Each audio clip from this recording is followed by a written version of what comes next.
All right.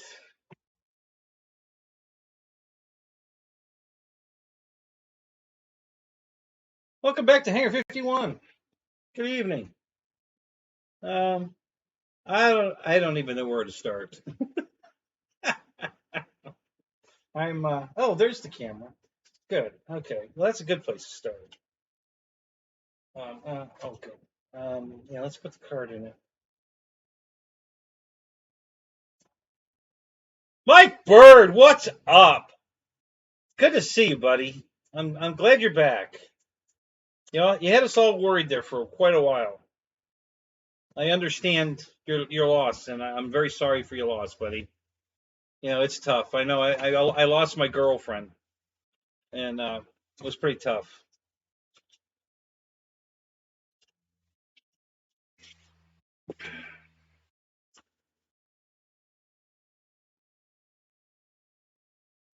Right, so what's up? How you doing, man?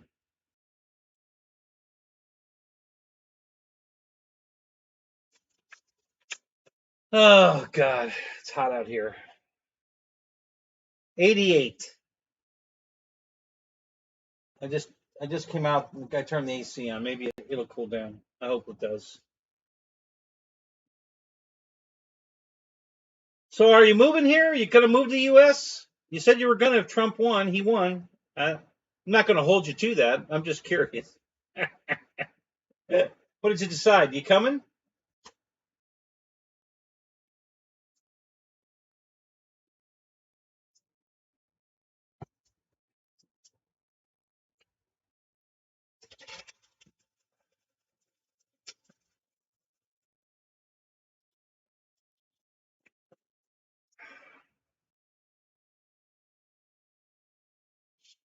All right. I'm gonna excuse myself for just a minute. I want to go take a couple pictures of the upstairs of the man cave so I can show them to you. So hang tight for 1 second. It's not going to take me but a minute to take these pictures. I couldn't find the camera.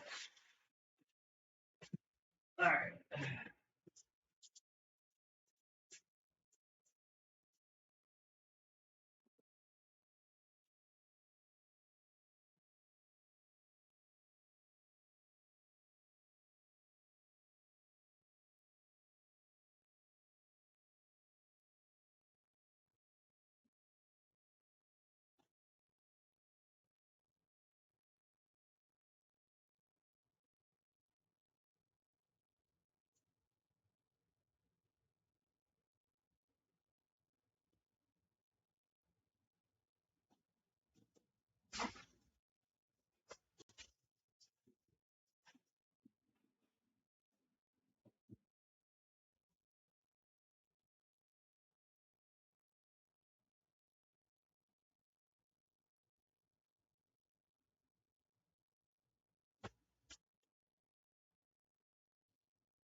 Okay.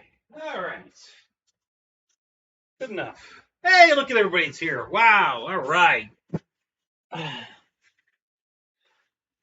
Kenny F. and Rogers, what's up? How you doing, man? Well, Bill. Hello. Good to see you. Who else showed up? Looks like that's it for now, but that's good. Glad you're here. All right, so I'm going to update you on the man cave here. Let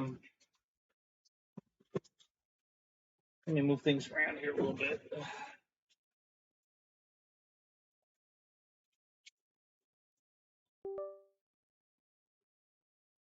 Let's see. I gotta do that. Uh-oh. I thought it didn't activate. Is that not plugged in? Should be plugged in. Hang on. Yeah, it's there. Okay.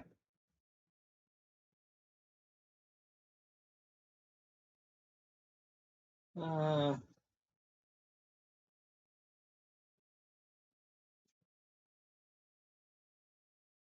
think this is the one here, right? Yeah, these are gotta be done. Okay. All right, so let's move these.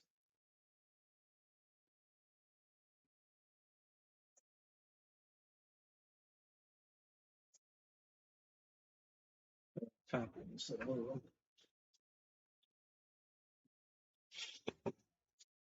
That just took a second. Okay.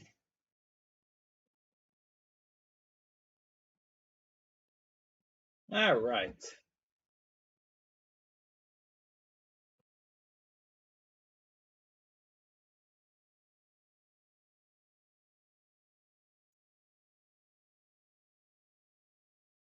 All right, cool.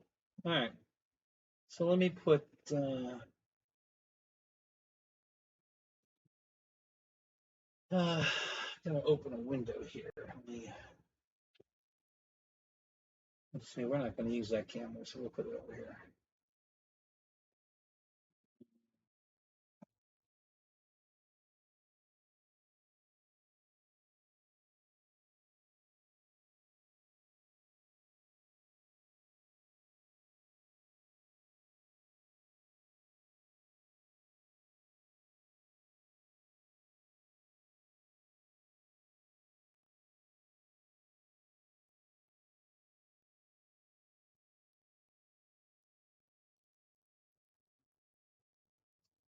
Okay. Where to put it though?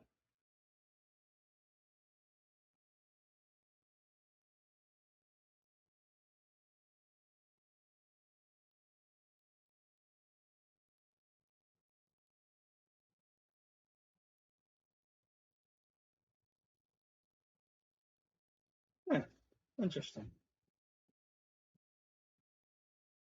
Why isn't that telling me where?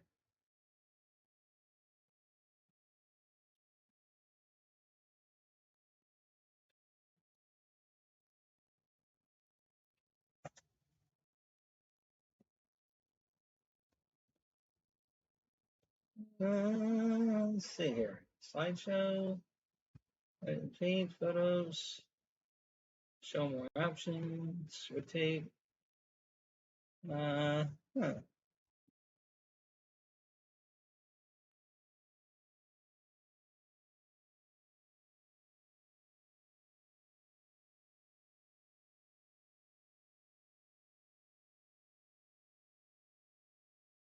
right. Well, let's try something else then. Let's go. Let's add just an image. Okay. Browse.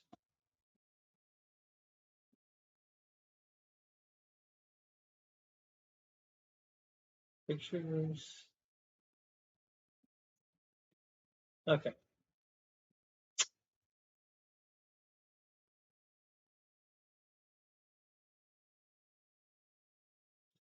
All right. Now we got to resize this. Ooh.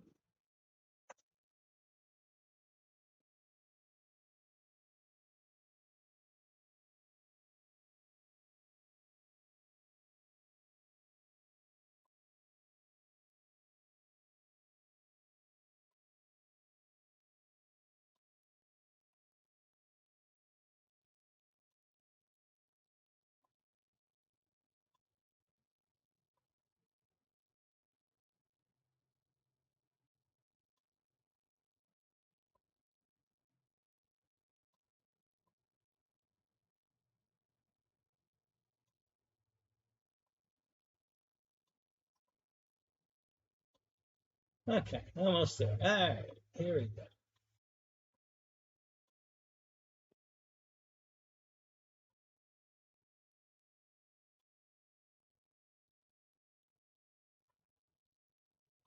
Okay, that'll work.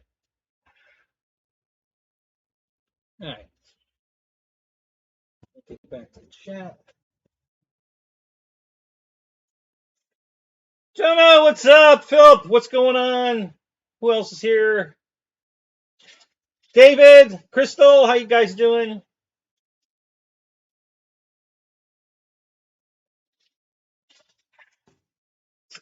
All right, we're this isn't going to be super smooth, but we'll do the best we can. Okay, so what I'm going to do here, I hope, um,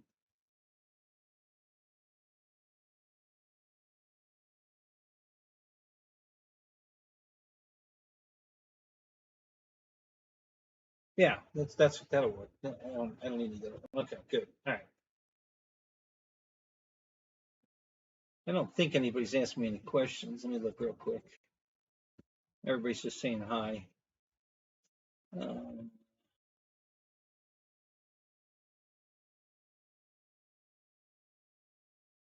you're in the hospital again, Kenny? Wow, dude.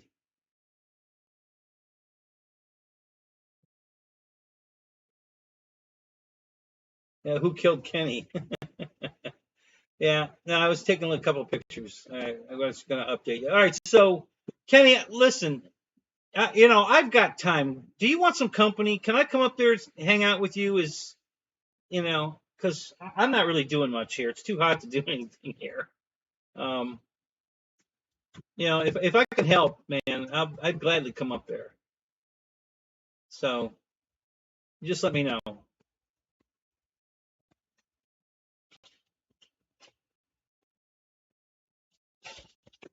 EQ, what's up? How you doing, man?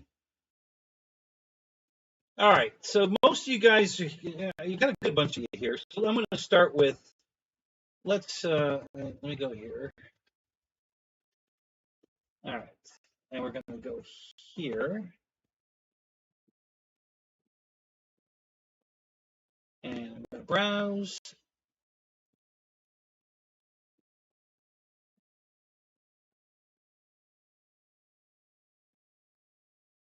And let's start with this picture.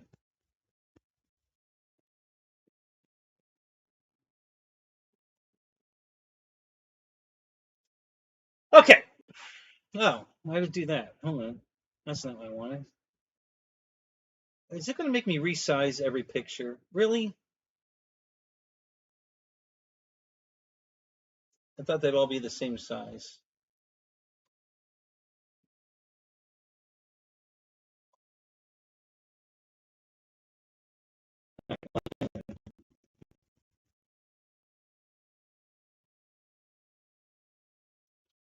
Okay.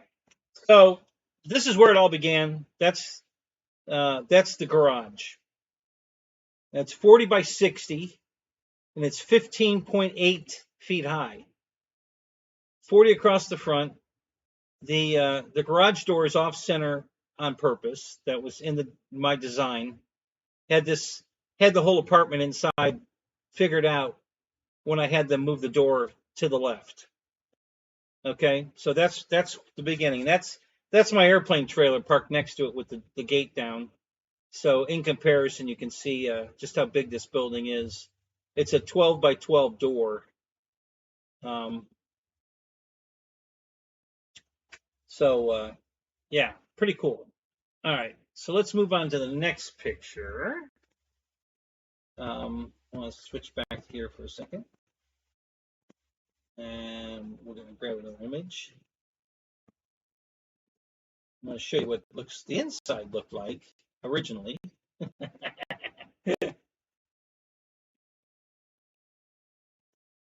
You'll get a big kick out of that because it looks funny empty. It's just this ginormous empty shell.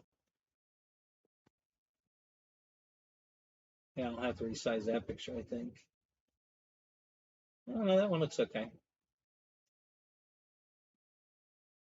Okay, so here's the inside of the garage before I start doing anything in it. Okay, so, and what you're seeing in there in the background um, is the airplane on the box is the 90 millimeter Yak 130 jet. And then the plane to the left of it, the red plane, there's two red planes sitting there. One is the giant uh,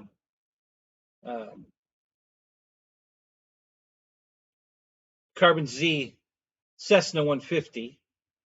And then right in front of it is the FMS Bayhawk jet. So both of those, so you can see, you guys all know how big the Carbon Z 150 is. And I mean, it looks like a matchbox in this garage. So that's what we started with. Yeah, Eric, I can listen. I had to take 30 grand out of my 401k 3 years ago, and that 30 grand is almost back. I've almost recovered that money already. So it only took about maybe another year, and I'll be back to where I was. So I gave up 4 years of growth, and I know, of course, the growth would have been exponentially bigger by now, but it was well worth it. All right, the to have this has been a dream of mine since like I was 11, to have a giant garage. You guys remember the show Vegas? Do you remember that show? Um, and he used to drive his car right. He was driving a convertible Thunderbird at the time, I think, wasn't he? And he'd drive, kick the door, garage door, open the door, go up, and he'd drive right into his living room. I always wanted that. And that's kind of what I'm going to have here. Not quite, but pretty close. I'm building what I want. I could have done it that way, but I decided this is how I wanted to do it. Okay, so from here we're going to go to. Let me pick a new image.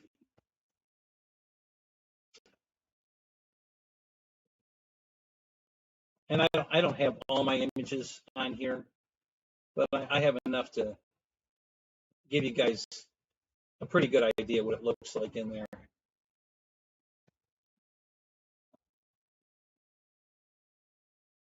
I think that's the same thing. I don't have those pictures.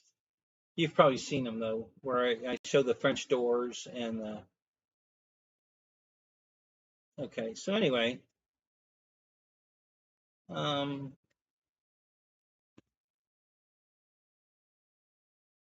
me just scan a little bit farther here, make sure I don't have. Yeah, I don't have those pictures. They're on my phone. I can download them, but if we need to see them, but okay. So from here, I'm going to show this one first. If you guys remember, I showed the upstairs above the hobby room, and that was going to be uh,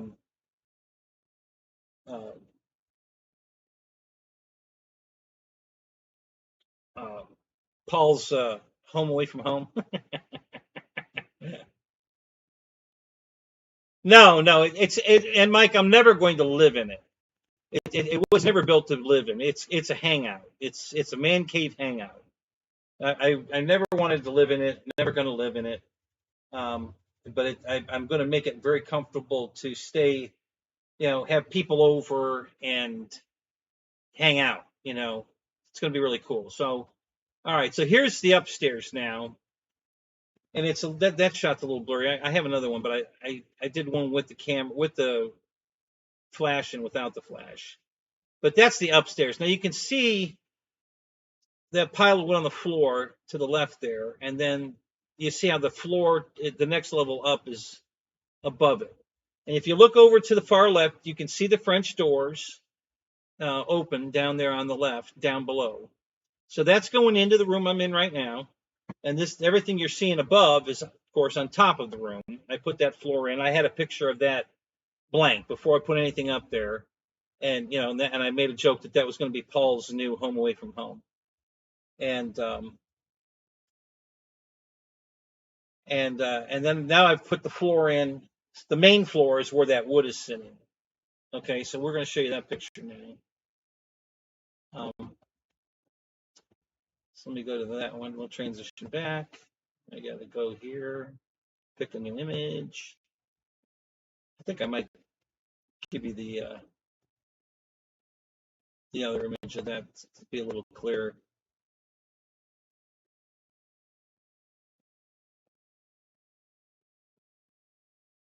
Yeah, this is a much better picture. Okay. So this is the same picture with the flash. And it's a much better picture. This, you can see everything much better. Okay, so you can see all the airplanes on the floor to the left, because that's where they're all at right now while I'm building the room. All the planes to the left over there that are on racks and stuff, and you can't see them all, are going to go inside the room where I'm at right now. That's all going to be inside, because this room is 20. No, I'm sorry. It's 20 by 28. That's how big this room is.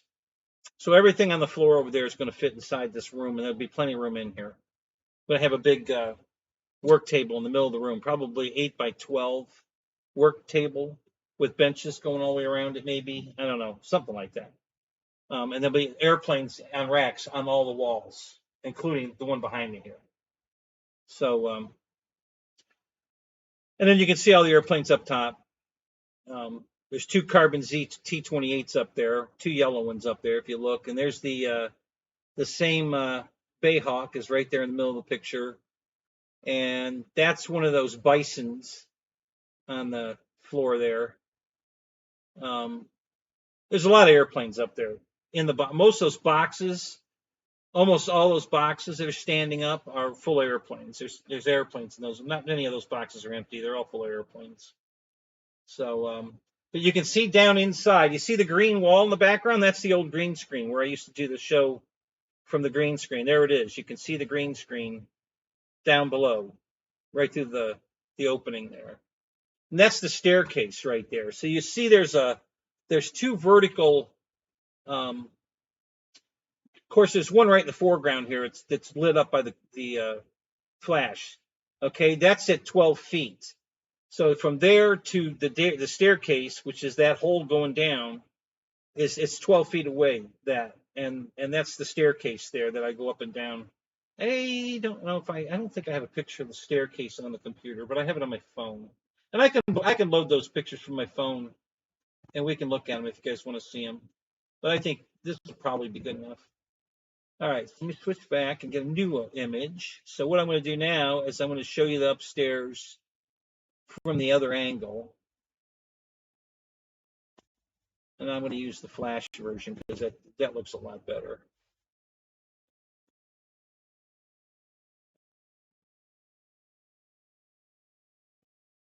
Okay. And I just took this picture, so that's what it looks like right this minute. I didn't move anything. Oops. This is what it looks like. Okay. Oh, wait a minute. I need to resize that picture. It's too big. Hang on. Let me.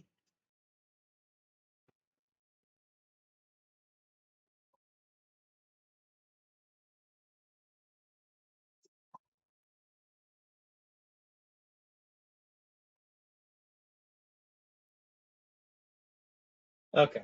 That's better. Oh, that's still not there. Hang on.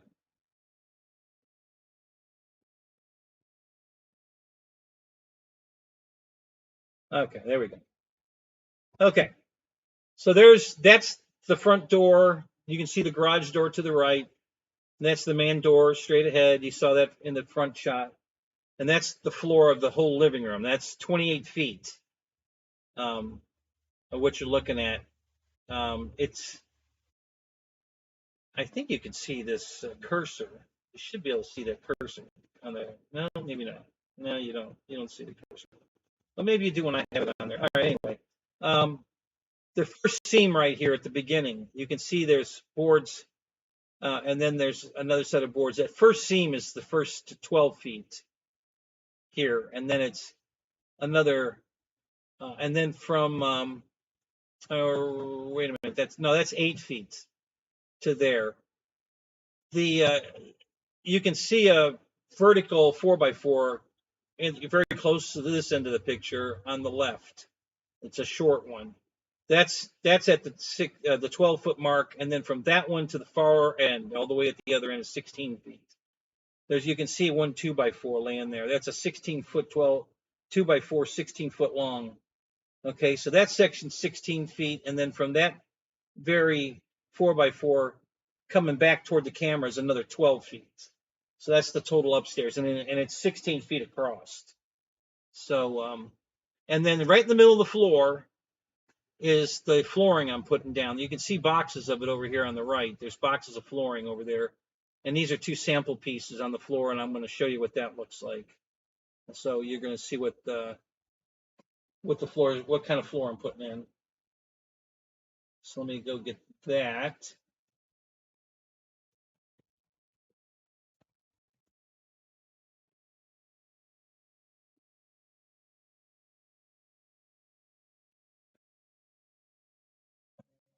Probably. I'm going to go with this one.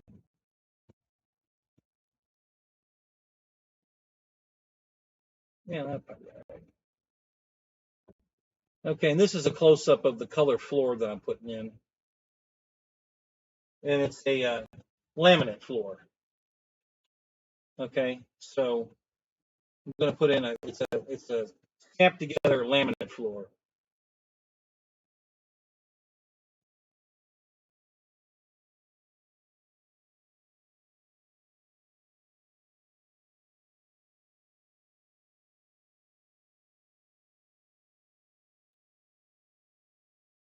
Yeah, Philip. Actually, I'm going to plumb it. It'll have plumbing, not sewer. I'll explain that in a second. Robert, what's up? How you doing, man? Victor, good to see you, man.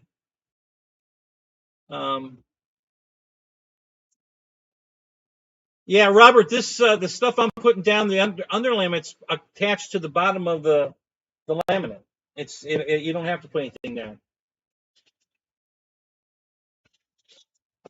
The underlaminate pad is already attached to the bottom of the plank. Now, if I was putting it down on concrete, then they do recommend a vapor barrier between it, but I'm not. This is, that's I don't know, about it's a little over 7 feet in the air. So yeah, and it's on wood, so I don't need to put the vapor barrier down. Yeah, when I used to sell this stuff, I used to work at Home Depot back in 2000, 99, 2000, 2001. And the flooring has changed so much since then when I used to sell it. So this is pretty cool stuff. And it's waterproof, not water resistant. It's waterproof. And it was $1.99 a square foot. So that's pretty reasonable. And I like the grain pattern here. This oak grain pattern is pretty cool. Isn't that when I dated Kate and Edith?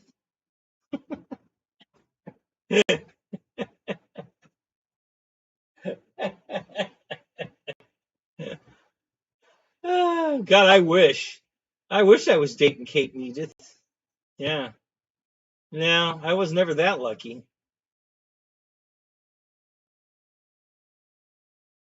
Wigs, what's up? How you doing, man? Yeah. So anyway, so what I'm going to do, and we'll go back to that picture, so you'll understand where I'm at here. Let me go back to that picture. Um,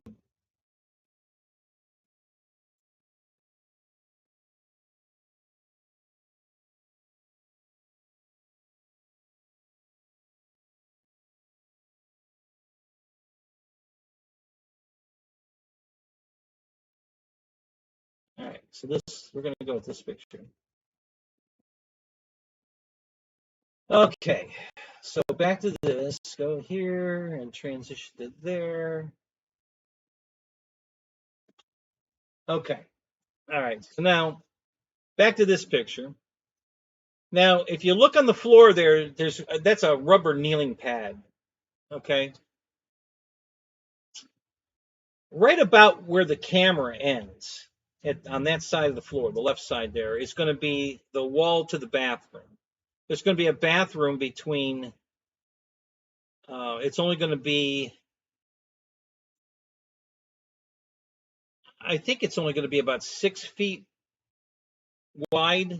You know, what I mean by wide is from the camera at the end, at the very beginning of the picture, away from the camera out 6 feet, not 6 feet wide lengthwise, but widthwise.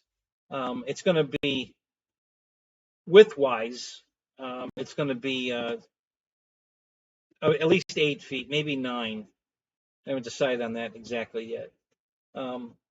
But yeah, so and there's not going to be a toilet in there. There's going to be a shower and a sink, no toilet.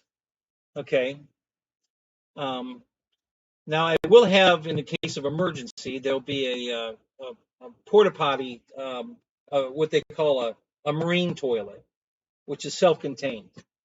So you use it, and then it seals up, and then when you get back to shore or whatever, you can go dump it. All right. So we'll have that on hand in case, we are sleeping out there and, it's pouring outside and we don't want to go out to the outhouse or back. There won't be an outhouse, but go back to the real house to use the bathroom. Then we'll use the emergency toilet. So,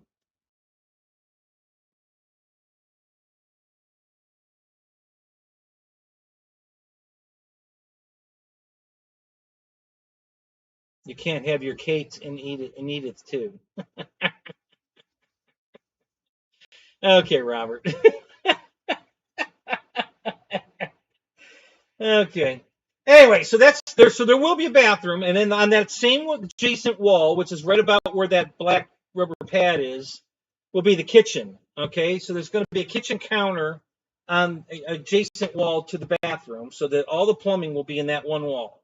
The plumbing for the shower and the sink in the bathroom, and then the sink in the kitchen will all be on that same wall. So I can all I have to do is run all the plumbing through that one wall, and then just split it both ways off the wall into the bathroom and into the kitchen. And I have all the water for both sinks and the shower. Aren't those? Yeah. Well, after you use them, Robert, they are. Yes. Yes, they are. They are full of shit after you've used them. Yes. So anyway, and then the rest of it's all wide open. There's not going to be anything else structural.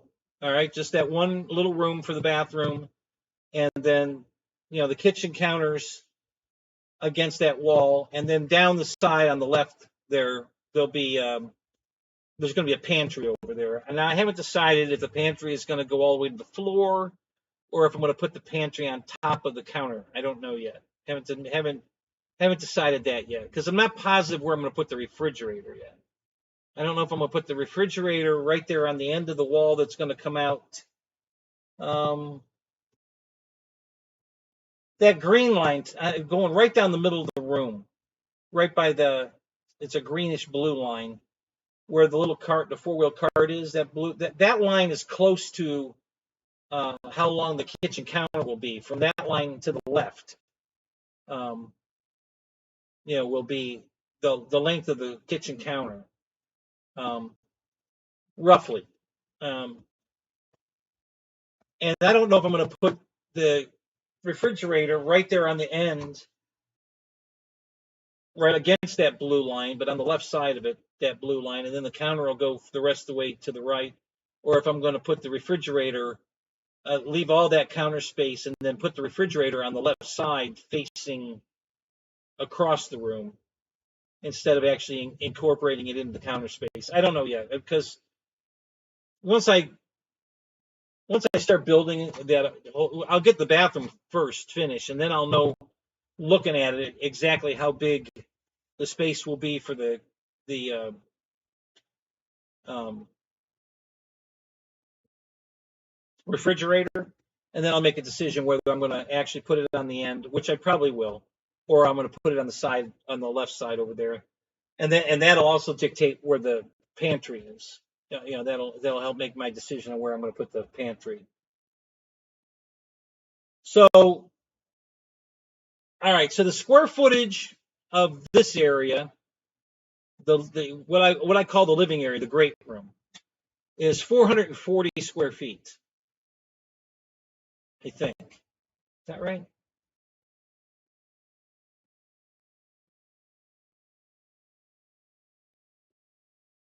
Yeah, because I think I bought 460 square feet of flooring. So yeah, so that's 440 square feet of living on the one floor.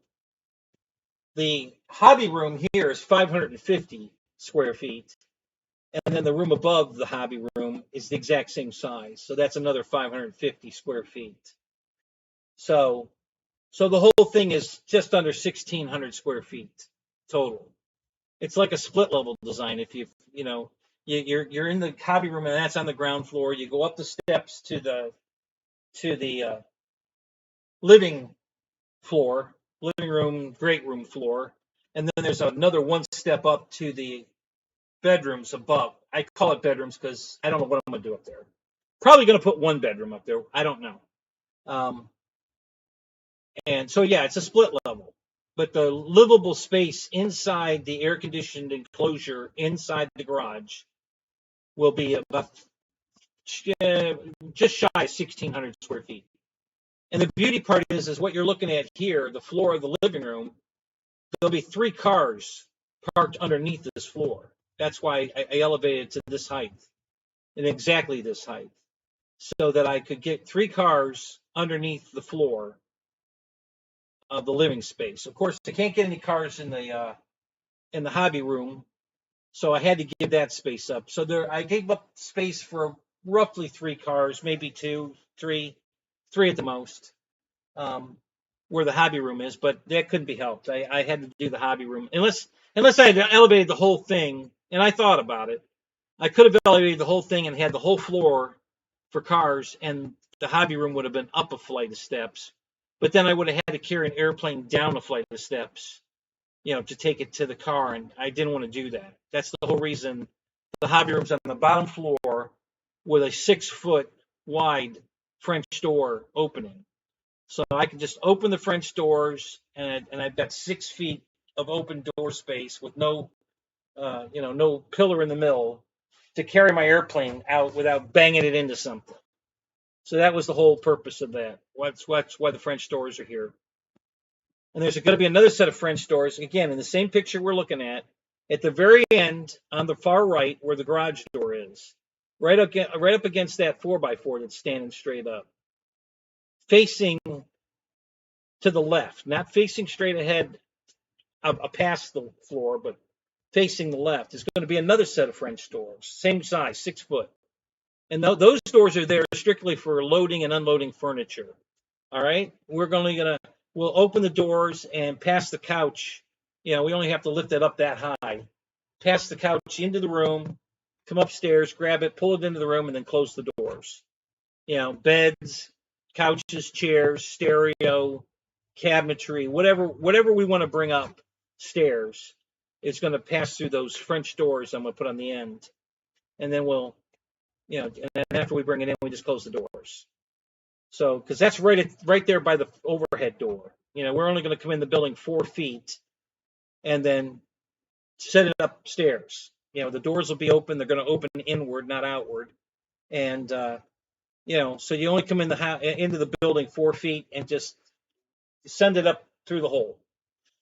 So that was all pre-planned in the whole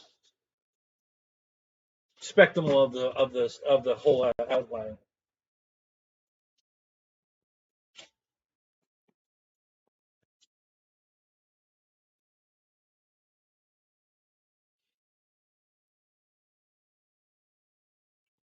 Wow, you're having to start selling toys, Phil? What's going on?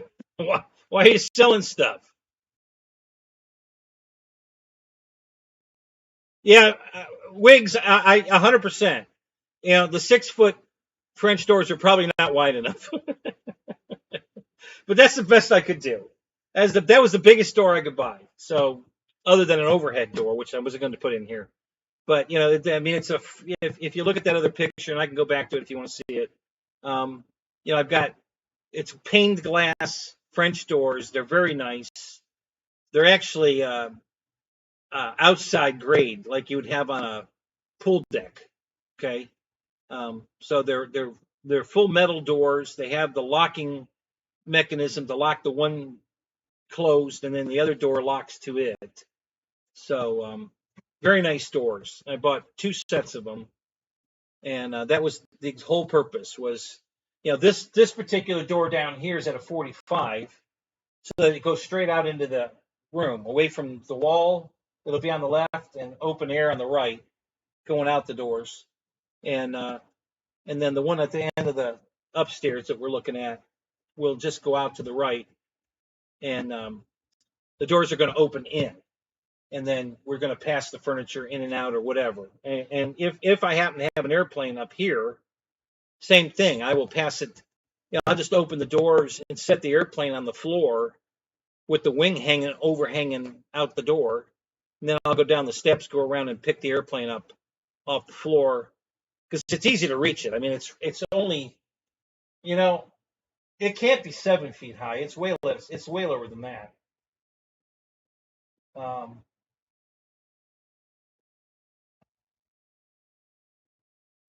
I think at the top of the floor, I think it's only 6 foot 4 inches, I believe. So, and that's high enough to get a car underneath it. And the joists are 2x10s, and they're all strapped. It's all box strapped, so it's super strong, super stable. No wiggle wobble when you walk on or anything. It's rock solid. And yeah, so yeah, it's only 6 foot. I think 6 foot 4. So hell, even I can reach that without any problem. So if I happen to have an airplane upstairs and I want to take it out, I just open the doors and set the airplane half out the door, and then go downstairs and just take it off the floor there and carry it out. So all part of the plan. This was all engineered in my head. I didn't write any of this down. I've been working right out of my memory in my head, the whole thing, and everything is so far has come out perfect. I haven't had to like redo anything because I mismeasured or misfigured. Everything has just worked perfect. I mean, it's damn near perfect. Um, there have been a few things slightly off, but nothing that I have to fix. I mean, there's gaps and stuff that aren't going to show because of the flooring and the drywall, and there's little gaps here and there that aren't critical. They're not going to. When I'm done, you won't see them. They won't exist. So yeah, I've been that close to the measurements that I haven't had to like redo anything to fix something that didn't work out. Everything's coming out great. So you're downsizing, and are you moving into a smaller house when you say you're downsizing?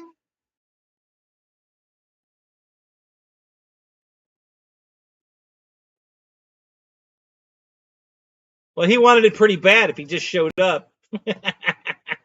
That's a good thing. That must have been a really good deal for $300, you know, because he showed up without even knowing if you were home or not. So that must have been a really good deal.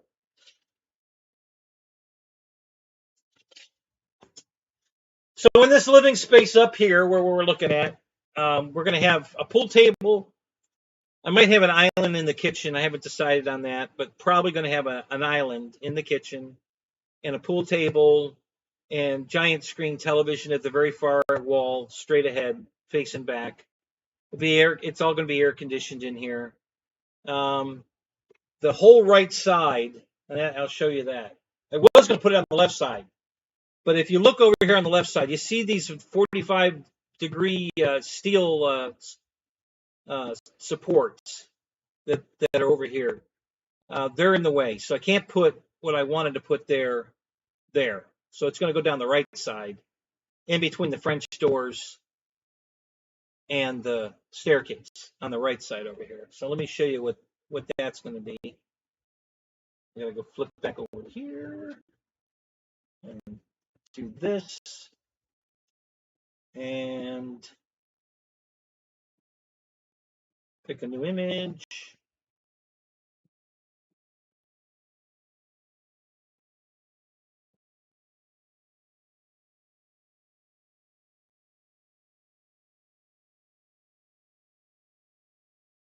I think I saw it on here. Wasn't it on there?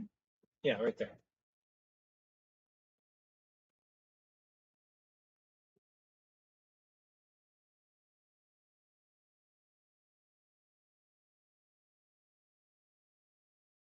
And I have to resize it again.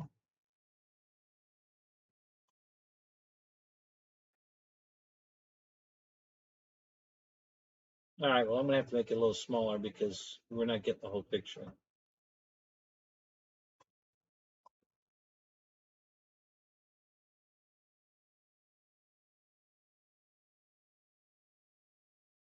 Okay, so we'll do it like that. Okay, so this is the wall unit that is behind me right now. When you're looking at me live, this is what's really behind me, all of this. And that's not all of it. There's one more bookcase. It should be at the far right, where that lamp is. There should be another bookcase at that end. So that's 200, I believe it's 209 inches, the length of that. So that whole thing is going to be on the right wall when you come up the steps. That whole thing will go down the right side because it won't fit on the left side. Those beams are in the way, and I would have to cut the two bookcases in the middle. I'd have to narrow them, which means I have to cut the whole side off of either one or both of them. And I have to cut the doors down, and it'd be a big mess to get them in between the two beams. And then it would work, and I'm not going to do that. So we're just going to put it on the other side. So, but that's the whole wall unit that's literally behind me, right here. Same exact. I've changed some things in the shelving, but it's the same unit. And that's what's going to be upstairs at the top of the staircase on the right as you come up the staircase. And then there'll be, I've got a leather couch right here in the hobby room here. That'll be upstairs. And probably we have two gray couches. One's leather and one's cloth. And there'll probably be one on the left side, going lengthwise, and then the leather one here will be widthwise, kind of making an L-shaped. And there'll be, that way there'll be four motorized heated vibrating recliners in the living room to sit in while we're watching a movie on the big screen. Only on loan, never owned one yet. Owned what? Let me look here.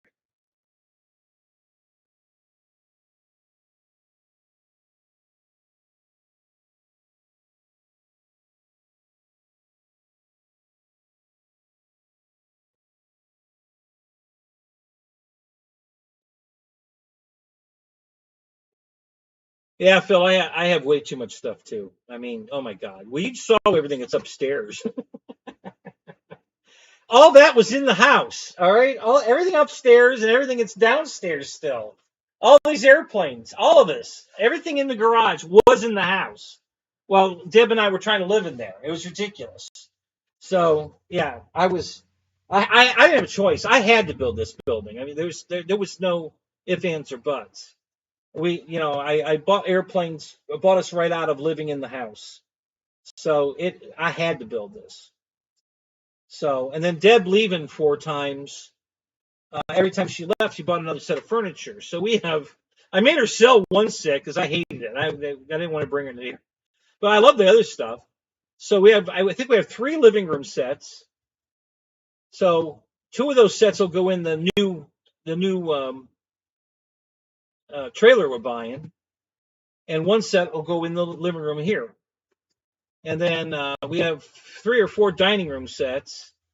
I don't know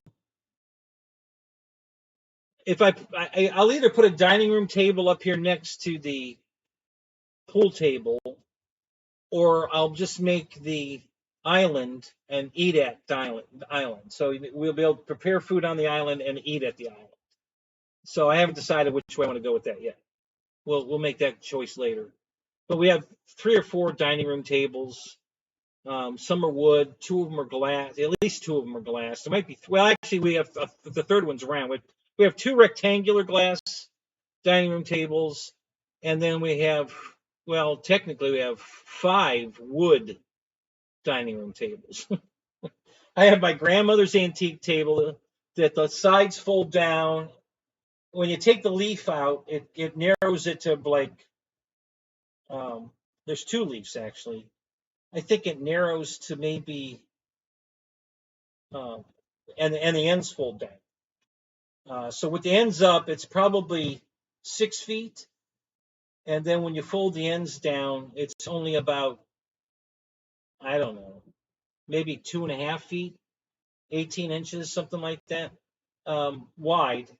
And then the width of the table, when you put it all together with the leaves in, is probably 40 inches, I'd say, maybe 30, 38, somewhere around there. So I think it's a little over 3 feet. So when you fold that and take the leaves out and fold that up, it's a very small little table, but it can blow up into a full-sized dining room table. With the 2 leaves in and the ends folded up, it's probably 8 feet long.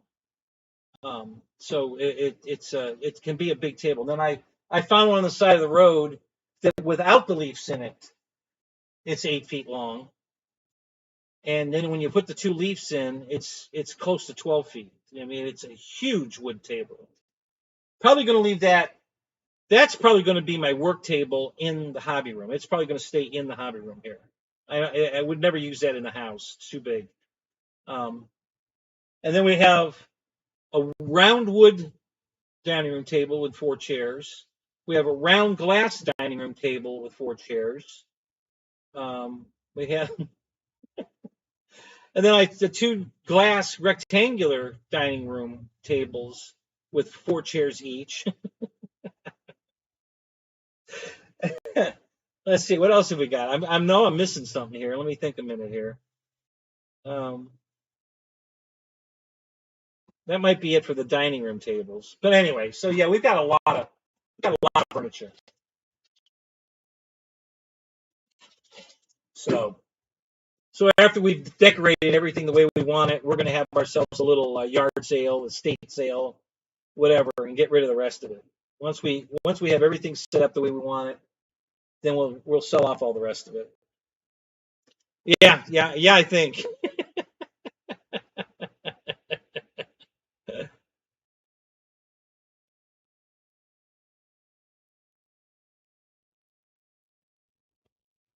So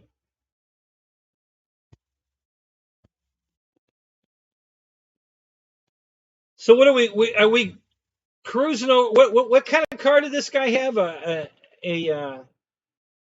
W1? I don't know what that is. It's a McLaren, huh? Yeah, I don't follow McLarens. Okay. I think I have another picture I can show here. Hang on.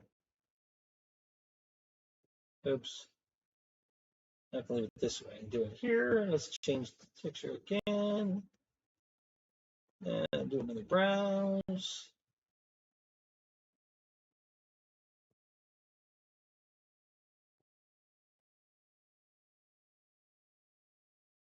I think I have it here.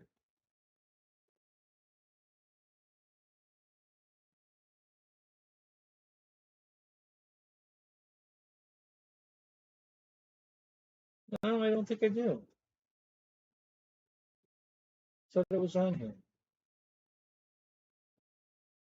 Oh, darn it. Well, I put it on my Facebook page if you guys have gone there. The 3 the 3 yellow Dodge Chargers in a row with the man cave, the big building behind it. So that's my McLaren. I'd rather have 3 Chargers than a McLaren.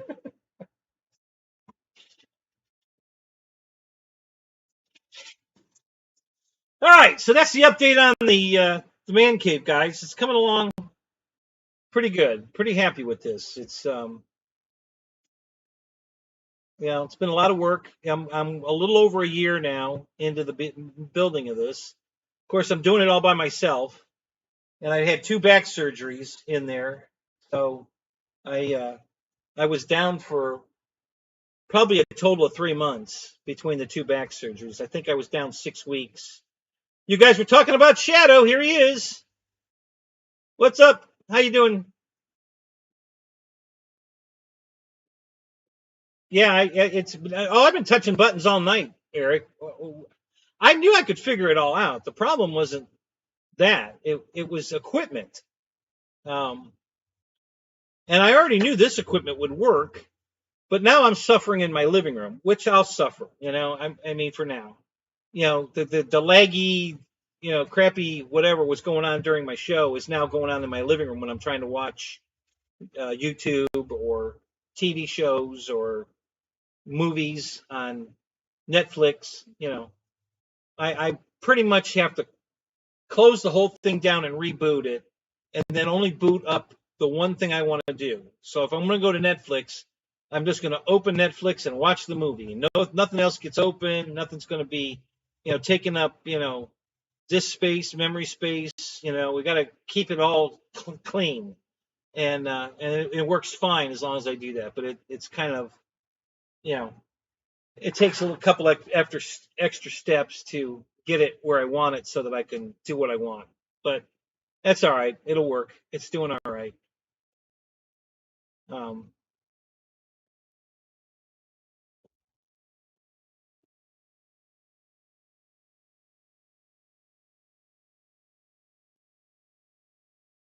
I see what you're saying. The new McLaren W1. Yeah, I don't know what that is.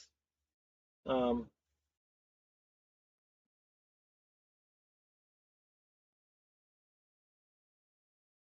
you're leaving already, Eric? Where are you going? It's Saturday night.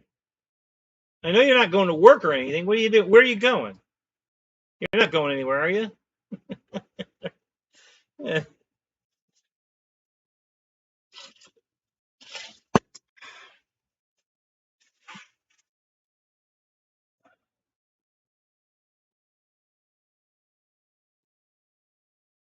Yeah, I've got a shitload of mail like that, Philip.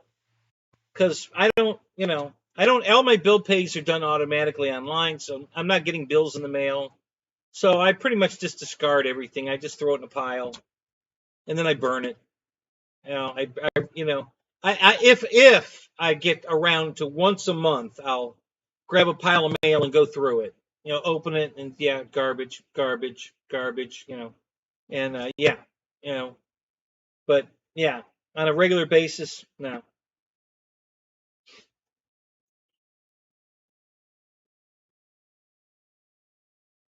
Okay, it's down to 86 degrees. It came down 2 degrees, so that's good.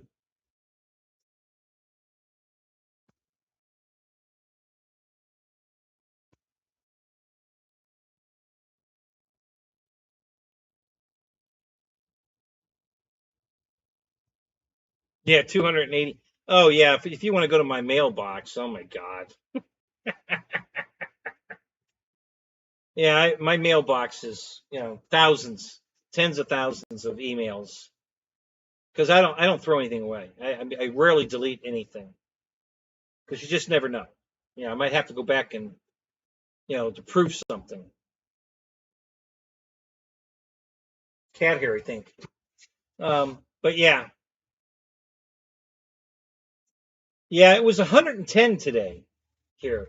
Yeah, at 90% humidity. It's really funny. When it was 88 degrees in here, the humidity was at 58. Now that the air conditioning's been running for, I don't know, how long we've been on now? An hour? Hour and a half? What time is it? Yeah, about an hour. Um, the temperature came down 2 degrees, but the humidity went up 2%. So now it's 60% humidity at 86 degrees.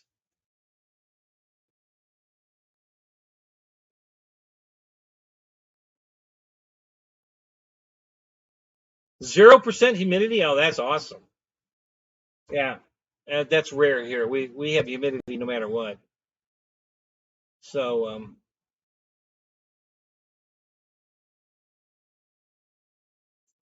dad's duties. Yeah, yeah, Mike. So anyway, all right. So let's get to RC here for a minute. Listen, there's a great deal going on at Horizon. I haven't really, I guess we can do that right now. We'll do a little surfing around and see what's going on. But Horizon's end of summer sale, they have that decathlon on sale, $100 off. $299 normally. It's on sale right now to the until Monday, I think, the 18th. Let me go look. Oh, it might be ending tonight. Yeah, $100 off. So it's only $199. So I'm gonna order. I like that little airplane. I always did. When it came out, I really liked it, but it's just too much money. I wasn't going to spend $300 for it. And now they got the new Cletus McFarland plane, and I don't even know. I haven't even looked at that yet to see how much they want for that one, but I'm guessing it's probably $400. Let's go find out. It opened up to that, so let's go see.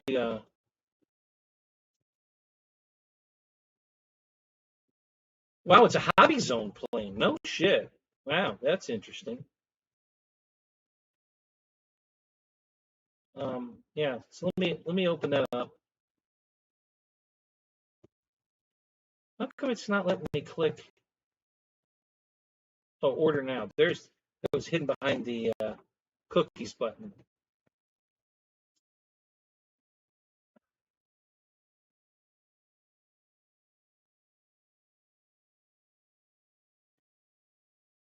Yeah, 369. Yeah,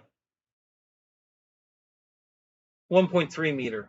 Yeah, it's it's 0.1 meter larger than the decathlon. It's not a bad price, honestly. 369 for the. Oh, that's ready to fly. The bind and fly, 299. Yeah, that's not bad, honestly. I'm kind of impressed with that a little bit.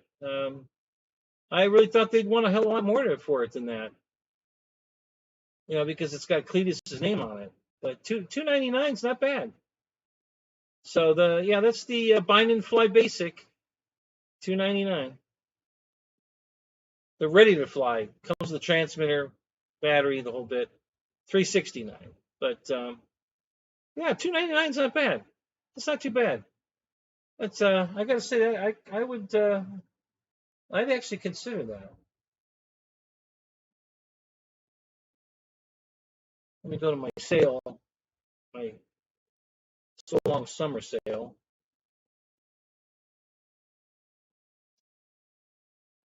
Oh, it's good to the 27th. Okay, I thought it was 17th. Yeah, no, it's 27th. There's other stuff on sale too. There's $60 off on the that electric glider. What do they call that thing? The electro streak. That's $60 off. $50 off on the UMX Timber X. So that's not too bad. $200 off on the 8th scale nitro electric race buggy kit.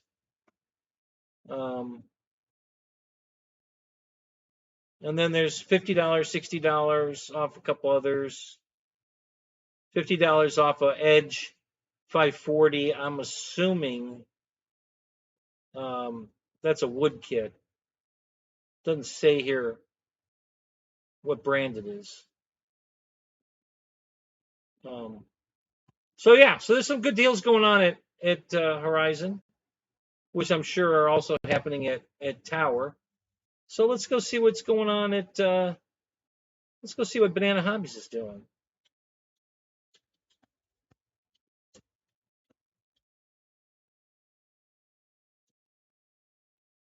Let's see if they got anything going on. I know they have some new airplanes.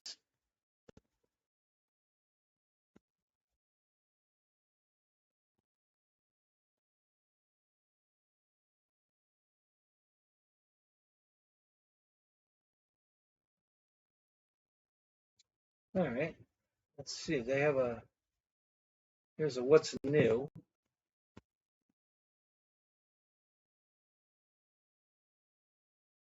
Let me see if I can hang on a second. I don't know if I can do that. I haven't had much luck with this lately, but let me give it a shot.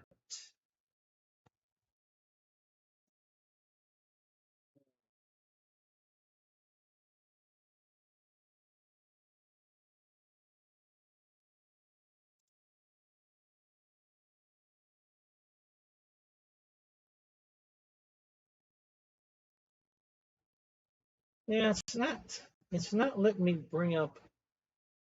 It used to. I don't know what. I don't know if Firefox or or maybe Chrome.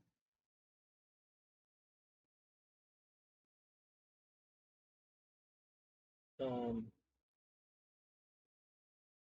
Somebody changed their parameters because it won't let me show a.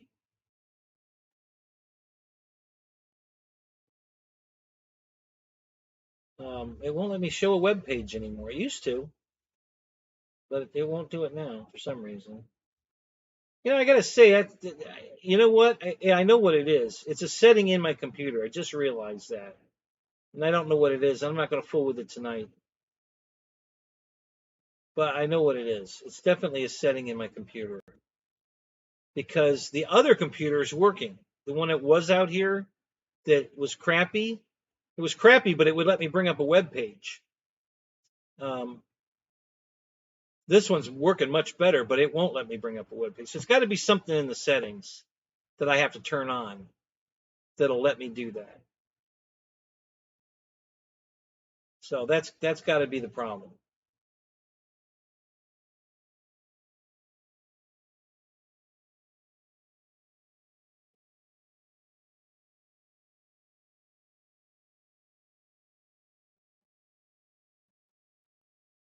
So anyway, okay. So let's see. Bestseller. Any sales? Do they have a sales? Uh, let's just go to electric aircraft.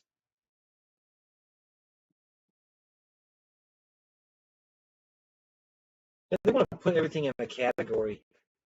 I want to see all airplanes. I don't need a category. I want to see them all. They don't let me do that anymore. It's aggravating.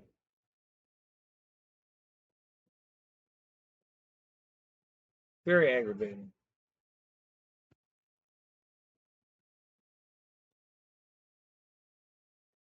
And then the jet airplanes and the military airplanes are even separate again. So, all right, let's look at EDF jets.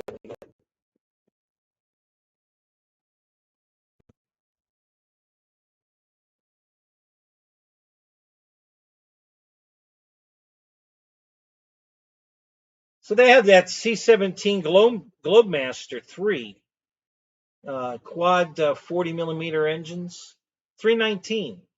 That's not too bad, you know, for a C-17 Globemaster. That's pretty cool. Um,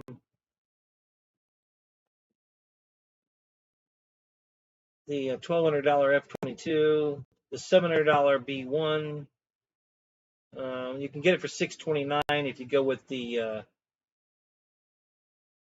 I think the difference is in-runners and outrunners. I believe is the difference between the 700 and the 630. And then my little L39's on sale again for $199, guys. That's I'm telling you, man, that is the steal of the century.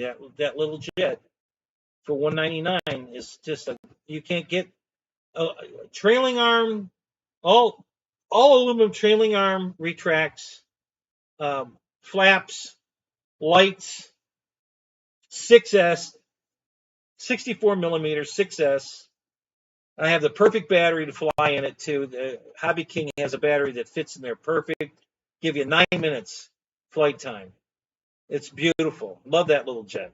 I just bought another one. One of the guys, I had two of the green with the yellow wingtip ones, and then it also comes with the Arctic camo, and then that ballistic B. And one of the guys at the field just sold me his ballistic B. So now I got a brand new ballistic B on the floor over here, still new in the box. And but they're on sale right now for $199 again. And that is, if you want a nice little jet, guys, you can't beat that one. The all aluminum trailing arm retracts alone is awesome. So yeah, that's a great little jet for $199. If you wanted to get into the jet world cheap, this is how you do it. Because the battery pack to fly it, I think, is $34 from Hobby King, and it fits in there perfect. It's 6S, has the right connector on it. If they're using a XT60 connector, the battery comes with that connector on it. It just doesn't get any easier. It's a great way to go.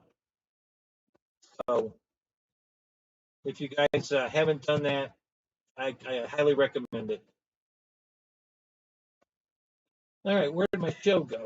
I think it must be here. Yeah, here it is. All right.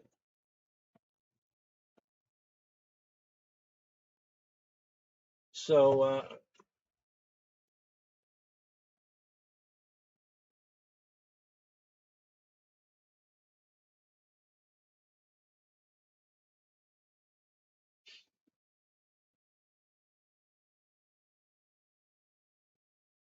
with the DJI Aviator, is that a drone, a quadcopter, or is that an airplane?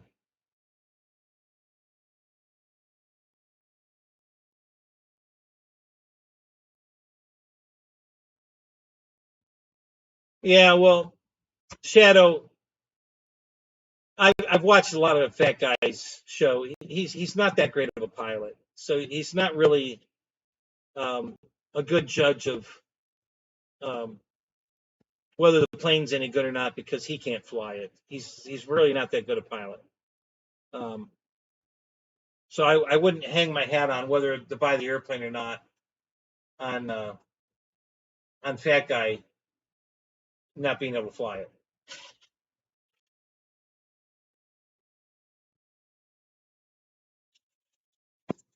You know, Mike, they make a rig you can put right on your airplane or in your airplane if you want to put it inside that you can turn your airplane into an FPV, which is really fun. You know, and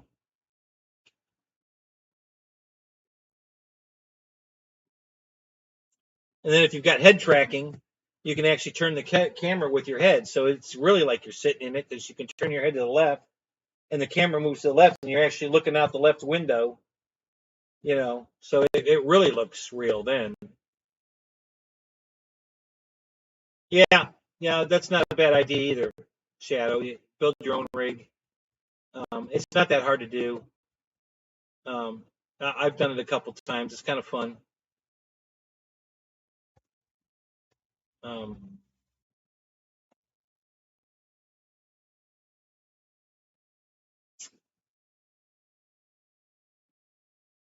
Um, if you got goggles, Mike, or are you flying off of a little 7-inch screen? What do you use?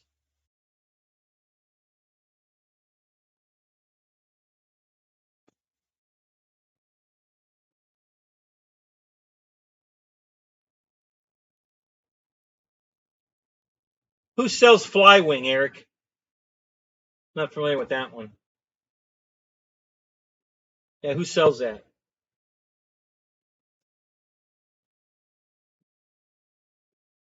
Goggles, the new ones. That doesn't really narrow it down too much, Mike. What brand? Fact Shark? What are you flying?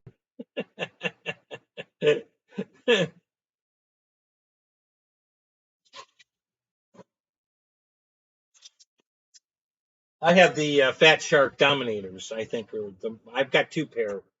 The other ones are the Predators. I think they're called. They're really old. And then the Dominators, which they're old now too, but they're still pretty nice.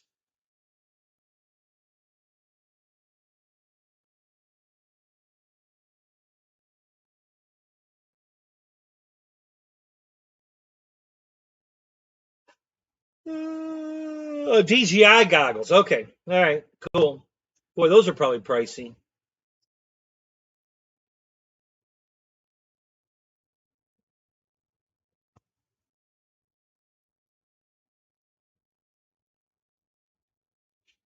Oh, the Fly More Avatar set. There you go.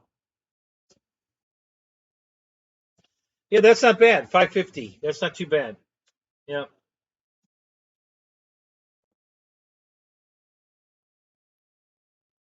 All right. Let me see what else is going on at Banana. We'll get out of there. I don't. I don't see too much. Nothing's really blowing my skirt up here at Banana, other than the 199 for the Fly Fan Jet. Um, it looks like they're out of the Ballistic Bee, but they still have um, the olive green camo and the they call it the black diamond, but we all know it is Arctic camo. So both of those are in stock. They're out of the Bumblebee or the Ballistic Bee. And that's really all I see at Banana. Nothing too exciting going on there. Um,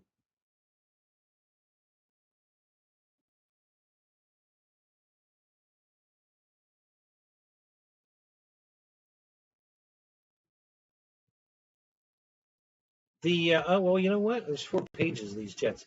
They still have the Flyfan MiG 25 Foxbat for 329.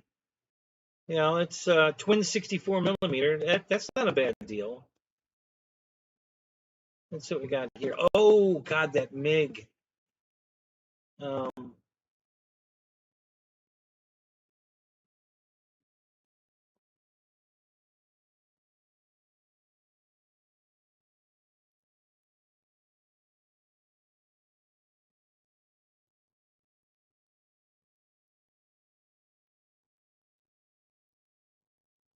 yeah, they have the twin SU-27, 3 different schemes. I think they call it something different too. It's 3 different it's same airplane, 3 different color schemes.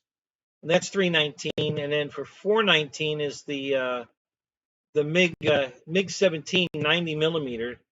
That's a big jet. It's only 419, so that's not too bad. Hey, they have mine on sale again. No shit. The 105 millimeter 12 channel Italian Air Force MB339, 105 millimeter. It's only 729, guys. That's the one I have. They also have the 2 L39s on sale. The olive camo and then that blue Arctic camo. Both of those are 729. Well, they're out of stock of the blue Arctic. But the olive camo, 729. That's a good deal. 105 millimeter fan in that thing. That's not bad at all. They also have it in that U.S. Air Force red, white, and blue. It's really blue and white with a red stripe. Same L39. And then they have the Red Dragon MB339s. That's kind of cool looking actually. The plane's mostly red with black like trim on it that almost look like wings on the top of the wing. That's really pretty. That's $799.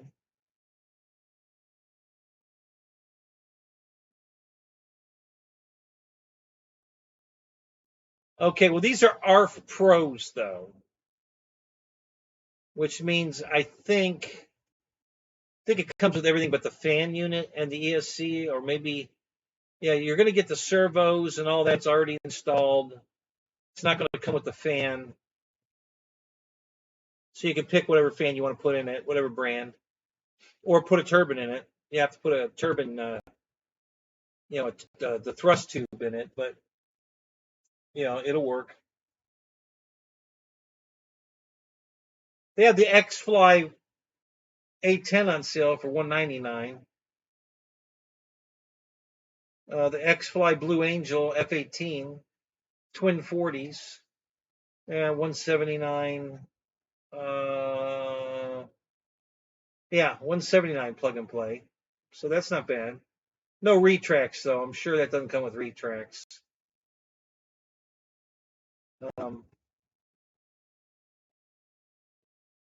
Let's see what else we got. Anything else worth mentioning here?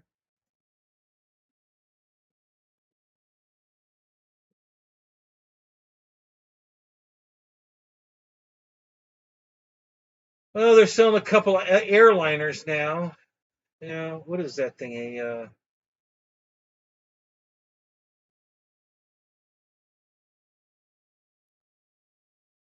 It's only 4 channels. They don't even an airliner. They didn't even put flaps on it. I mean, yikes! Really?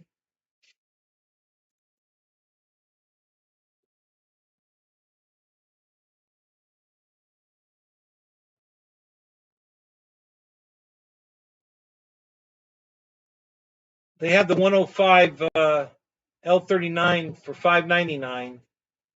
The ARF version. So no electronics, no servos, just the foam kit. I think that comes with the retracts, though. I'm not positive. Maybe not, but I think it does.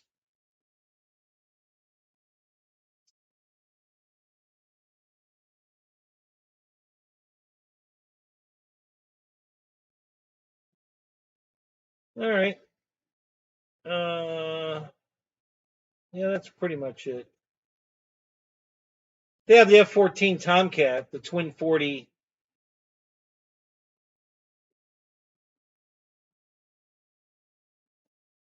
I'm going to click on this one. They're only showing the price for the ready to fly version. I'm sure I can pick normal front landing gear, dual wheel, shock absorbing, CNC landing gear. Okay, and then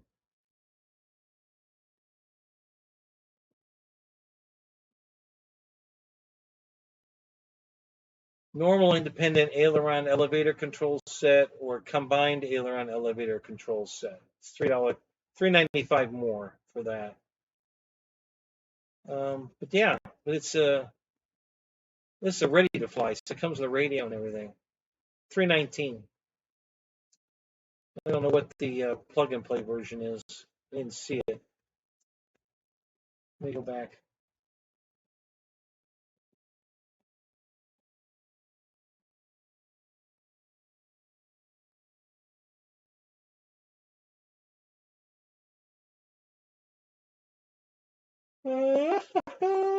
Oh, there it is.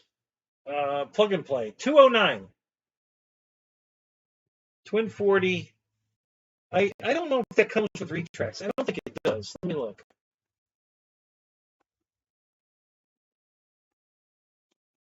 Yeah, it's an XY. I don't think that comes with retracts. You can either hand launch it, pull the gear off and hand launch it, or fly around with the gear hanging out, which I would never do. That just looks stupid. Length, wings, flight, CG, drive, EDF, diameter, landing gear. Fixed main landing gear, steerable nose gear. Yeah, no retracts. So there you go. All right, let's get out of here. I didn't see anything exciting there. Where do you guys want? Oh, let's go see what Hobby King's got. I don't know what's going on at Hobby King. I haven't been there. Let's see what they got going on.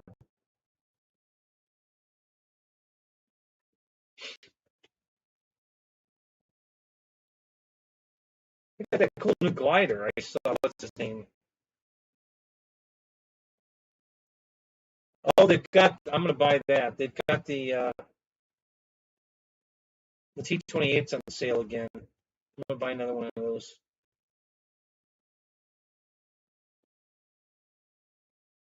Normally $229, on sale for $160. That's a good deal. I'm gonna buy that.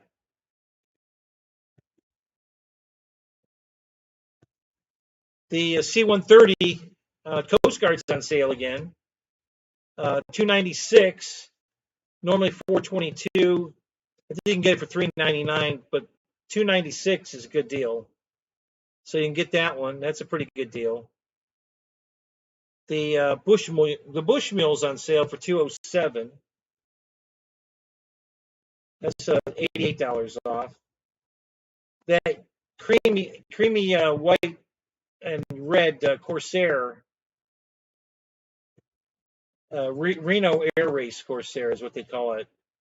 That one's 50 bucks off, down to 116. Let's see what else we got.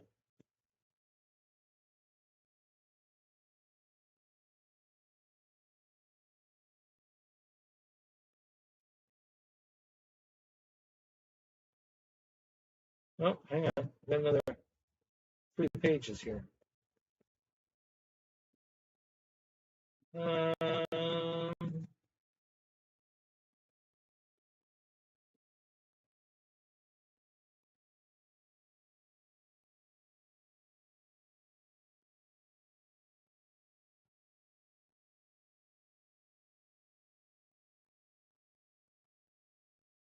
Okay, so they have some other deals on battery packs and a glider, but that's not their main forte.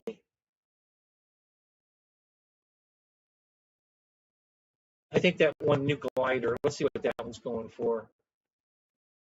I like it. It's a cool looking, it's a scale looking glider.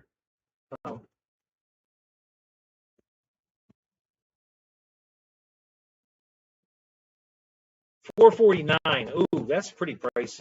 Wow. Yeah, that's real pricey. Listen, guys, just go to Banana Hobbies and buy the Swift. The Swift from X-Fly. That is an awesome glider. If there's any lift in the air at all, it'll find it. I've kept that plane up over an hour easy. You know, not even working at it. You can keep that thing in the air for an hour easy. So yeah, it's a really cool glider. It's cheap. I don't know how. Well, let's go look. They might have it here actually. Let's see what Hobby King sells it for.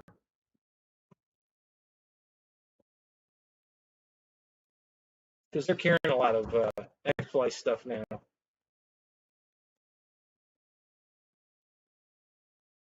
No, all right. Let me go back to Banana Hobbies.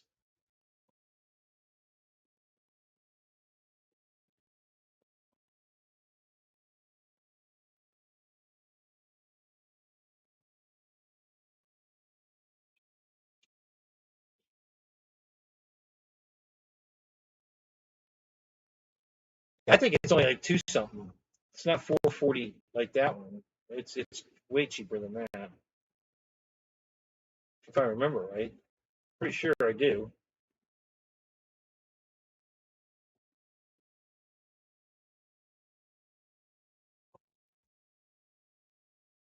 $229. Yeah.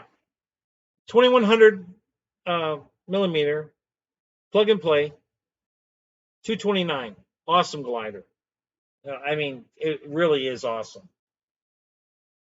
Yeah, I won a contest with that glider by a mile.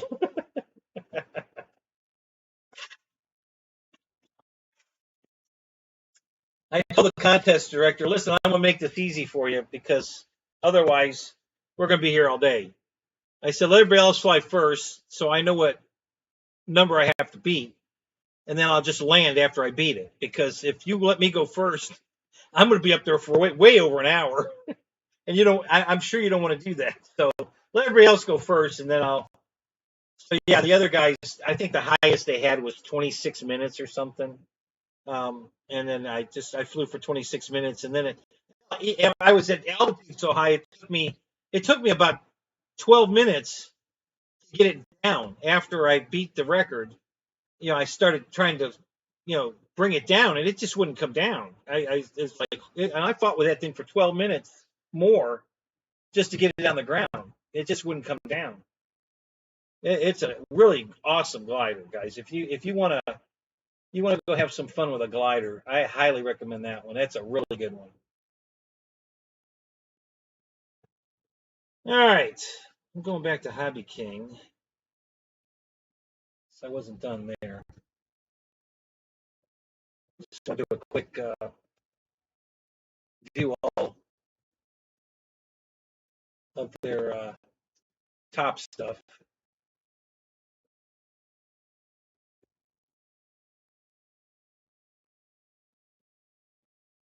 I think they have a. Yeah, it's been a long time since I've gone shopping for an airplane, guys. I have no idea what's out here. I am so busy here with everything else between the cars and the man cave and just some other stuff. I haven't even thought about airplanes at all. Um,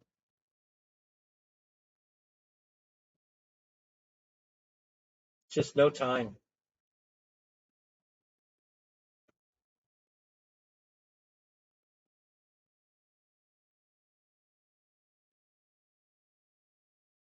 Okay, yeah, on sale. Let's just click that.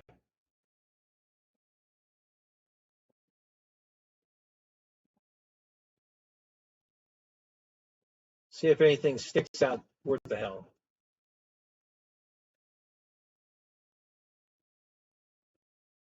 The Yak 11's on sale, $156 off.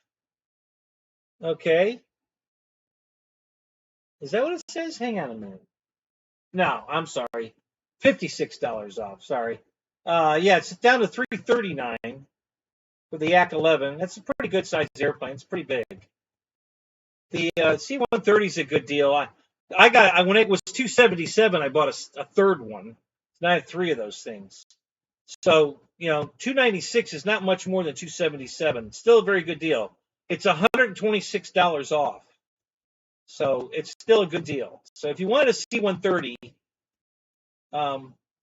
with full operating retracts, guys, even the main gear go up inside the airplane. The doors close. When it closes up, it's so beautiful in the air. Great flying airplane. It's really nice. I like that airplane a lot.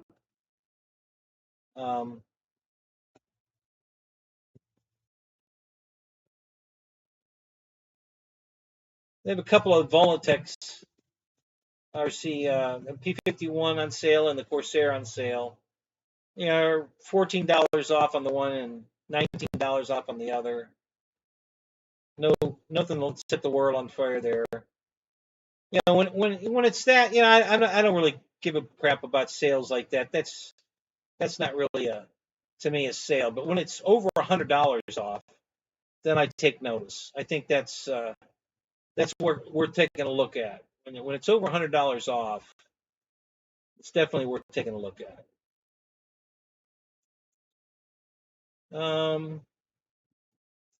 They have that little 64 millimeter Viper on sale. It's $60 off, so it's $139. That's a nice little jet. Yeah, I have that one. It's nice. It's really nice. It's really pretty when you take it out of the box. I haven't flown it, but it's a nice looking jet. All right, we're done with the Walrus is on sale. Let me look here. What do you got here? $115, $20 off. Yeah. If you're looking for a night, I don't even know if that was the Night Flyer version. Let me see. Yeah, that is the Night Flyer version. So if you want a nice Night Flyer airplane, it's on sale, $20 off. All right. Back to the chat. Hey, you guys know of anything on sale? What do I need to be looking at? Wiggs, you leaving? All right, man.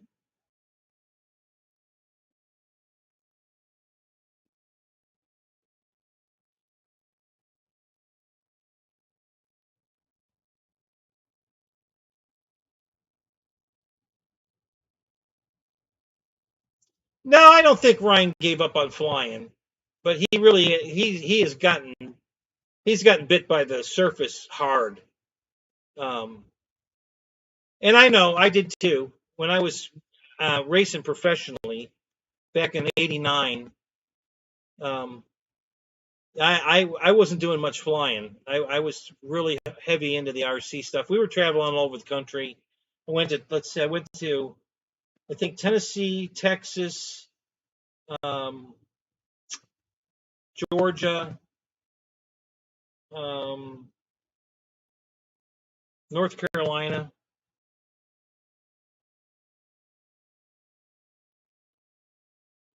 Yeah, I think, and then there were a couple in Florida. So I was traveling all over, racing RC cars. Had sponsors and everything. Um,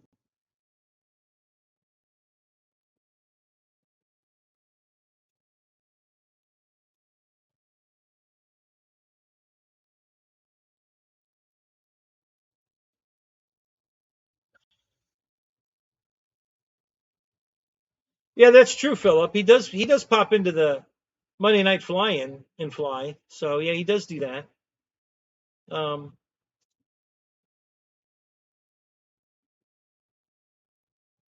yeah, a new game show. Watch other people spend money.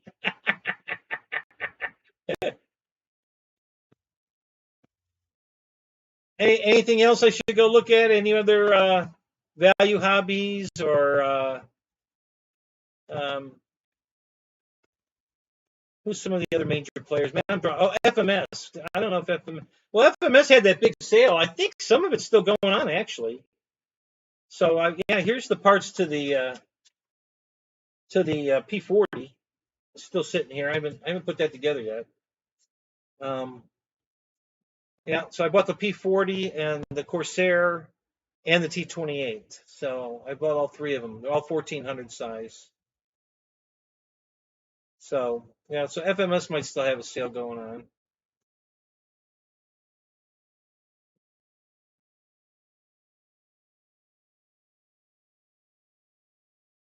Down to 84 degrees out here, but the humidity went up again, 61%.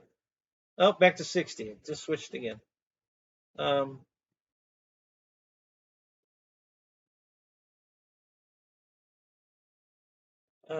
let's see what else.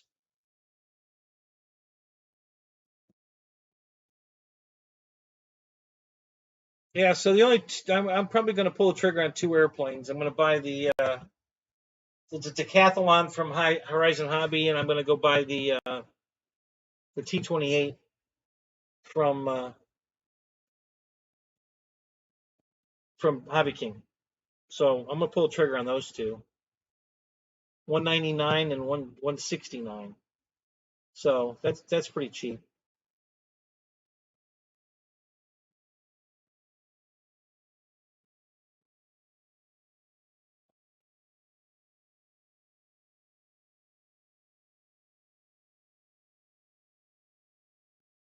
I had a major problem with my 3D printers. Not the printers themselves. The printers are fine. My 2 terabyte card has a couple hundred files on it, and the computer sees the files, but the printers can't read the card. I don't know what happened. Really bumming me out because um, these files were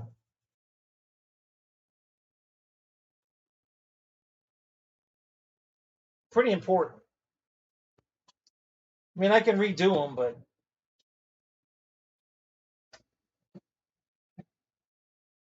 it just sucks. Uh,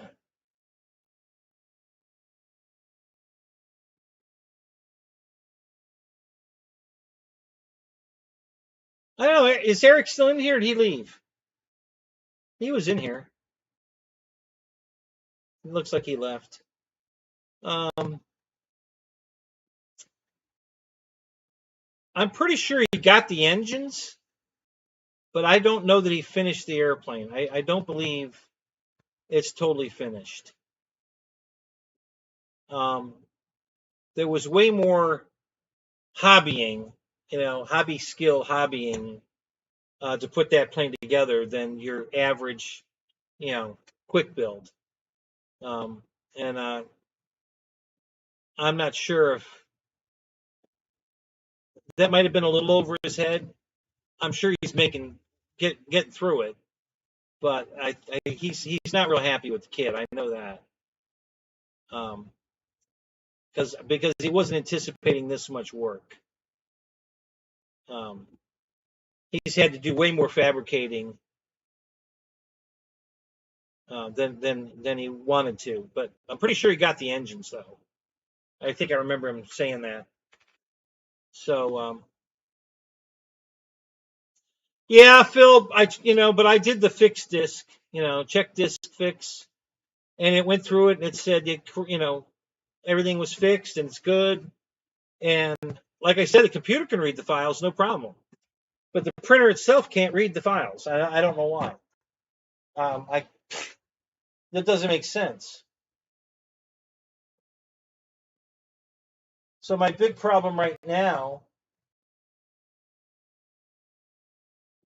which is not a huge problem, but nonetheless, um,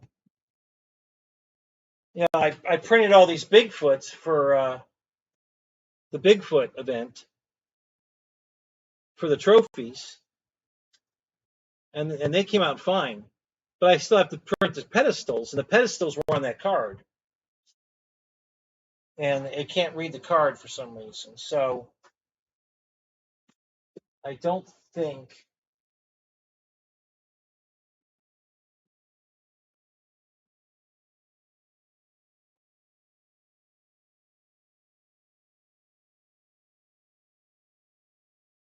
All right, let me put this other card in the other one. As a matter of fact, I think I'm gonna. I don't know if I printed them in here or not. I may have printed them in here. I might have forgot that. So let me fire up the Anycubic and see if they're on that card. The cards that came with the printer are working. They read those. They're just not reading my.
I can't read that. Shit.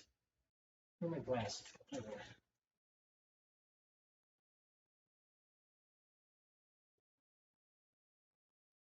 Oh, Falcon with the dish. Falcon without the dish. Okay, yeah.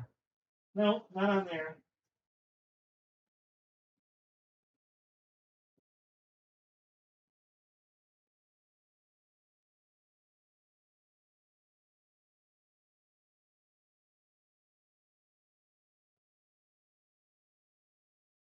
Uh,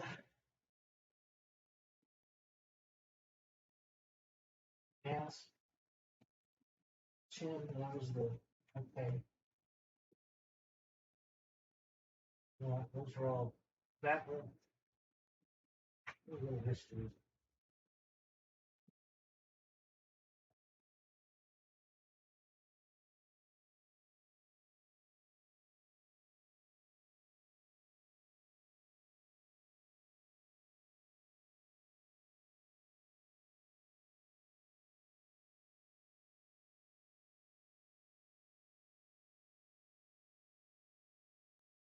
Darn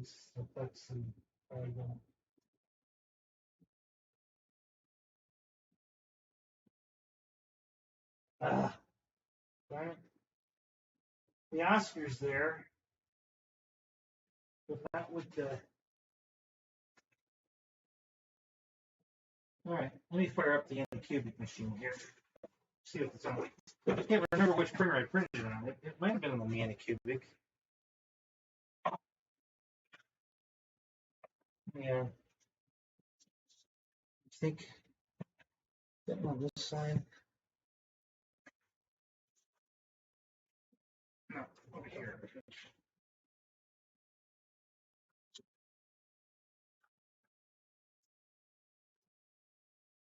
All right. Okay. I don't know if I showed you this, guys, if you haven't seen this one, but this is probably one of the most impressive things I've printed on the printer because of the detail in this. And what I mean by that, and I'm going to bring it really close to the camera, is those layers look like they're overlapping each other. Here, let me go here. I can't see. There's a delay if I watch it this way. Let me go to the main file here. Yeah. Okay, so you see how those, I mean, it literally looks like there's layers beneath layers in this, and there aren't, but it looks like there are. I mean, it's the coolest looking print I've ever done, as far as the effect.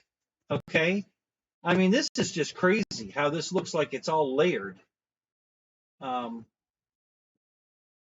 it's not. It's done in vase mode. So what that means in vase mode is it does this. It just goes round and round and round like this, nonstop. It doesn't go this way, that way. It doesn't do any of that. That's normal print, and you can print it that way. But if you put it in vase mode, it just goes around in a circle like this, nonstop. And of course, it's going in and out like this as it goes around to create all of these diamonds.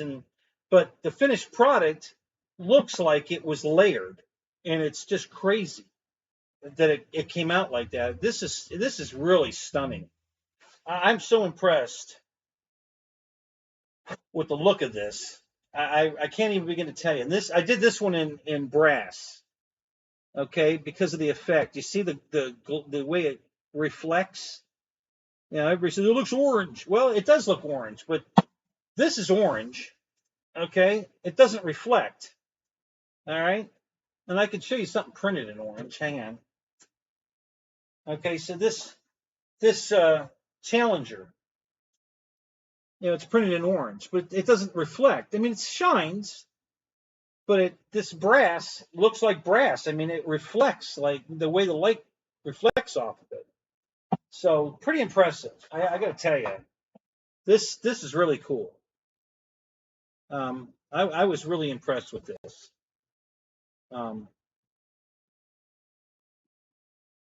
You wouldn't want to happen to the face business. All right, so I printed this one for a buddy of mine, my attorney's mother, who I adore. I've known her forever, and I've known my attorney for 30 years now. And she just had her,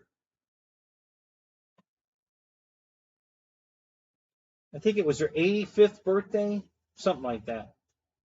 And so I printed her like 9 vases, and she probably didn't keep any of them, but but I'm sure she got a kick out of at least unwrapping them, and looking at them, and then she probably gave them all away because that's how she is. But that's okay. I didn't care. But I printed one of these for her, and I had never printed this before. This was one of the new, really crazy prints that I had not ever done, and it's pretty impressive. And then I printed. A buddy of mine has a Chrysler 300. So I printed him. This one didn't come out well. You see all the crap in the wheel? and this same thing in the back wheel. All right, the sides come out pretty smooth and everything, but the back looks like shit. That didn't come out very well. The spoiler broke off.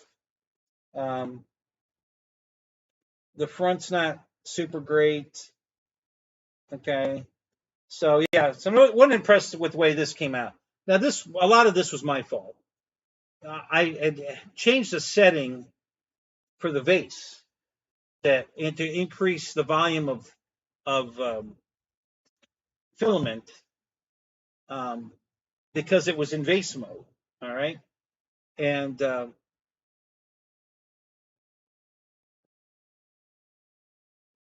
Klingon weapons are here. I'll show you those here in a minute.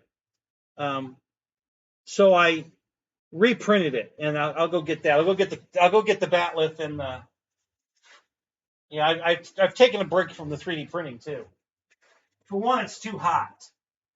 Um, Let me check this real quick.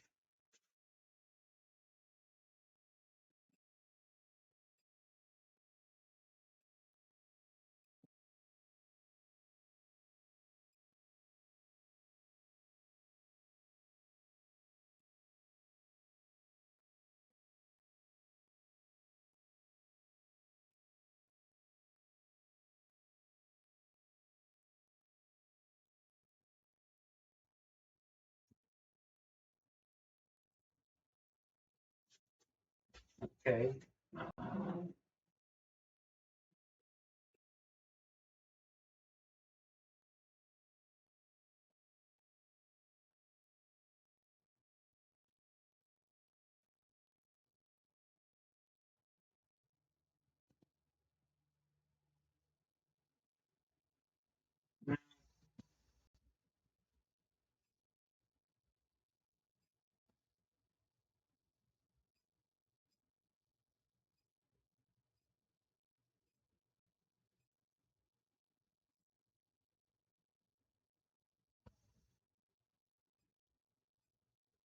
Okay. Yeah, no, they're not on here either. So what I'm trying to print are these. This pedestal. Okay. This is the got to print these in black so that I can put the Bigfoot on top of it like that. And I lost the file, so I'm gonna have to create a new file. No big deal. Well, it's a little bit a big deal, but it's it just takes a few extra minutes to actually grab the file, put it in the slicer, manipulate it to the size I want, and then print it. So, all right, let me grab. Oh, that is true.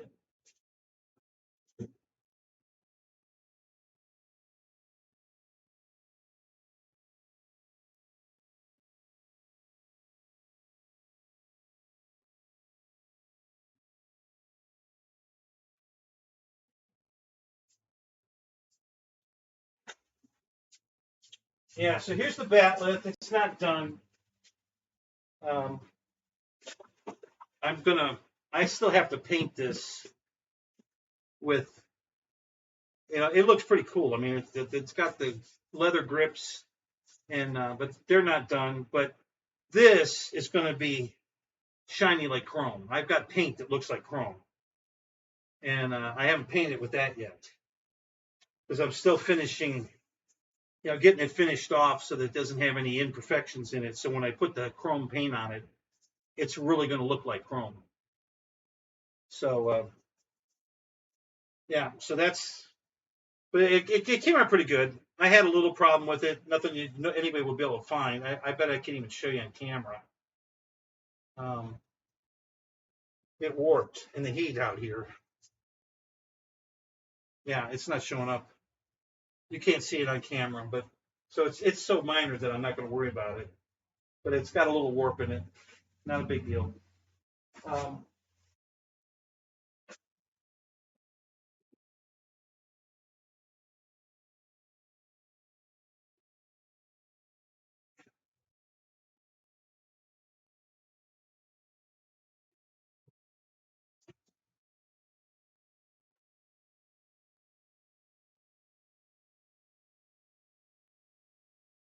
That is a life-size battlet there.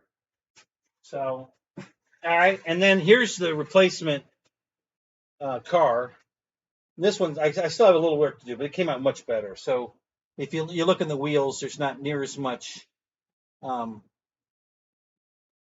crap in the wheels. They came out pretty nice. This has got several layers of primer on it to take out the layer lines. I printed this with, this one weighs half what that one weighs. To take the layer lines out of it. So now I just have to finish sanding it smooth, and then I'm going to paint it silver. Because his 300, this is a SRT8 version, and here's the back. Looks much nicer than the other one. It's still got some problems, but at least right here at the top, you can see the Chrysler emblem is there. Okay, so when I get done, finished sanding it and everything, I'll be able to. That'll show up pretty good, and the pipes look good, and the rest of it just needs smoothing. There's really not anything else there, but the front end came out really pretty nice. This looks pretty good. It's, you can see the definition in the headlights, in the turn signals, also the Chrysler emblem on the middle of the hood there, and then the canards on the corner of the bumper cover. So when I get this all sanded down, and then the mirrors on this one are made out of Gorilla Glue. I had to take, so they're a little different. I'll show you the difference here. I thought these were too small, so I'll show you the difference. You guys can tell me what you think, but okay, so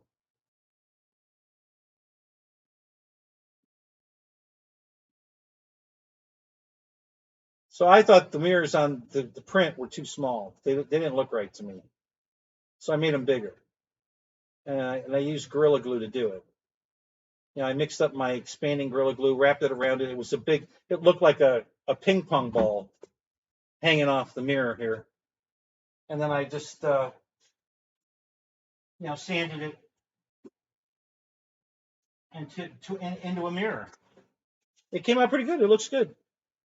If they still look too big, I can still sand them down some more. It's easy to sand them. It's Gorilla Glue. So I can make them smaller if I need to.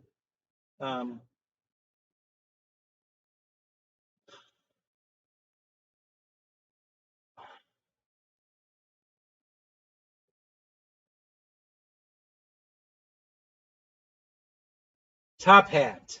Oh yeah, that's it's a pedestal. It's actually the pedestal for the Oscar. Where's my Oscar? Oh, right here. So this is a one print. It comes already like this. All right, but to make this is actual size. This is how big a real Oscar is. My printer isn't big enough to print it like this, one piece, because it's too tall. But this is actual size. So what I did is in the slicer, I cut this off right there so that I could print the gold with gold filament and the base with black filament. And then after they're done printing, I glued them back together. But now I have an actual size. This is the life size of a real Oscar. So, so the pedestal is that looks like a top hat. I have to reprint these. Now I had two different sizes, and this will work, but it's a little too narrow. The base is a little too small for the Bigfoot. This one's bigger, so you can see the size difference here. So this one fits the Bigfoot really good. So I'm going to reproduce this one. And that'll be perfect in black, and that'll be perfect. So, and then what else was there? Did what print in one go? The weapon? No, that was that. Well, actually, yes. I printed it all in one go, but 4 sections. So the way you do that, let me see if I can demonstrate that.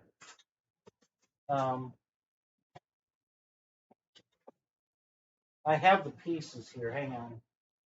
What do I do with them? Oh shit, they're way over there. All right, I'll get him.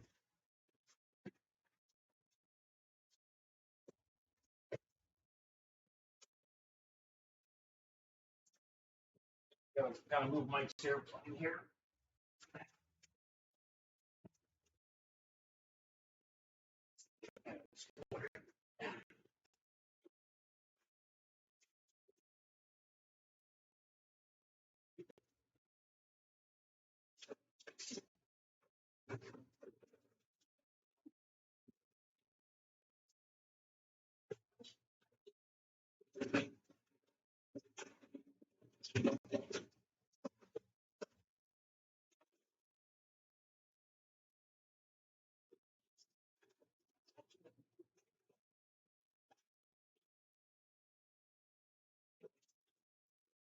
Okay, so how this works.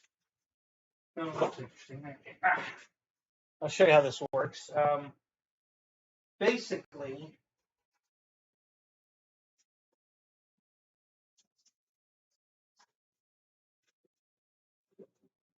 you have your build plate. Let me switch over here. Okay, so here's your build plate. Now this machine's the one I printed on. This is the 300 by 300. This is only 220 by 220. So this is a little too small, but it'll work for this demonstration. Okay.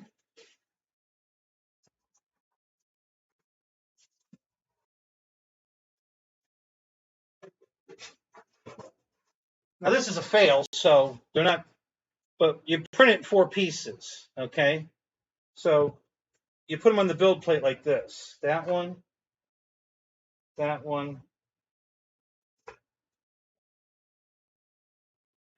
this one,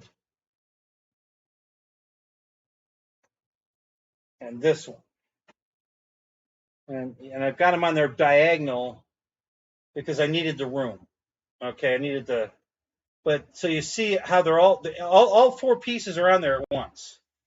Just like that, okay?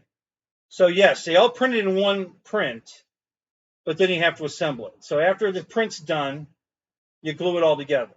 So these 2 pieces get glued together like this, okay? And that makes the center section right there, okay? I can't do the other 2 because it failed. So there's not enough of this piece here to match up to that one there, so they're not going to match up. So that's why this is a fail. But you get the general idea. And then you take and put the other 2 together like this, and that makes this section.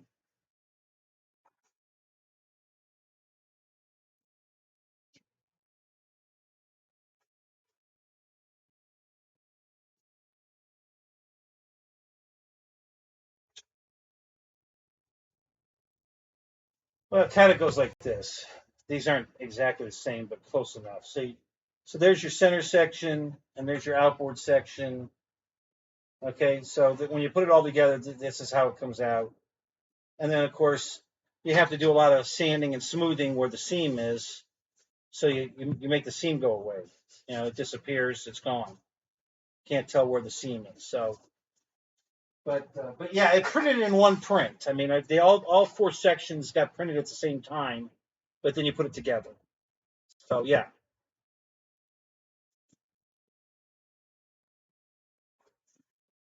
And by doing it that way, when you scale them all up together, that's what makes them. I mean, it should work even if you print them individually, but you have to make sure you scale them all exactly the same. Fred, what's up? So that they fit together. Because if they weren't scaled together,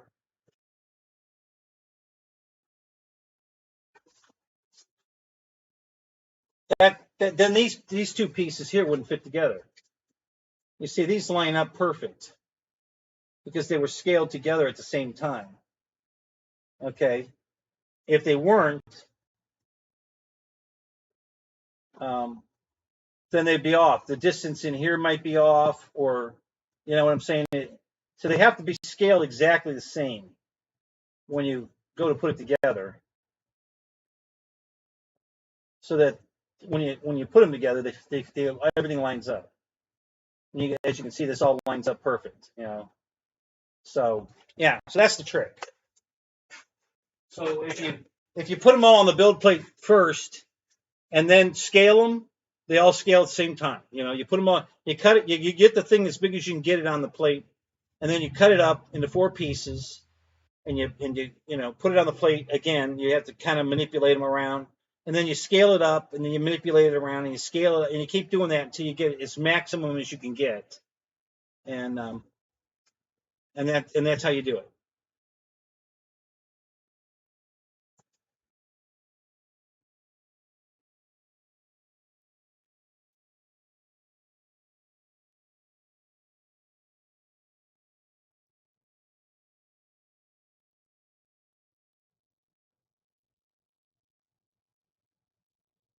Yeah, the gay pride version. I have. Yeah, it's in the back here. I have the gay pride version one. I'll get it. Yeah, that was this one. You're going to paint it anyway, so it doesn't matter what color the filament is, right? But this is the gay pride one right here. So you can see right here, there's some of the coloring. There's some green right here and some orange, and then in the middle you can see the green in here. So, but once you start painting it, that all goes away. You don't see that. But I'll show you what it looked like originally.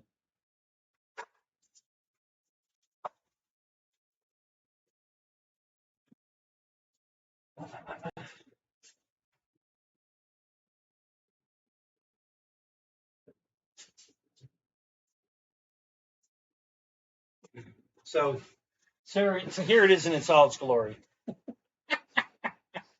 And I'll be honest, I thought what I'm not going to do anything with this one as far as try to make it prettier, or really get fancy with it. I'm probably going to give this to a little girl. She'd probably get a big kick out of this. So I may paint the grips black or brown maybe, and leave the rest of it. I don't know, but yeah. But I thought a little girl might think this is pretty cool with all these colors. And the reason I printed it with this, Lucky Charm marshmallows. The reason I printed it with this filament is I have like 5 rolls of this filament. It was ordered by accident, and I don't have any use for this color filament. I mean, it's fine if I'm going to print something with it that I'm going to paint, no problem. But if I'm just going to print it, I can't think of too many things I'm going to print and leave in this crazy color scheme. I did a vase in this, which is kind of this isn't it, but it's similar.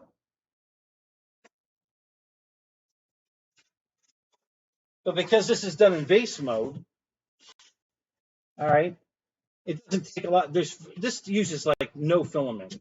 This roll of filament, I will do about 20 of these vases, okay? Because it's a single layer, and it just doesn't really take anything. So, but this started out this aqua color, all right, and then you see it here transitioning into the purple, right in here, and then it's purple up to right in here where it starts to transition into the red. Okay, and then it stays red, and then up here it's actually transitioning into orange at the top here, but barely. And then, do I have an orange one? No, they're all upstairs. I don't have. So I have one. Well,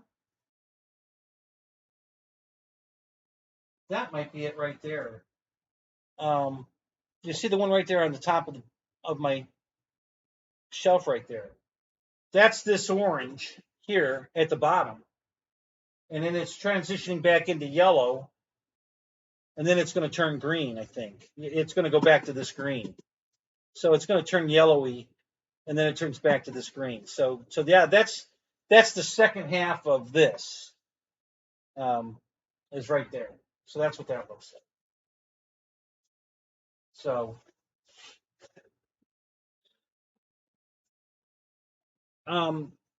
so the reason I printed all the vases, guys, is pretty simple. First of all, it's the best bang for the buck.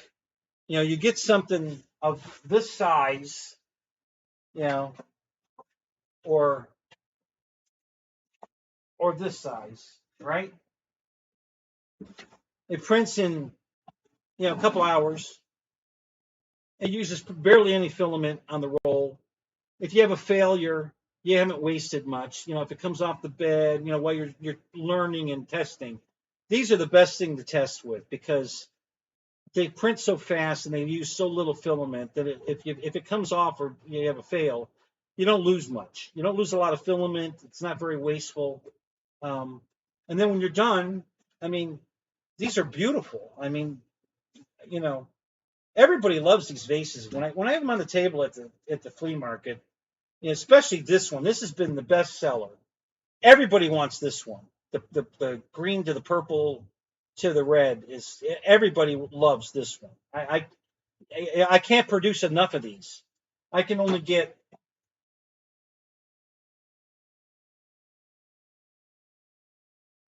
there's some waste involved, but I can only get about 2 per round. So if I can print 20 of these off of a roll, I'm guessing I can only get 10 of these, and then I'm going to have waste, and then I'll probably end up with maybe 5 of those because to get this started in the right spot, I got to waste filament to get it back to, it doesn't come out even. So to get back to that green where I want it to start, I got to waste filament to get the starting point to here. So it's not an actual science. I guess if I had a big enough printer, because this is max size for the K1C, which will fit on the shelf. This is as tall as anything. I can't print anything taller than this and get it on the shelf. It won't fit. Okay, so even the car standing on end won't fit on the shelf. But this will fit in this printer. This goes to 300. This is 250. This is 300. So you can see these two are the same. They're exactly the same height. Okay, because they're both max 300. This is 250. So that's all the max that'll go, and that's perfect because that's exactly what'll fit on the shelf behind me. Is 250.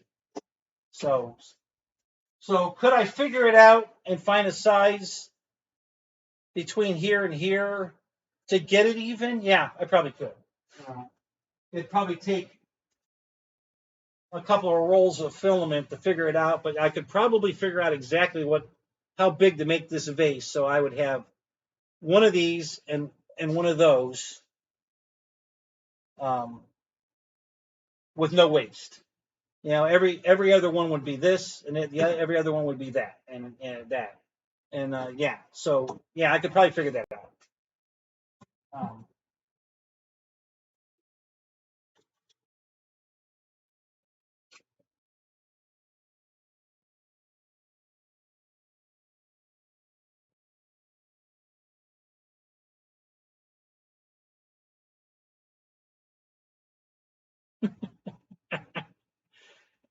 Phil, are you kidding? Did they really print? Did they repaint the crosswalk in front of your house rainbow color? Did they really?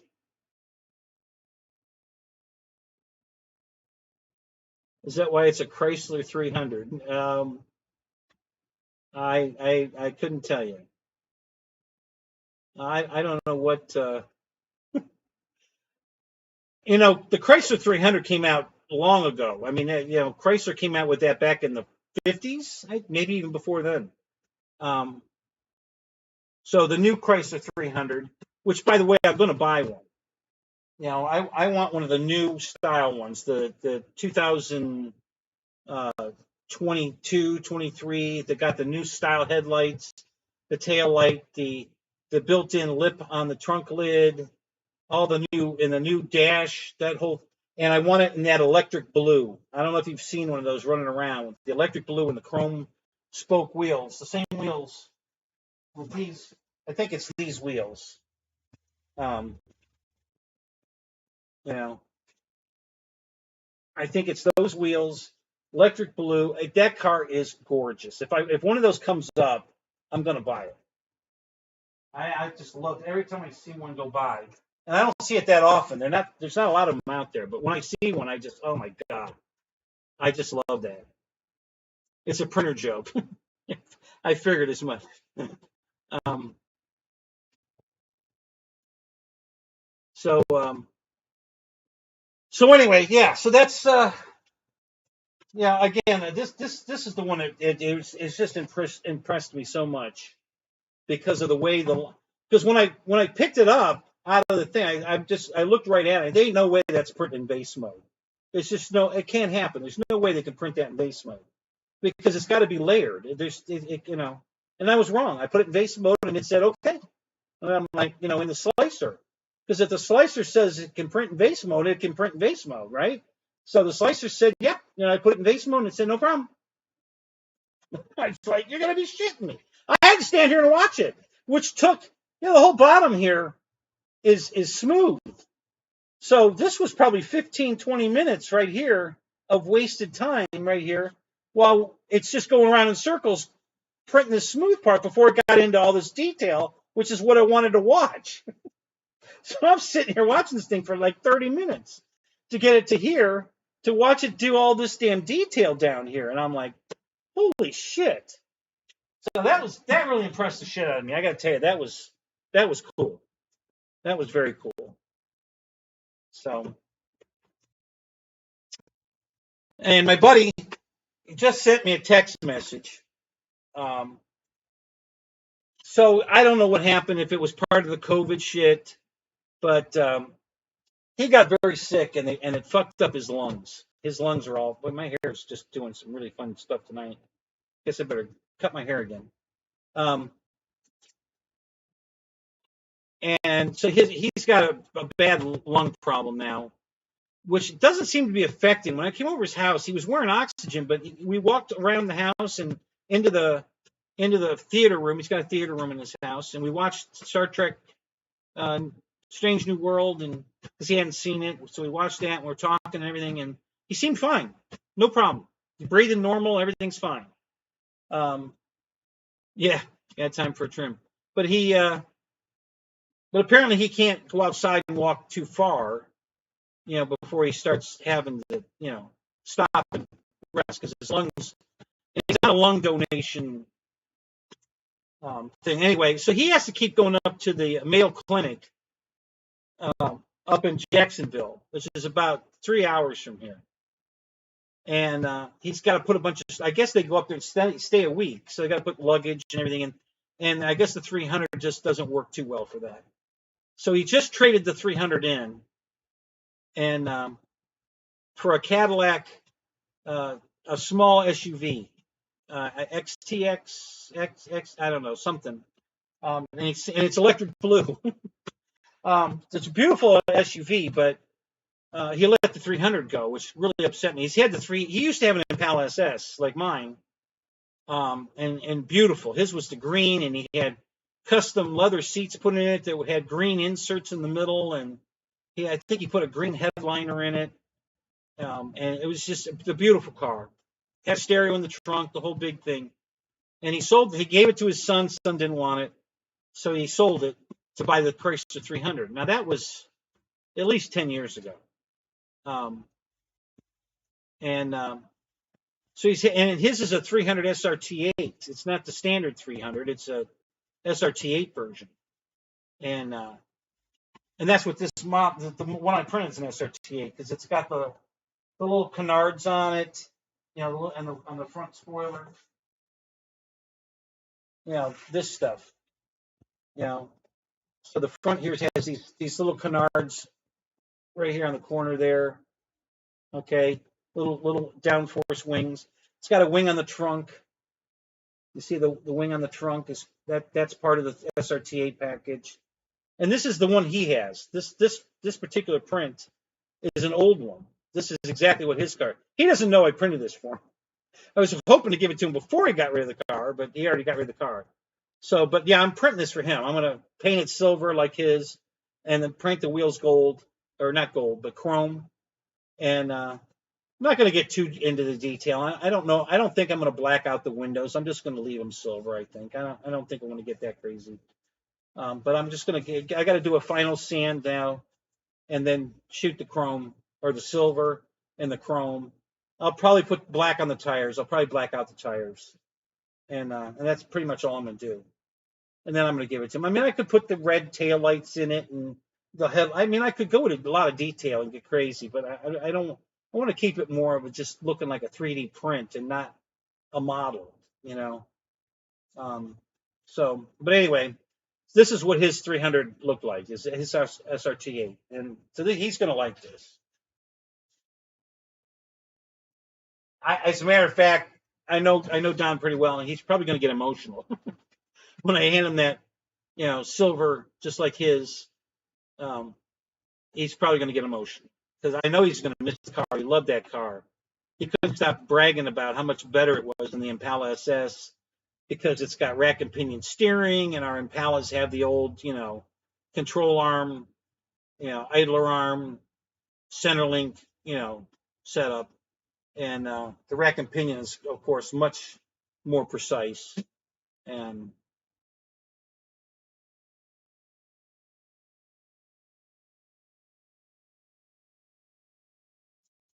oh, do you feel? Yeah, yeah. I've been cutting my hair since I was 12. I used to go to the barber and he cut my hair, and I'm sitting there watching him in the mirror, and I'm like, fuck, I can do this. And it's hair. If I fuck it up, it'll grow out. I wait a day, or I screw it up. I wait a couple days, and I give it an extra trim, and it's fine. So yeah, I don't. I mean, you have $20, $30, $40 for a haircut now. I ain't got money for that. I mean, I do, but I'm not going to spend it on that. I'll just cut my own hair. So I've been cutting my hair since I was 12, and I do a pretty damn good job of it. I'll be honest with you. When I take the time, usually takes me about an hour. Because It used to work great, the old house, because I had a mirror behind me on a medicine chest, and I would open the door at a 45. So the mirror over the sink, I could see the 45 door in the mirror behind me, and that mirror would show me what the back of my head looked like, and I could cut straight across and do all the tapering and trimming in the back, and it would come out. The front was always easy to do, but the back was tough. Now we're back to tough again because I don't have that medicine cabinet behind me. No, I don't use a Flowbee. No, I thought about using one though. It's not a bad idea, honestly. So yeah, I just so now I do the best I can. I just kind of feel my way, and I get it really damn close because Deb will come home, and I'll just say, here, finish it up for me, and it's usually snip snip, and she's done. It's not even a 2-minute ordeal. She just gets back there, runs the comb, and snip, snip, and then done. Okay, you're good. So, the Flowbee is really a pretty. You can really get a nice haircut out of a Flowbee. You have all these different attachments, right? So you put the short attachment on to do your sides here, the sideburns and the sides, and you put the little bit longer one to get up in this area, and the longest one on the top, and you can really get a nice, even, layered haircut out of a Flowbee. If used the right way, that thing can really do a good job. I know it sounds silly, but it's one of the pet rock, gag things that we thought about over the years. It actually did work pretty good. So, so I was pretty impressed with the Flowbee. Even the Pocket Fisherman and, worked, but, it works. Is it great? No. But the Flowbee actually does a good job. You just have to know how to use it.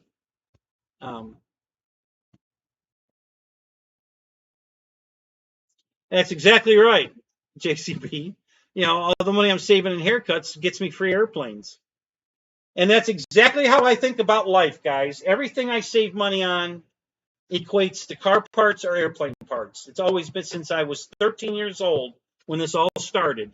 Every place I can make money or save money is all going toward my hobbies.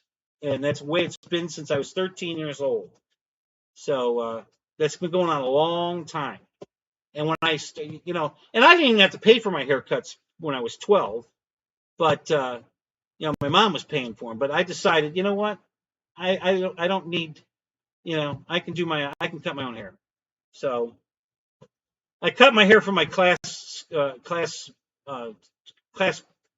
my graduation class book, and my hair came out beautiful that day. That was perfect. My hair looked so good in my face, my picture in my graduation book. Yeah, I was pretty proud of that because I'm looking at the haircut and I'm like, damn it, I cut that.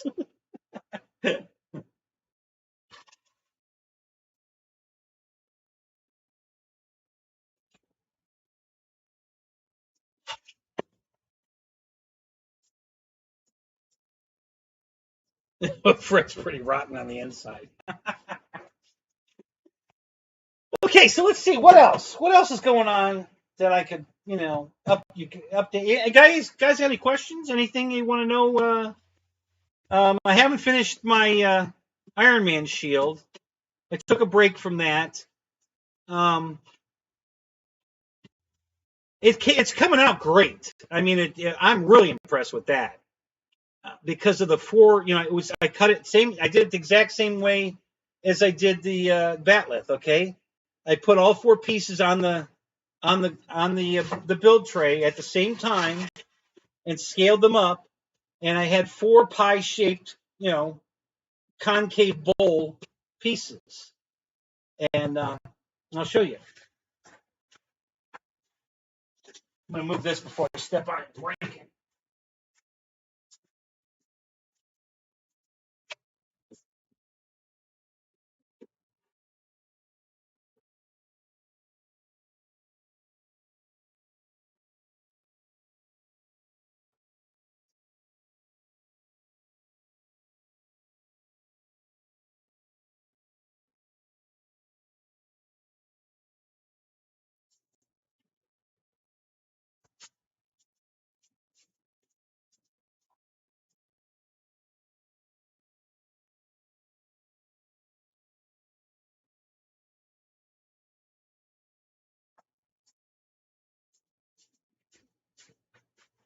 So this is a pretty deep. Gotta move this too. I don't want to break this. Let me put this up here. Oh, I got a better place here. It's a pretty deep dish.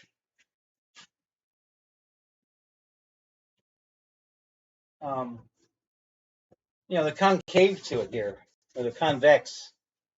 Um,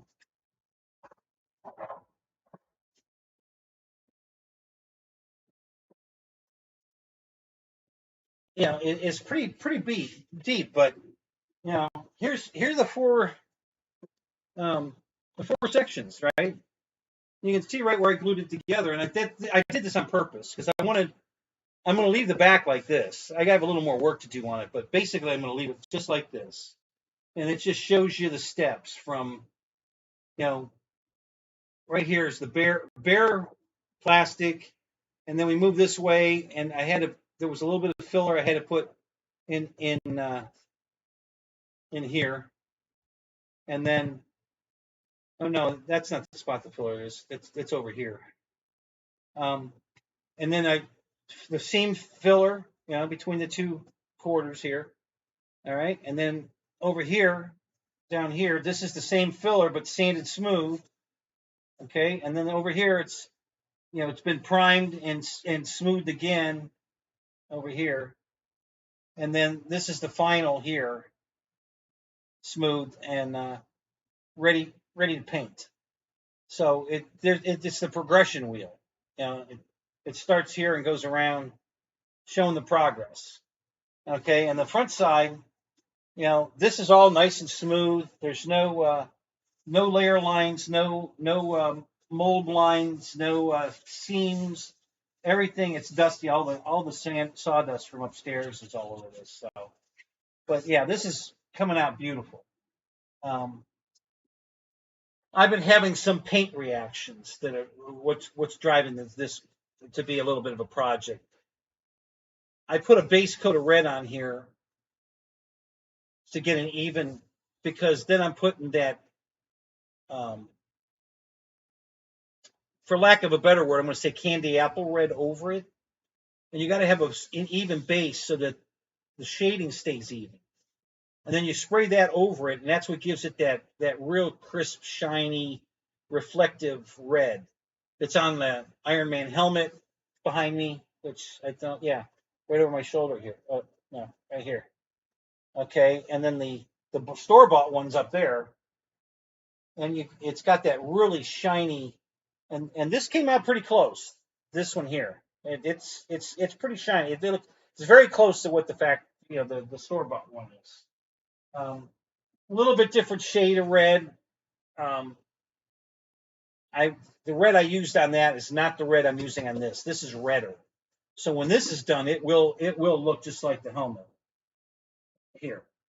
But every time I put what's been happening is every time I put the red on, the reflective red over the red, I get a reaction. Not everywhere. It just in certain spots it bubbles up. I get a paint reaction. Why? I don't know. So I decided I'm going to let this thing dry for a month, and that's what I've been waiting for.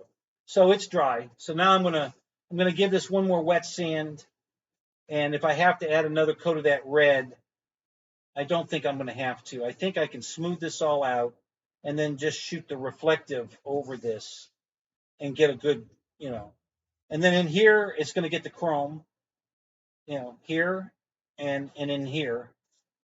And then the star's blue. And I had that same blue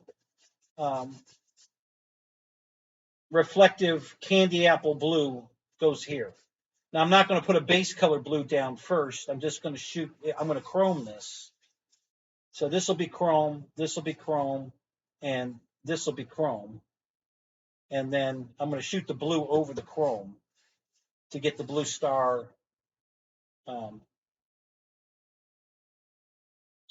Actually, the star is chrome. It's in here is the blue, I think, isn't it? That's the way it is. I'm pretty sure that's what it is. Yeah, the blue's in here, and the star is chrome. So I'm going to chrome all of this, and then I'm going to tape off the star and shoot the blue. And of course the red will all be taped off already. But yeah, this came out. I'm just so impressed with how this came out and how well all the seams. When I glued it together, I had to do very, very little. This filler here is like nothing. I mean, it's once you sand it smooth, it's not a 32nd of an inch thick. I mean, it's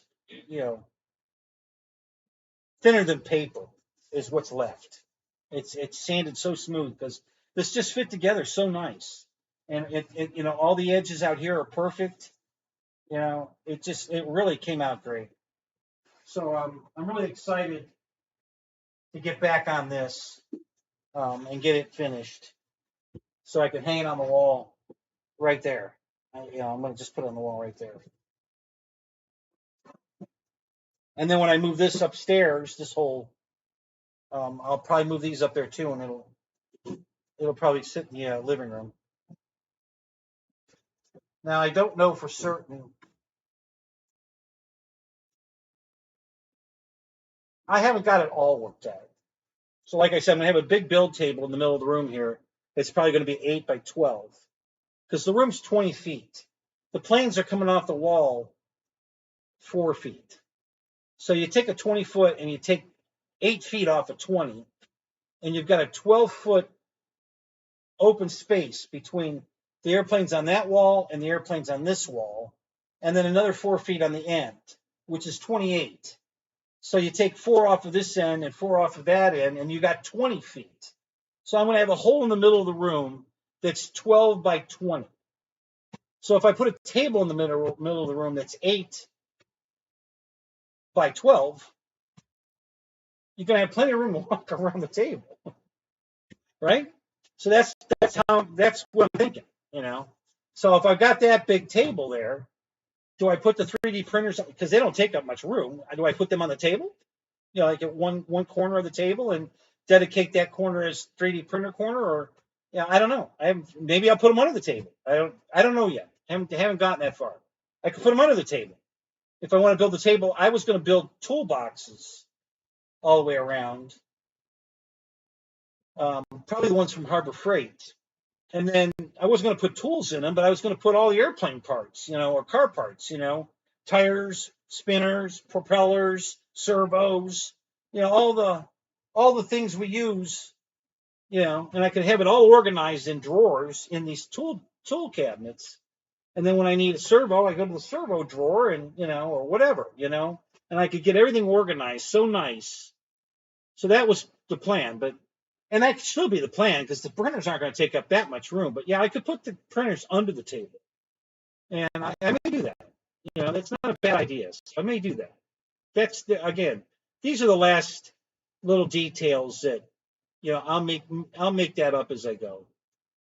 Oh, thanks, Phil. Yeah, this is my the back of the shirt's the cool part. I think. Is this the one that's got the CTS station wagon on it? A white station wagon? Is that what's on the back of the shirt? I forget. I've got two of these 1320 videos, and one of them's got a CTS wagon on it. Yeah, that's it. They were giving that away. This wagon. I was trying to win that wagon. I wanted that wagon bad. I really. My wife wanted it. Deb wanted it bad. She can drive a stick. And when I showed her that, she was all excited. Oh, you got to win that. I said, well, I don't know if I'm going to win it or not, but I'm trying. I bought tickets, but we didn't win it. But anyway, yeah.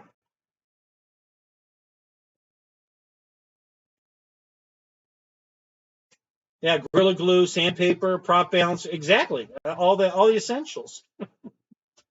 Yeah, that's what I'm planning on doing. I don't know if I'm going to go all the way around the table, but at some point there will be at least one, if not two toolboxes under the build table.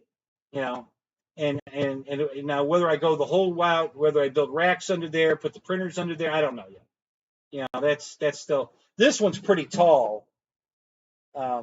Actually, it's very tall. I don't know if I have a tape. Oh, I do have a tape measure in here.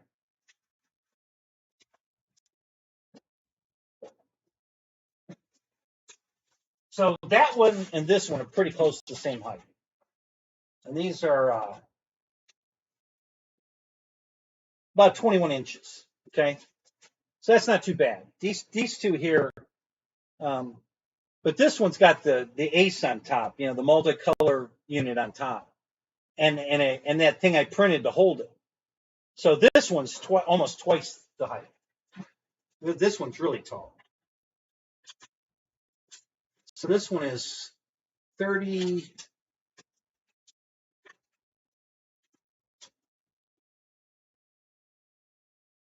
About 33 inches.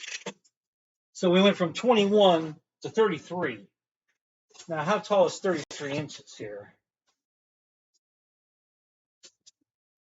Yeah, that's the height. The desk is 31 inches. So this rig is actually 2 inches taller than this desk. So the build table will probably be taller. So that will probably just fit under the build table, because I'm probably going to be at least 33 inches. Because I'm going to either have bar stools around the build table or nothing, you just stand around it. Most likely I have bar stools. When I had the hobby shop open, I had a very similar setup. I had a big 4x8 sheet of plywood on legs that I built, and I had bar stools all the way around it. And we all sat around the bar stools around this big giant build table working on our RC cars. Everybody had their own little area to work in, and we'd get our cars ready for racing. And then I had shelves around the walls, and the chargers were all there, and we were matching battery packs and all that fun stuff. So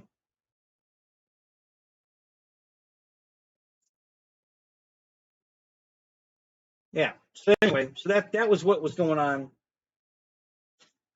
there. So yeah, I think I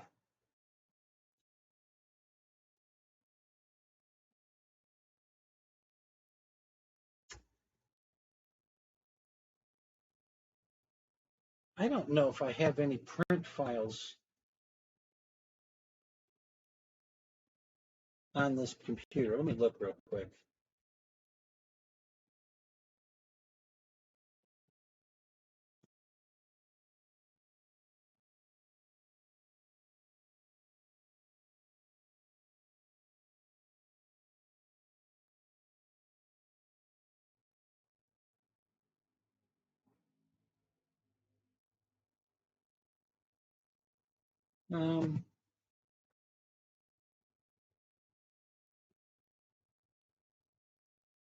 Yeah, there's a few on here. Let me see if the Oscar's on here.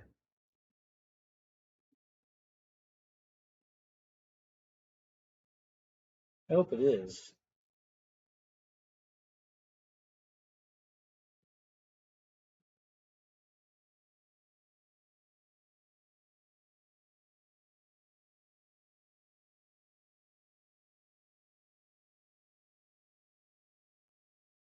Oh yeah, there's a lot of files on here. Okay, good. With all the computer swapping I've been doing, I wasn't sure what was where.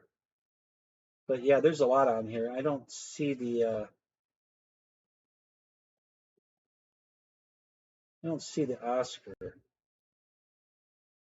which is not a big deal because that means it's probably on the computer in the living room, and I can I can slice the file in the living room and then bring it out here and plug it in. So that's not a big deal. Yeah, Velociraptor,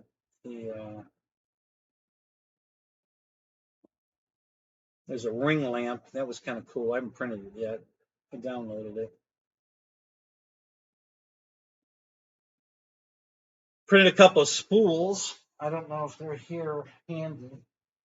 The Bamboo Lab spools, because they come apart, so you buy refills instead of buying filament on a spool. You can buy a refill and put it on a spool, as long as you have a spool that comes apart. Now, come to find out that these Sunlube spools come apart. So I have a bunch of these, so I don't have to print any more bamboo spools because these come apart. Now they're a little thinner though. So if I buy bamboo filament or something that uses that same thickness of the way, like this, for instance, I don't know if you can see that on camera, but this spool's wider than this one. So if I bought a refill for this spool, I think this one comes apart too. Yeah, it does. So if the refill for this spool came in and I tried to put it on that spool, it wouldn't fit. I wouldn't be able to get the sides together and lock them because it's too thick. So and the bamboo one's even thicker yet. So, but I don't think I'm gonna be buying any more bamboo filament. I don't like it. I'm not at all impressed with the bamboo filament. So I don't think I'll buy any more of it. It's pretty doubtful. The rocket engine, Flexi, Star Trek Enterprise, Discovery, uh, Lost in Space, um, the Octopus that Dev never printed. Kind of bummed about that one because I paid for that file and it won't work.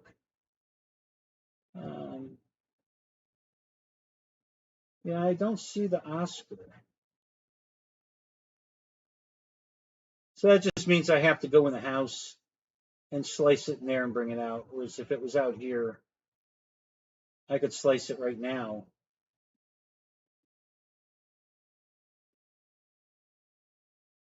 And then run the print.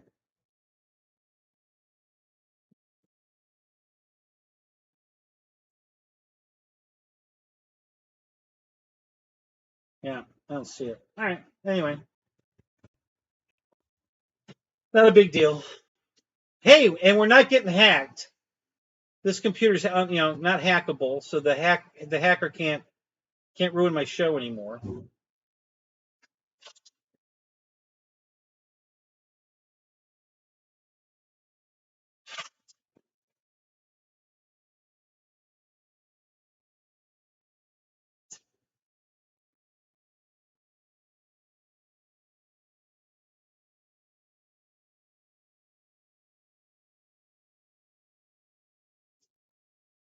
Yeah, young kids today, they don't want to work. They don't want to. All they want to do is play on their phones.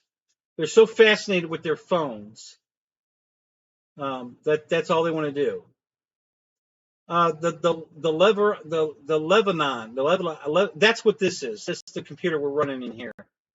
Is the Levelon, however you say that. Yeah, that's this one. Good computer, very good computer. I've had no problems with this one. Um, it's only got I think two USB slots and one HDMI, and that's about it. It's everything else has got to be done wireless, or you got to put a hub on it. So I'm not crazy about that, but um, it's okay, and it's been working great. I haven't had any issues with this computer at all. It's wonderful. It's got a good camera on it. We're not using the camera on it. This is the camera we're using is the Logitech clone, but I can show you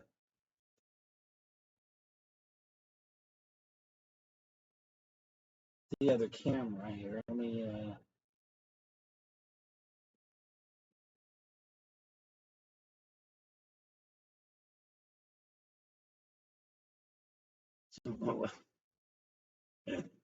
The laptop is not exactly pointed in the right place, so let me go move that real quick. But the camera's pretty good. It's not quite as good as this one, but it's pretty good. Let me go adjust it, and then I'll show you. I was doing all those laptop swapping I did that this got shifted, and it's definitely not pointed in the right place, or at the right angle for that matter.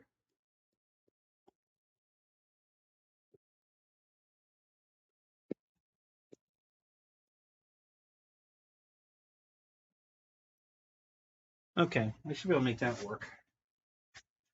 Okay, let me resize the picture. Because the picture's too big.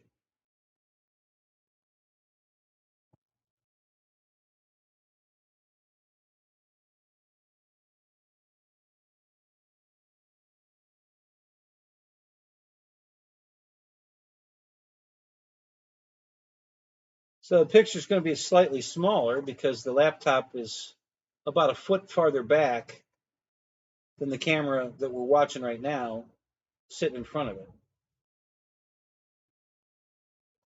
So,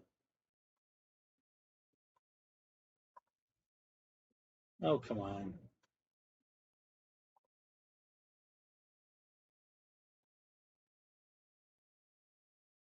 Wow. All right. Let's make it smaller, yeah.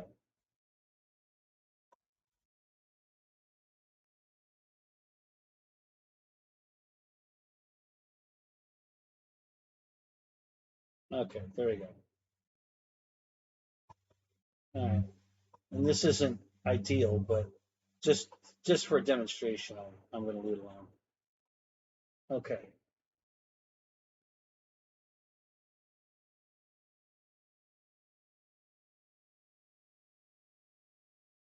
All right. That's good enough. All right. So here's what we got. So right there is the camera that we're watching.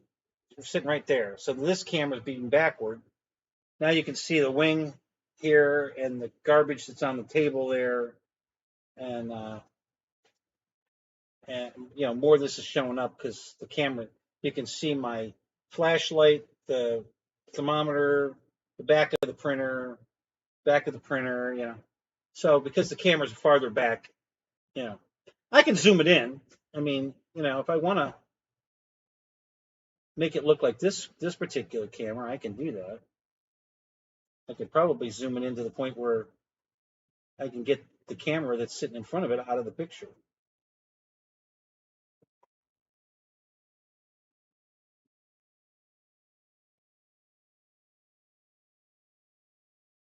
Yeah, we'll just do it. Hang on, I can do it a little better. I'm trying to duplicate this camera.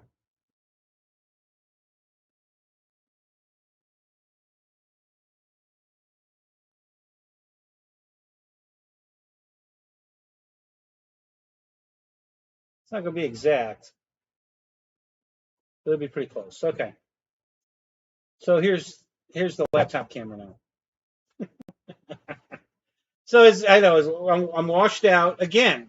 Camera's back farther, so it's the light's right overhead here. So that camera's back. This one's too close, so I'm not getting the washout from this camera because it's so much closer. If I move in closer like this, see a lot of that wash on my face is gone now. It's still in my hair, but you know that's what that is because of the relative position of that light up there and how far back the camera is in this picture versus this picture. So, but they're not a lot of difference. I mean, clearly this is better than this, but this isn't bad. And like I said, the camera on the old laptop sucked. You know, the other one I had, that camera was horrible. This is much better than that one. But neither of them as good as this one. That's a damn nice camera. That was like $16.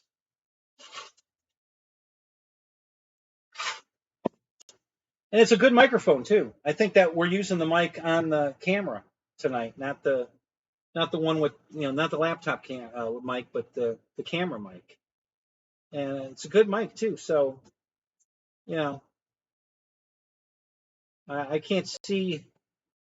I really can't see how I could make the camera much better. To be honest, I mean I could make the lighting better for sure. This is killing me, but that's just what I have right now. That's once I get things set up, the lighting will be way better. But right now, I've got that light on.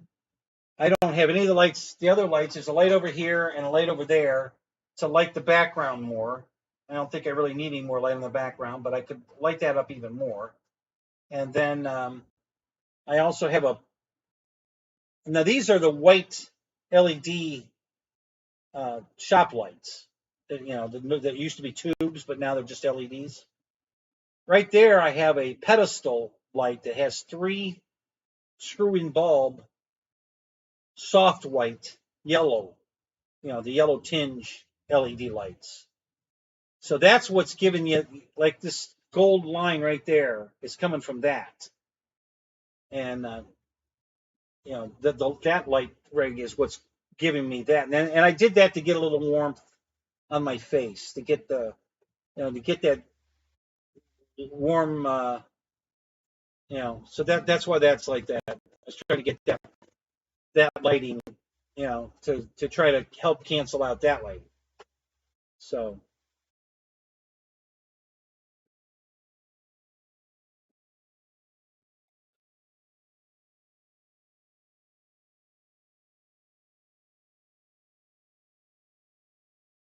yeah, next episode I print myself. Yeah, I would love to buy a scanner if they weren't so damn expensive. Um, I would love to buy a scanner so I literally could print myself, and other things too. You know, all kinds of stuff, cool stuff. Detailed stuff. If I had a scanner, I could print some really cool, detailed stuff. Um, I don't know. Do you guys watch any other? Yeah, sure. I'll say it all over again, Mike. All over again. There you go. Do you guys watch any other YouTube channels or any other YouTube 3D printing channels? Any of you guys into that? Any of you watching any of those guys? The other channels. There's some really good channels out there.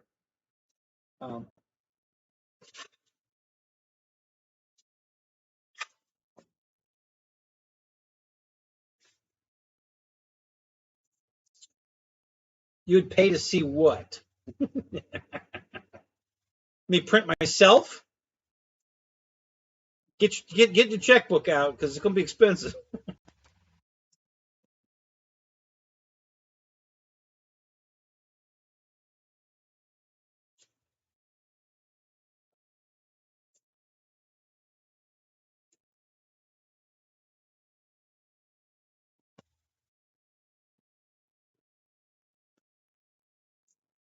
Yeah, so nobody's.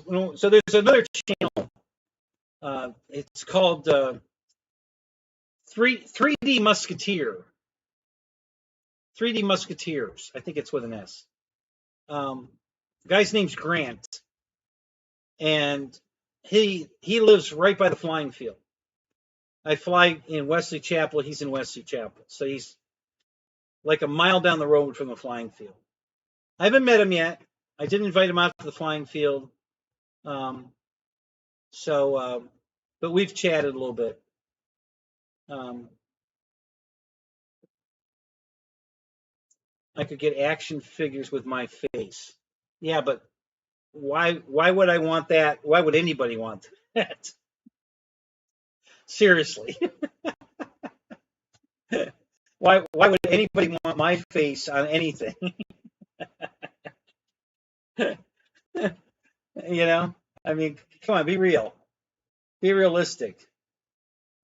You know, I can't see I can't see a soul on earth wanting my face on anything.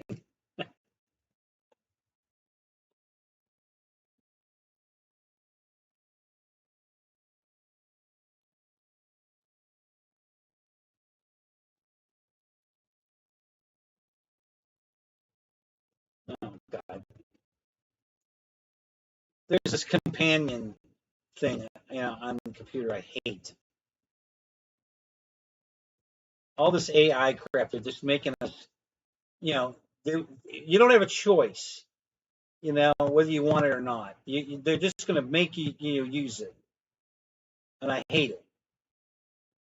And you can't even delete it. I've tried. I've watched 100 different YouTube videos how to get rid of it, and they all work temporarily, but it's self, it restores itself automatically every time. I've been able to remove it 100 different ways, and a month later, it's back. I don't know if it gets a signal from corporate headquarters or if it's self-in-line. I don't know. I don't know how it does it, but it keeps coming back. So I can't get rid of this pilot companion Edge. What is it called? Is it Edge? Hang on a minute. Let me see if I can find it. Oh, wait a minute. Isn't it? Doesn't it do it when I do this? Yeah. What's this called?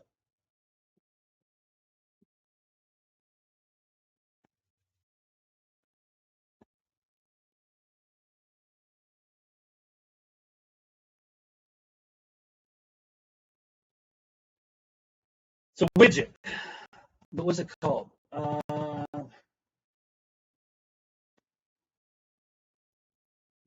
Maybe it's in there. Hang on. Oh, no, it's not going to let me do that. Now it's preventing me from opening the toolbar at the bottom.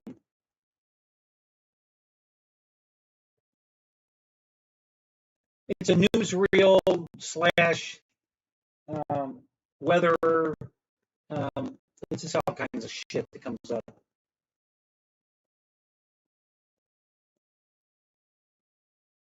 I forget what the hell it's called though. I think it's called Pilot. I don't know. Any of you guys know?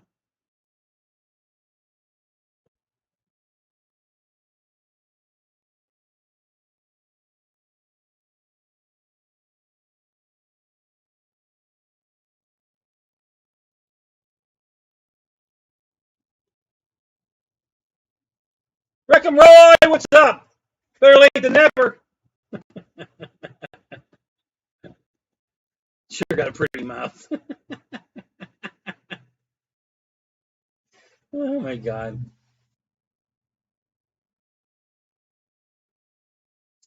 Yeah, that's the new channel. All bases all the time. That's not bad.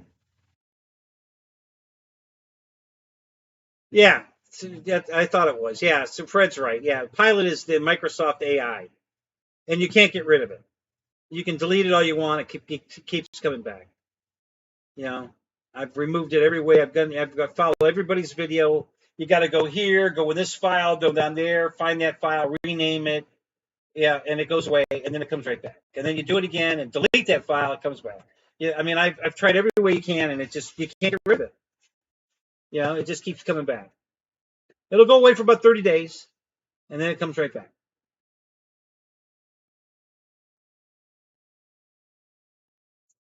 So, anyway.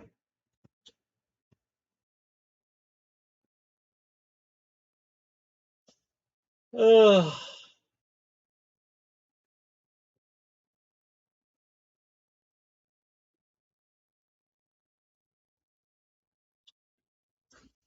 All right, well, I don't know, what time is it? It's 12:21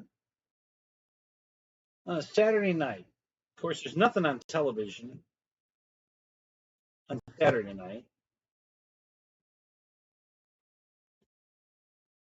All right, what else you guys got? Should we go check some more RC stuff? Let's see, who else sells RC that we buy from? Hobby King we looked at. Banana we looked at. Horizon we looked at. Tower's going to be the same. Well, actually, Tower might have a few extra. Yeah. 5:21 Sunday morning. Yeah, I know. It's Sunday morning here too. It's 12:22 Sunday morning here. So yeah, I know it's Sunday morning. Are you watching Top Gun Maverick? Yeah, I could go watch a movie. That's always available. Yeah, exactly. Well, none of us have a life. Yeah, that's obvious. If you're in my show, you definitely don't have a life. um,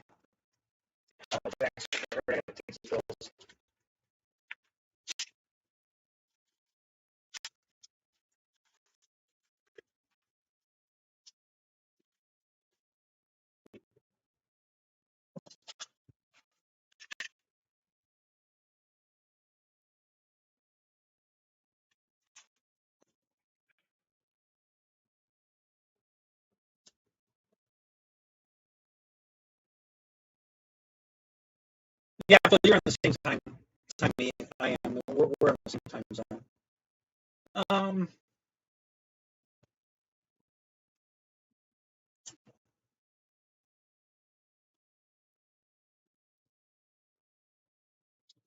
All right. Well, since we have a bunch of newcomers, I'm going to go through the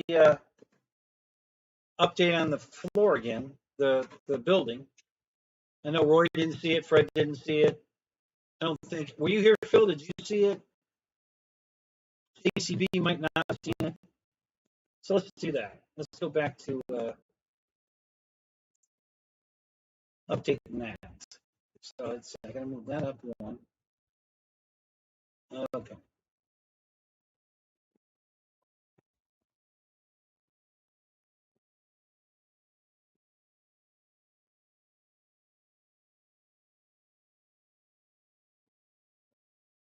What the hell's going on there?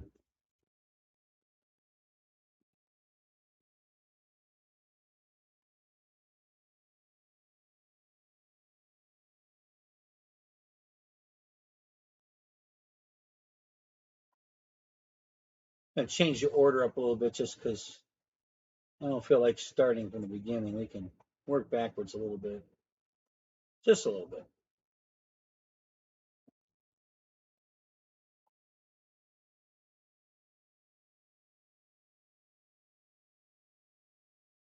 All right. So starting with this picture, obviously that's the whole unit, which is my background. Okay. So that's going to be upstairs. And when I show you all this, at the top of the steps on the right-hand side of the room. So when I show you the room, that's going to be on the right-hand side. I was going to originally put on the left-hand side, but my roof structure are in the way. So it's not going to work on the left side. So I'm going to have to go down the right side. Not a big deal. It's going to be between the French doors that are at the very end of that room and the staircase. and it just fits, but it will fit. Okay, so next I'm going to show you. I think you guys already saw this when I showed the upstairs. What's above where I am right now, straight up.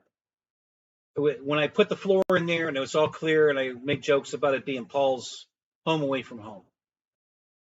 Okay, I'm going to show you that again, but now it's completely full. No room for Paul. So Paul's out. We don't have, we have no room. There's no room in the inn.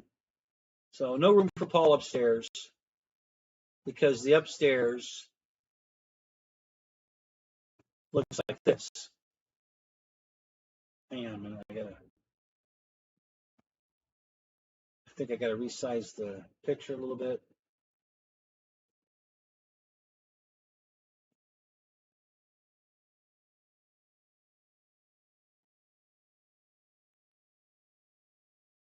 All right.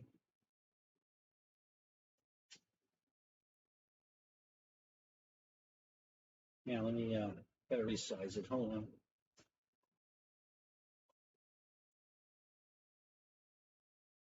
Wow.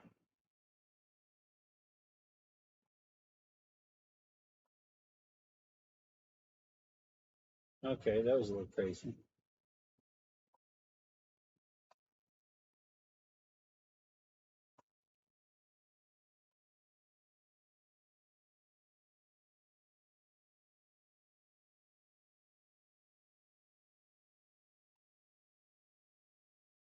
Oh, come on.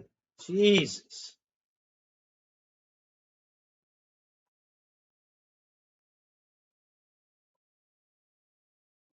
Okay. All right. So there's Paul's room, home away from home, upstairs. So you can see the step up from the living room, which is the main floor in front, right here in the front of the camera. And then the step up to above the hobby room. That's the hobby room down below. And if you look right there in the corner down below, that green, that's my green screen. When I ran the green screen, that's where it was taped on the wall on the building. So that's what you're looking at. So I'm sitting right next to that right now, where you see the green downstairs. And that's the ceiling of the hobby room and the floor of the upstairs. And of course, the upstairs is full right now. That's temporary, but I have to get shit out of the way downstairs so I can work downstairs. So I had to put it somewhere. So it's all upstairs for now. It's not going to stay there, but that's for now. And then the main floor now, of course, that's all sheeted. That's all plywood, just like this is the lower floor. All right, and all those 2x4s are the walls for the bathroom and the outside walls of the upstairs. So this 2x4 right in the middle of the screen here, close to the camera, it's actually a 4x4 going straight up. The walls are going to go between the 4x4 and the 4x4 that's behind it. The wall, I'll fit the wall to fit right in between those two 4x4s and screw it in. And that'll be the outside wall and the inside wall of the upstairs apartment. You can see the French doors down below on the left. Those are the French doors. I got another set of those. You can actually see the other set. Right there at the 4x4 that's right here, you see that white thick piece of, that's the second set of French doors is right there. It's leaning against the wall on the right side of the downstairs. So just right of the two open doors, French doors, is a white slot there, a white sheet. That's the top of the other set of French doors. And I'll show you where they're going to go. They're going to be right where the camera is. Okay, where I'm standing, where the camera is, where those doors are going to go upstairs. So you can see all the framing all the way around, the 45 that the French doors are at the down below, and that where you're seeing the green screen is where the staircase is. So there's a 30, I think it's 42 inches, the width of the staircase going right down in that hole there. where you see the green downstairs. That's the staircase going downstairs into the hobby room. Okay. And then, of course, all that stuff upstairs. And then those braces on the right-hand side against the building, you see those 45-degree braces. Those are the problem. Those are why I can't, because they go all the way across the whole building on both sides. I can't put that downstairs, my back screen, this back, white shelving unit won't fit between those braces. I'd either have to take them down or cut them, and I don't think I want to do that. So I'm just going to put it on the other side. So, all right. So now let me turn this around. And you'll see it from the other angle.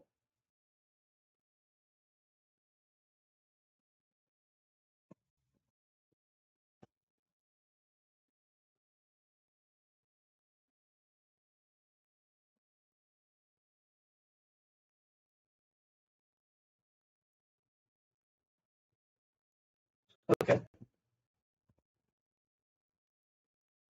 All right. So the camera I was at the very far away 4x4 on the right-hand side. You can see the garage door next to it. Okay. The overhead door to the right. Okay. That's where I was standing with the camera shooting diagonal this way. Now we're looking the other way. I'm in the corner over here on the left, shooting diagonal to the right. And that's the entire floor of the upstairs.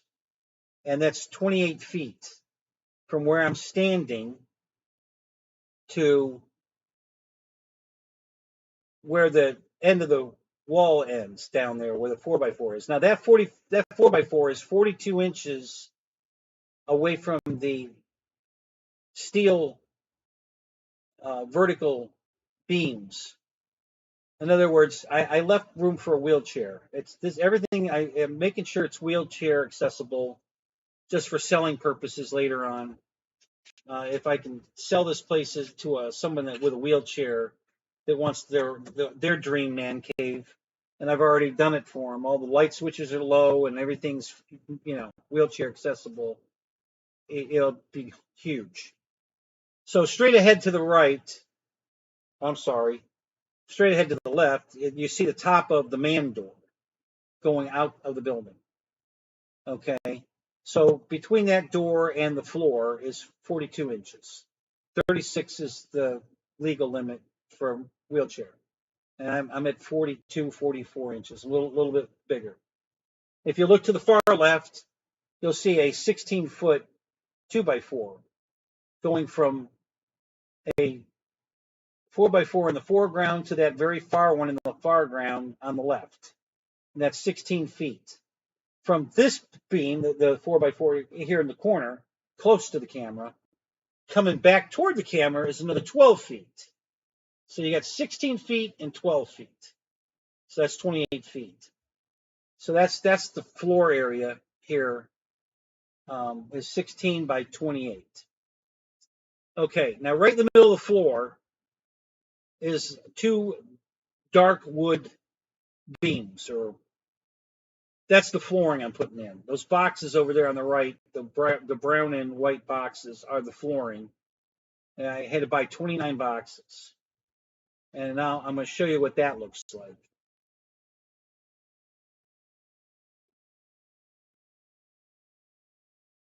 So I'll show you what the floor is going to look like. And it's going to be much brighter because I'm going to hang a temporary light above this area upstairs so it's brighter. All right, so this is, I didn't show the other guys this shot, but this is a distant shot, okay, of the floor.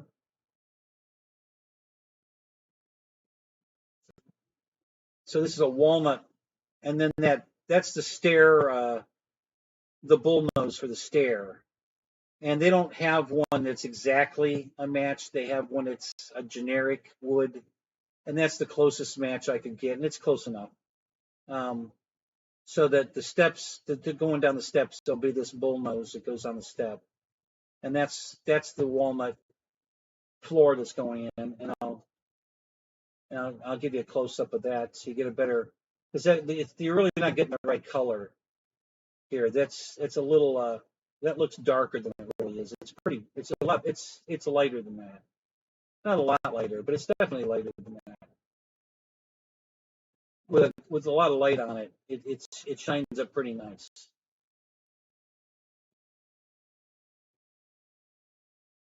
Um, Hang on, let me try a different one.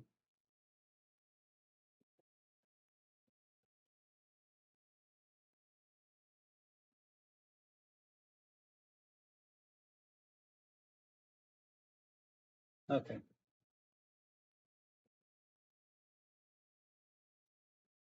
So that's a closer up look and more light on it. So you get a, you know, it's a lighter wood oak. So that's what the floor is going to be like. That's the finished floor. That's what I'm putting in right now. So floor of the upstairs. So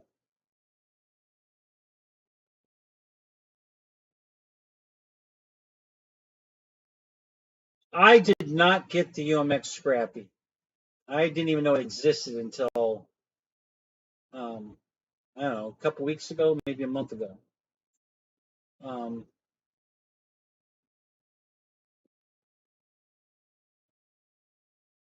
I forget how much is that thing. I forget. I might want to get that. Thinking about it.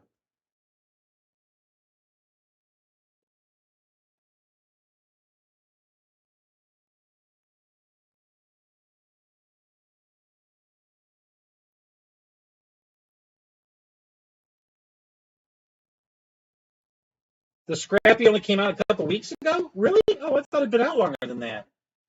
Oh, I'm not that far behind anyway. Then I thought it was way behind on that one. I thought it was out. I thought it had been out for a while. Huh.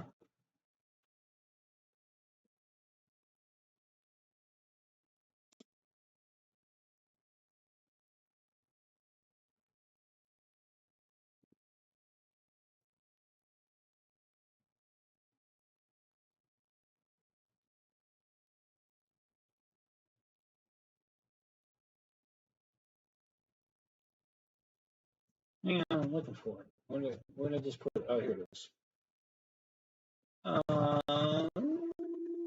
Aircraft. Um,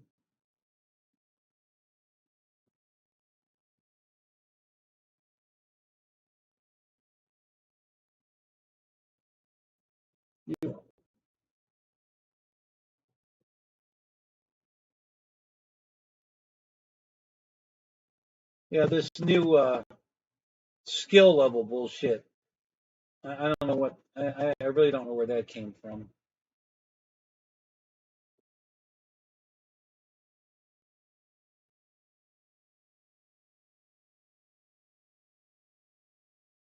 I see Horizon's been lowering their prices on some of their stuff because, in my opinion, it's way overpriced. But um,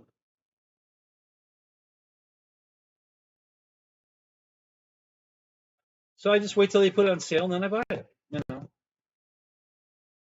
like right now, that decathlon at $199. I like that. Um, at $299, I wasn't going to buy it, but at $199, I think I will. It was, it's just way too expensive. I'm just not going to buy something. When they price it to where I feel that it's affordable, reasonable, you know, uh,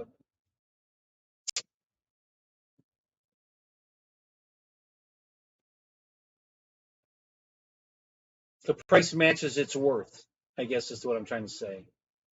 When they get realistic about it, then I buy it, and when they're unrealistic, I'm not going to buy it.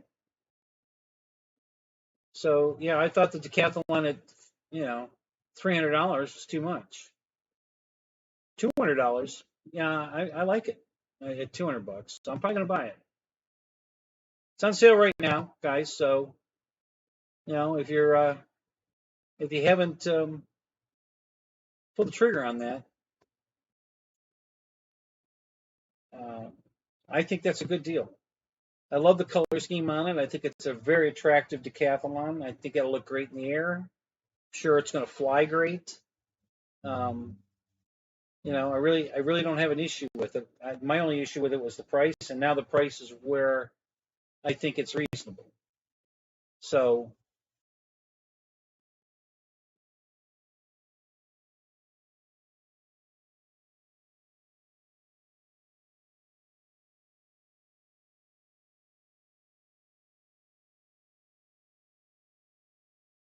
well, that's interesting.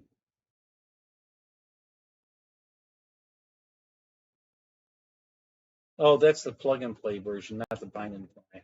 Okay, my bad. Um, yeah, right now the bind and fly is cheaper than the plug and play. $40 cheaper. So that's a pretty good deal.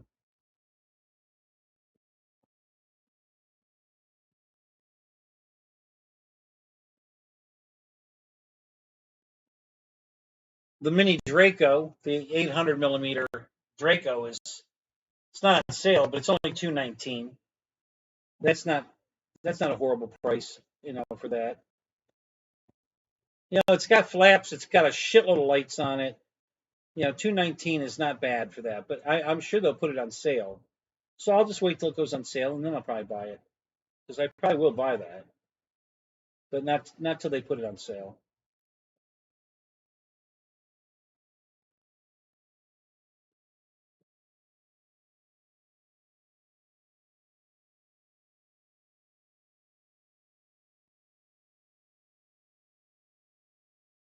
Okay, so we're getting down here to the nitty gritty here. I'm looking for Scrappy.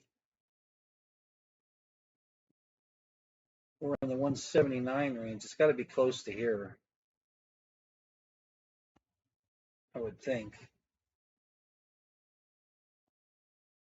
Unless I missed it. I don't think I did.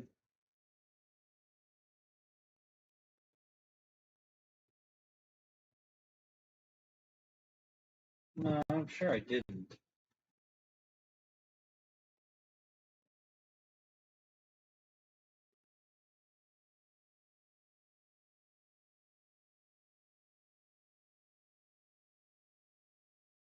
I don't know. Yeah, I must have.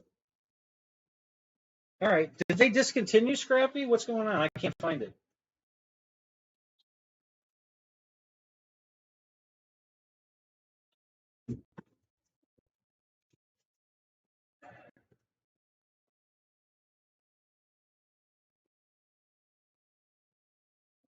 Oh, I wouldn't listen. I bought the SR-71 on eBay through that UR S for U 77, whatever that.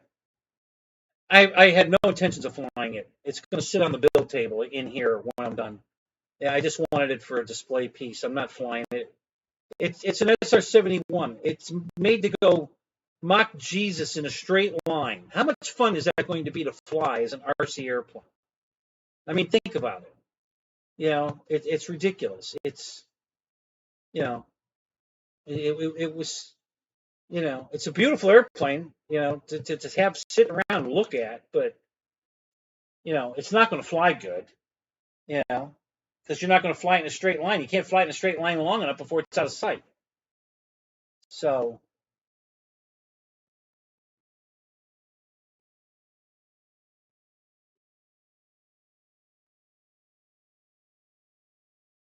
yeah, Cletus's plane looks good, and it's not priced too bad either.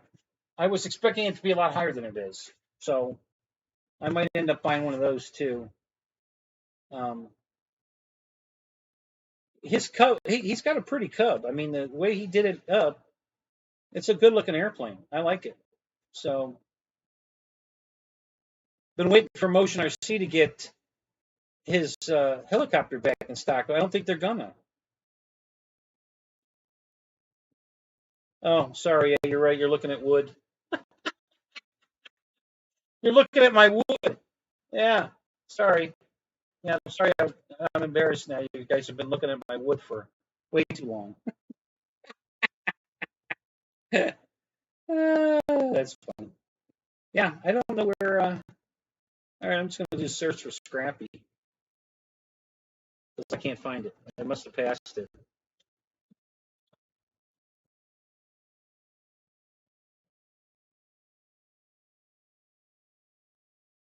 Oh, it's a pre-order. Oh, no wonder. Okay. Yeah, so the bind and fly, it's only $219. It's the same size. It's the same price as Draco, and it's the same size as Draco, 800 millimeter. So yeah, that's not a bad deal. It's not horribly overpriced at $219. I think that's pretty reasonable. Um, so yeah, if you're gonna, it's a pre-order though, so I don't know when. I don't know when we're gonna see it.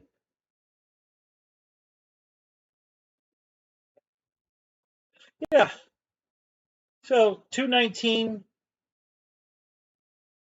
for the 800 Scrappy and 199 for the decathlon. Pretty good deal. Um, not too bad actually. I think I'm gonna wait. I'll bet you at Christmas time, Draco and Scrappy are both on sale. So I'm gonna wait till then for those. But I'm gonna buy the decathlon at $100 off. I'm gonna buy the decathlon, and then Hobby King's got the T28 on sale again. I'm gonna buy another one of those.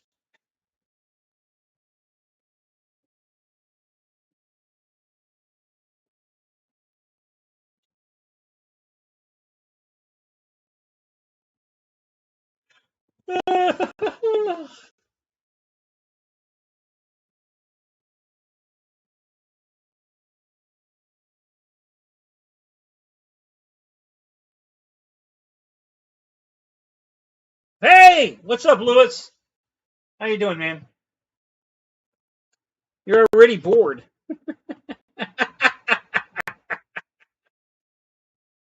All right, let me. I'll lighten you up a minute, Lewis, since you just got here. Well, let me see how long you've been here.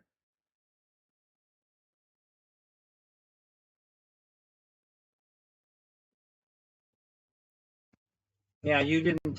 You got here just too late. Let me fix the board so you're not so bored.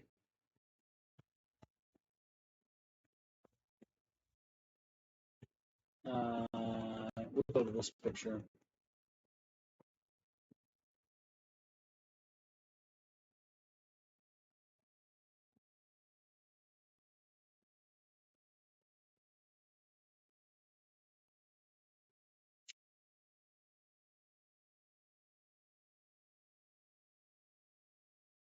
All right, Lewis. So this is the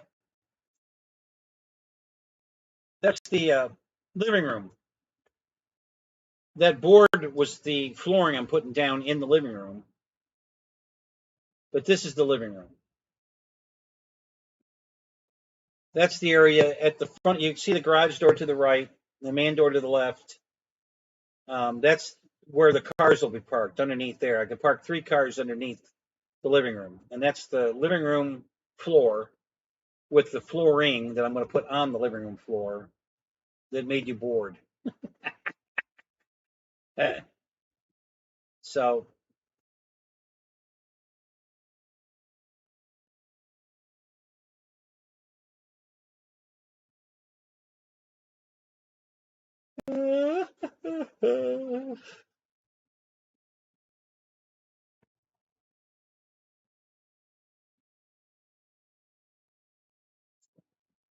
you watch Tim fly the decathlon. It's not for you. What do you mean, Roy? What?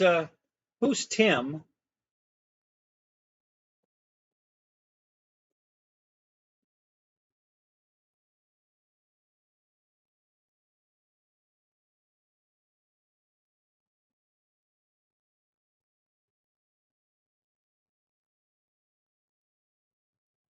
Yeah, that's one of my new cars I just purchased in the center. You're right.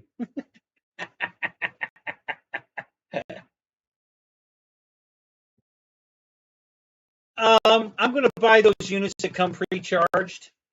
That you just hang it on the wall, put the compressor outside, and you just drill a couple holes, run the lines through. They're pre-charged. You plug them all together and open the valves, and you're ready to go. They're like $900. I think I'm going to put two of those units in. One in the living room there, one upstairs that will vent into the upstairs and down into the hobby room. Actually, the staircase, the air from, because it's going to come straight from that wall there, and so it's going to blow straight in toward the staircase anyway, and go right down into the hobby room anyway. So the hobby room's going to get it from there, and from the upstairs air conditioning unit that I'll put a floor vent in and go straight through the floor, and it'll get air conditioning from both. So the hobby room will get air from the living room and the upstairs bedroom area. So yeah, they work great. They're convenient. They're they're very reasonably priced. And you get them in different BTUs, and I don't see any reason not to go with those. My buddy's got one in his garage, and it works great. It's quiet, works great. So I'm not sure I'm going to go with the $900 one. I might go smaller. I don't know. We'll see. Um,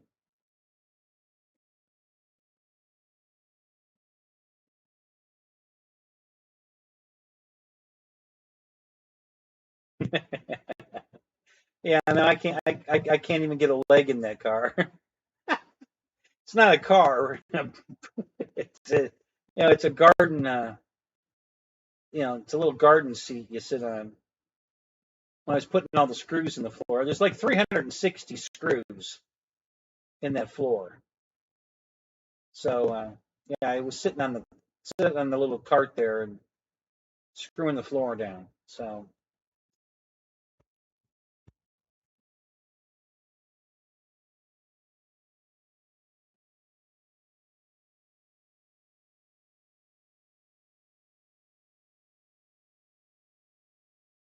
what are you doing out in your garage, Lewis? Are you literally working on airplanes out there or anything, or are you just keeping your car in there?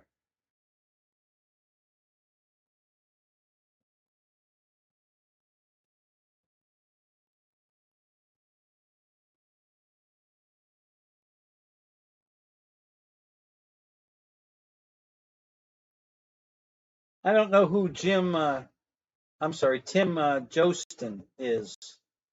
Is he an influencer on YouTube that I'm not aware of, or is he one of the guys that flies with you and John? Or no, I'm not. I'm not sure.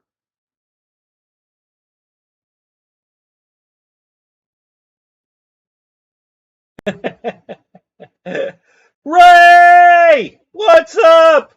Good to see you, buddy.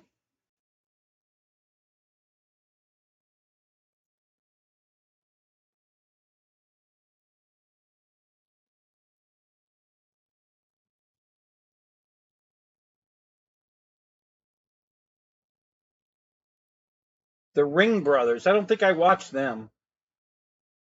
Um, yeah, Ray. So that's what you're looking at is the upstairs floor of my man cave. That's the living room area. 28 by 16, and there's room to park 3 cars underneath that. So I can pull 3 of my cars underneath that, and then the hobby room is behind it. I might as well go to that picture, and then we'll be done with this. Let me flip over to that picture real quick, and then we can take that off the screen.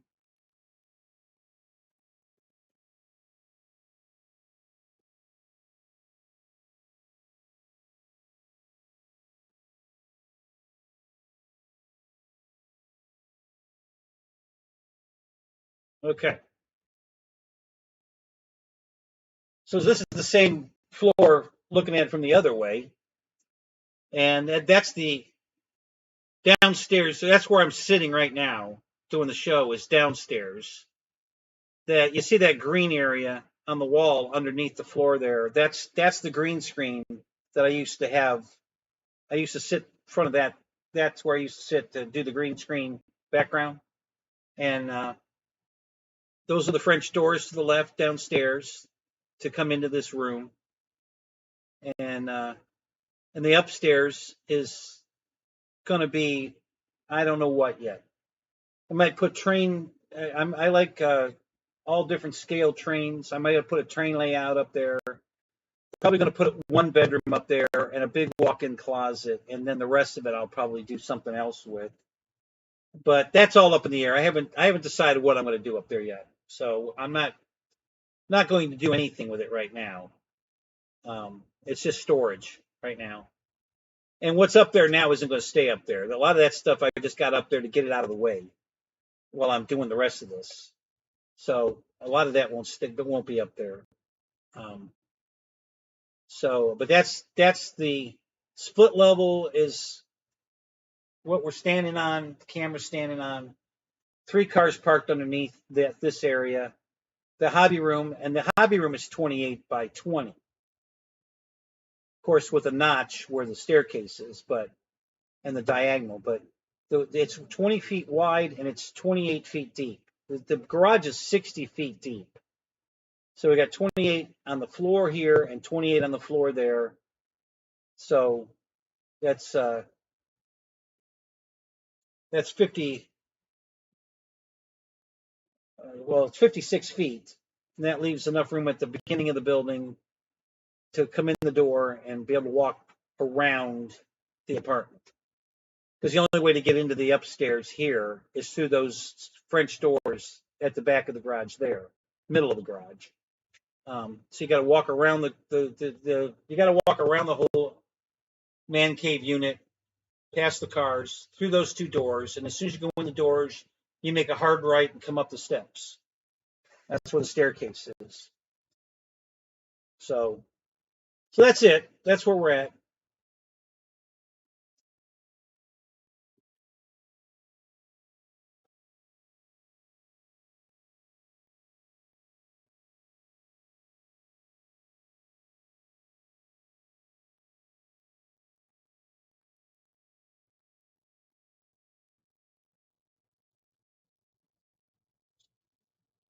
Well, I made a decision, Ray, and Roy, both of you. I made a decision to use part of my 401k to build this garage because I just could not live without it. Yeah, I did everything myself, the whole thing. I'm doing, including the backdrop you see right now, is the wall, that's behind me. That's the outside wall of the downstairs. So the French doors are right over there. And this wall, I finished this wall and built these white cabinet units. So I had a real backdrop behind me, not a green screen anymore. But I did try to make it look like what I was using for a green screen. It's very close to what I was using for a green screen. And thank you, Ray. So the whole, and I've built it way beyond any building code. It's built way stronger than any building code. Everything is 16-inch on center, both the floor and the walls. Everything is screwed together with construction screws. There's not one nail anywhere in this place. Everything is screwed together. The joist hangers are hung up the ends with 2 half-inch lag bolts bolted through the 4x4, which has 2 2x4s sandwiching it from the walls. So it's basically a 6x6 leg that all the lag bolts are bolting the whole upstairs floor to. So there's no way that floor is coming down. And then on top of all that, the joist boards are screwed to the building. So, yeah, this is definitely hurricane proof. A hurricane might take the roof off this building, but it'll never take the building. Because not only is the structure hurricane rated without my inside hobby or house, apartment, man cave, but all of this is screwed to the concrete and screwed to the floor that's screwed to the building. So the building ain't going anywhere. With all this extra structure.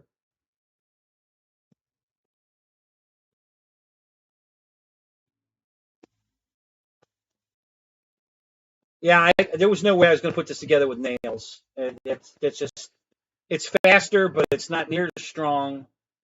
And you walk on a floor, even though I took precautions to strap the floor so it's all boxed and everything, I didn't want to walk on the floor and hear squeaks. And squeaks are when nails rub as you're walking on the floor. That's not going to happen with screws. So nothing's going to squeak. Everything is super, super strong. It's way overdone. And that's okay. I did that on purpose. Yeah, well, we'll come back to that, Fred. When I get the upstairs done, I'll probably put a green screen up and then put the footage from the tent on the screen, so I'll look like I'm back in the tent. And we'll have some fun with that one night.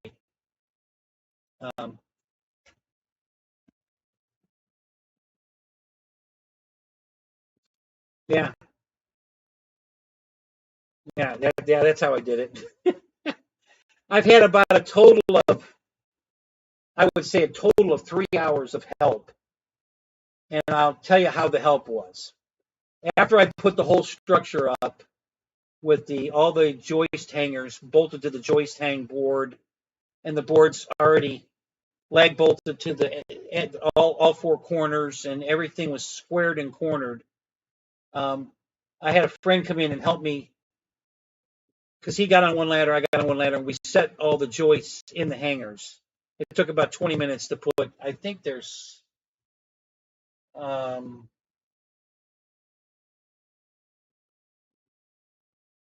like 15, not including the ends, because the ends were already done. I think there's like 15 joists, and we just grabbed them and slid them in the hangers. So he helped me do that on 2 different occasions. And then my friend Wayne had he has a fork truck. It's actually a backhoe tractor with forks he put on it, and he put half of my US, what do they call that? USB board? No, not USB. What is it? Anyway, I've got a stack of 42 sheets of wood, and we put half of it upstairs so that it would already be up there to lay the floor, so I wouldn't have to carry it up there. I mean, I can hoist it up there. I've already hoisted more boards up there after doing the whole upstairs above the hobby room and then the downstairs living room. I ran out of boards and there was still half a load on the floor, so I just hoisted those up. But I only had to hoist up about, I don't know, 4 boards, I think. And I still have to hoist 3 more to finish the wall, and then I'm going to use some more of it to do the outside of the wall of the upstairs apartment. Because I think I have about 9 or 10 boards, maybe 12 left. So I'm going to use those up on the outside of the upstairs wall to finish it off. And then I'll be done with all that wood. So, but that's all the help I've had. All the rest of it, I've done all the rest of it myself.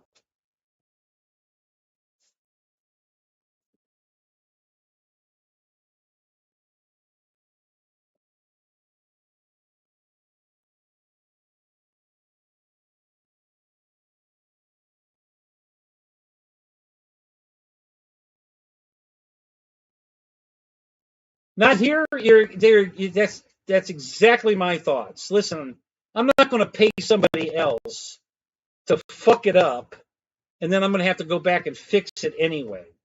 And that's with everything. I don't hire anybody to do anything. I do all my electrical. I do all my plumbing. I fix my own cars. I've never taken my car to a shop to have it done. As a matter of fact, I did take it once just recently. Because of my back and everything, I paid a guy to do a transmission in my car, and it's fucked up. So I should have just done it myself, but the one time I didn't, and it's fucked up. So now I'm fighting with him because he doesn't want to fix it. And yeah, so you're absolutely right. I do everything myself. I just go on you. If I don't know how to do it, I go learn, read books, go on YouTube, whatever it takes. But I do it myself because I know when I do it, it'll be right. And if I do something wrong, at least I didn't pay some other idiot to do it wrong, and then I'm out the money and it's wrong. So yeah, I do everything myself.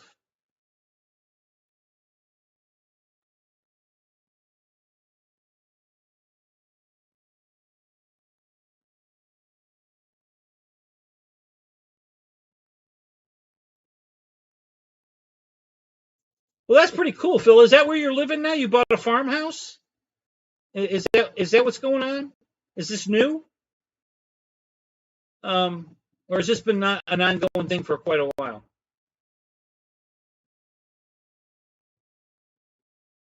Welcome to the show, by the way. They're not here. I don't think I've seen you here before. So yeah, welcome to the show.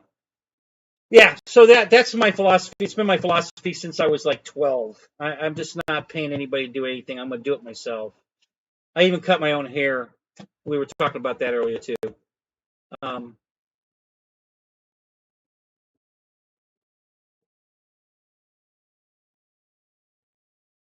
so I totally understand carpentry. Framing, so it wasn't a stretch at all. And I made some of my own little tricks of the trade to make the thing go smoother.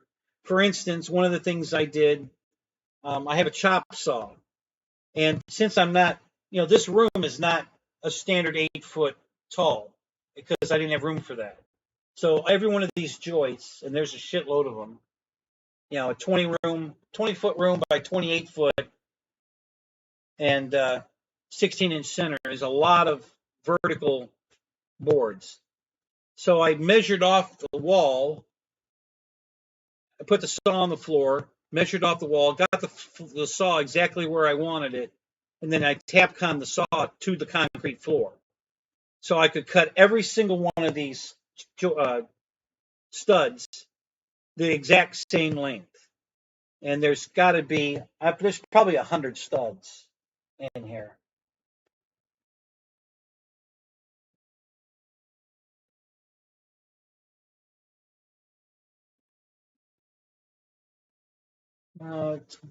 Yeah, there's about 80.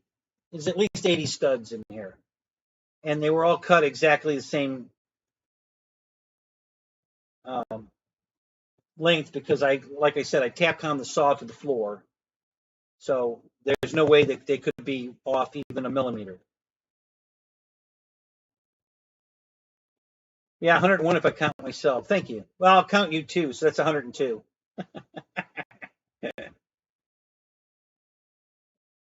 Yeah, yeah. I know when I'm done with this, not only going to be very proud of the work I did, but it's going to be wonderful. And everybody I invite over is going to be very impressed with it. People have already been here and are just amazed at the work I'm doing and doing it myself. So, and I've already done. I built an entire garage out of.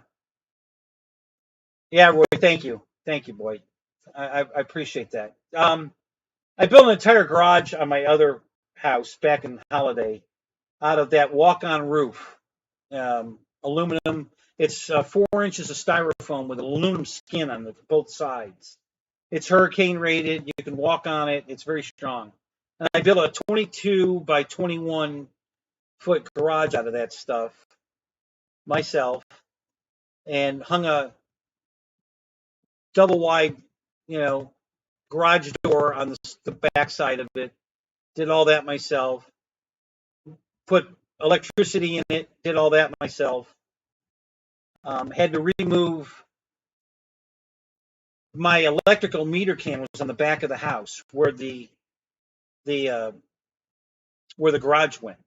So I had to move the meter can to the side of the house. Now that was all on me. I have to do all of it, including the weather head, which is the pipe that goes straight up through the roof, and then the top of it has an overhang, so the wires come out the bottom, not the top. That's the weather head. And I have to have 3 feet of cable coming out of the weather head. I'm responsible for all of that. And then the power company comes and hooks up to my 3 feet of three-phase wire coming out of the weather head. So I did all that myself on the old house. And when the inspector came out to inspect it,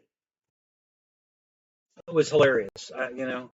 So he comes in and he's looking at it, and he's looking at all the work, and he looks at me, he says, "Did you do all this work yourself?" "Yes, sir." "Huh." And he's looking around. He's looking around, and he looks some more, and he looks at me again. He says, "Did you really do all this work yourself?" "Yes, sir, I did." "Yeah." "Wow." And then he goes outside to check that I, put the copper poles in the ground for the ground straps, and strapped it to the meter can on the outside of the building, and all that, and the meter can, and all. And he comes back in, and he says, "Did you really do all this work yourself?" I say, "Okay, all right. What are you looking? Why do you keep asking me? What are you looking at? What did I do wrong? What's wrong?" And he says, "There's nothing wrong." He says, "This is the best work I've ever seen. I've been doing this for 30 years." He says, "How did you learn to do this?" I said, "I read books. I don't think YouTube was out yet back then. That was a long time ago." And he says, "Well, where do you work? What do you do for a living?" I said, "I work at Home Depot in the flooring department." And he laughed. He said, "Well, you should be in electrical, because this is, this is amazing. This is the best work I've ever seen." "Wow, thanks." So yeah, so I've done it before. I've been there.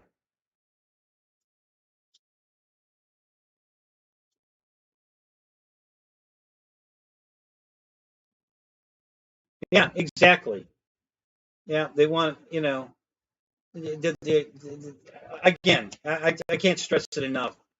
And everybody laughs about all the cars I have, and especially we became very good friends. The guy I bought the Super Bee from knows nothing about cars. Super nice guy. We became instant friends. I really like him. He's a great guy. He doesn't know anything about a car, and he wants these, high level, fancy dancy sports cars or muscle cars, but he don't know how to fix them. So he's got to keep taking it to a shop and paying someone to fix it. Well, you can't do that. I mean, unless you make a lot of money, you can't have muscle car, high end cars, and then have to pay somebody to fix it. And it just can't happen. So I learned that at a very young age. I bought a mini bike for $25 when I was 10, and the motor was all apart. I brought it home, and my dad and I put it together ourselves. And neither one of us had ever done it before. But we, got a book, and we read it, and we sat there and we put it together. And it ran perfect, and I had a mini bike I bought for $25. And we probably put $10 worth of gaskets to put it back together. So yeah, and that was the beginning of my, I'm going to do it myself, and I've been still doing it.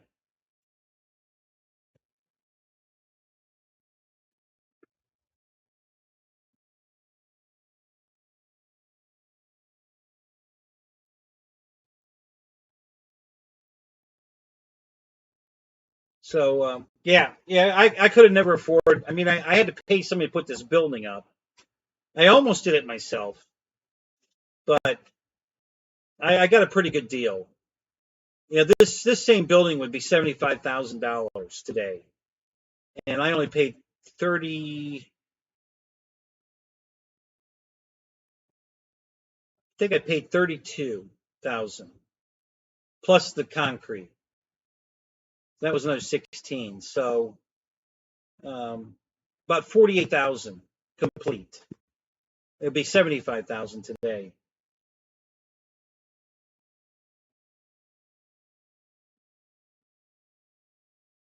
Yeah, I'm sure I could figure out rocket science too. I mean, I've already done some of that, amateur rocketry, but making rocket fuel out of rubber and a catalyst, make our own rocket engines. Yeah, yeah, I used to do that too. Um,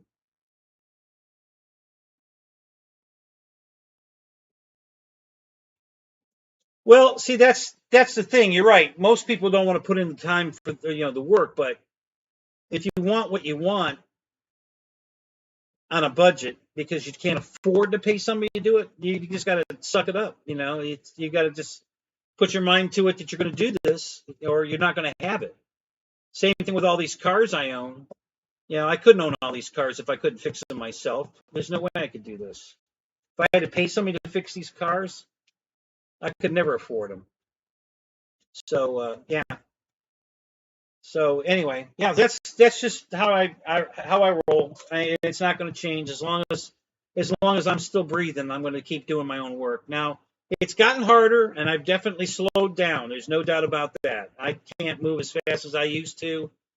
I have to take breaks, and then after the 2 accidents and 2 back surgeries, um, yeah, for sure, Ray. Cars are probably the biggest expense in your life you'll ever have. Even maintenance on a house won't cost as much as because of the unreliability of cars as paying to have your car fixed. So yeah, you definitely want to be able to fix cars. And that's what my friend James that sold me my Super B. He doesn't know how to fix cars.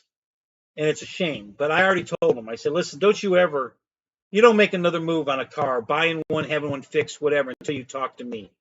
All right? And, either I'll fix it for you or I'll give you advice, invaluable advice. So don't ever do that again. Don't, his mechanic told him that the tranny was shot in the Super B. And that's why he sold it to me so cheap. And I didn't know if it was good or not. I mean, I knew it would, I couldn't drive the car, but I didn't know why. And then after I bought it, he explained to me what happened the day it stopped driving. And I suspected it was low on tranny fluid. So I got it home and it was still on the trailer. I put 3 quarts of tranny fluid in it and drove it off the trailer. Drove it down the street and back. It was stuck in second gear because it was in limp mode. Okay, so, wonder why it's in limp mode. Watched a couple YouTube videos, bought a new scan tool. I needed a new one anyway. Wasn't really expensive. It was $160. And it does all the CAN stuff I needed to do. It won't do a Maserati, but I'm never going to own one or work on one, so it's fine. I don't need that. So I scanned it, watched a couple videos, found out where the problem most likely was. It was a fuse, a blown fuse. I changed out the fuse, took it right out of limp mode. The car drives up and down the road perfect, shifts fine, everything works. I still have a tranny leak. I got to get in the air to find out how to fix the tranny leak. So I'm going next week. I'm going probably to Georgia to buy a 4-post lift. So I'm going to be putting a lift in the garage on the other side, opposite the man cave, so I can do all my own under the car work. And because I can't do it on my back anymore. So, and I've got 3 cars here right now that need oil changes. So I'm hoping to go next week and get a 4-post lift, and we'll get that installed here. I'll put that up, and then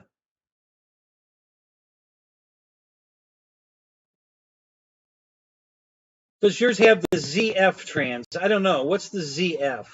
I'm not a big Dodge guy. I'm pretty new to the Dodges, especially working on them. I owned one before, but I never had to work on it. I didn't keep it long enough to have to work on it. But I'm learning the Dodges. I'm a GM guy. I think it's a 5-speed. I'm not positive. I believe it's a 5-speed.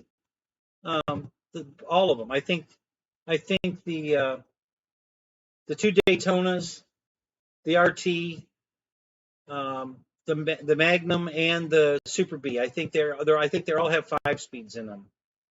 Yeah, they're all 06, 06, 06, 07, 07.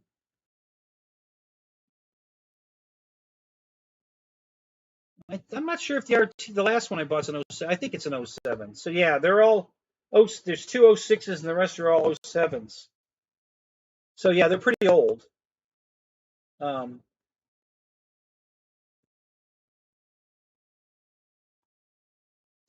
well, so back in 07, I bought a brand new Charger, 6 cylinder. You know, low dollar, basic car. And didn't have all the fancy shit in it. Nothing fancy. Didn't even have power seats, manual seats, no ABS. Can you believe that? I couldn't believe the car didn't come with ABS. I thought all cars came with ABS. Didn't even come with ABS brakes. I couldn't believe that. I bought it for work. It was my work car, and I loved it. It came with a lifetime warranty on the powertrain. So the motor, transmission, rear end, lifetime warranty. That's part of the reason I bought it. I was expecting to work for Allstate the rest of my life, and that was going to be my company car for the rest of my life. And if the motor, tranny, or the rear end went bad, it was covered for the rest of my life. So, but then they put the ethanol in the car, and it was getting 34 miles to the gallon. I loved it. And then it went down to 14 miles to the gallon, and they didn't have a fix for it. And I couldn't drive it, for work at 14 miles a gallon. Hell, the Impala gets better mileage than that. So, so I traded it in on a new Infinity toy and got rid of the car because the car was just a work car. So I started driving my Impala for work, and I bought an Infinity as a toy. So, so that was my first Dodge Charger, and I loved the car. Drove great, cold air, 34 miles to the gallon. I was loving it.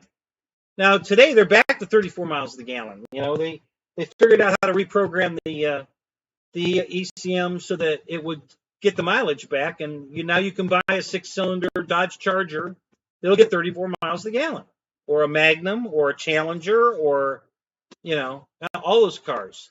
The 300, Chrysler 300. So yeah, but at the time I needed a car, and I wasn't going to keep the Charger for a driver for anything really. I don't need it to go to car shows. My Impalas were all show ready. I had a couple Cadillacs that were show ready. I didn't need it for that, and I had dialed it all up. I made it look like a Daytona without saying Daytona. I put all the Daytona, the hood decal, the back decal on the trunk lid, the wing, the quarter script, but it all said either Charger or Charger SE.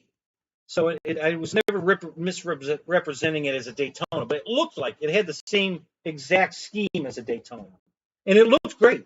It really looked nice. And I did all that myself. And then I had to get rid of it because I didn't need it. I mean, I wasn't going to drive it to go to car shows. I got better cars to take to shows. I'm not going to drive it for work at 14 miles a gallon, so there was no reason to keep it. So I got rid of it.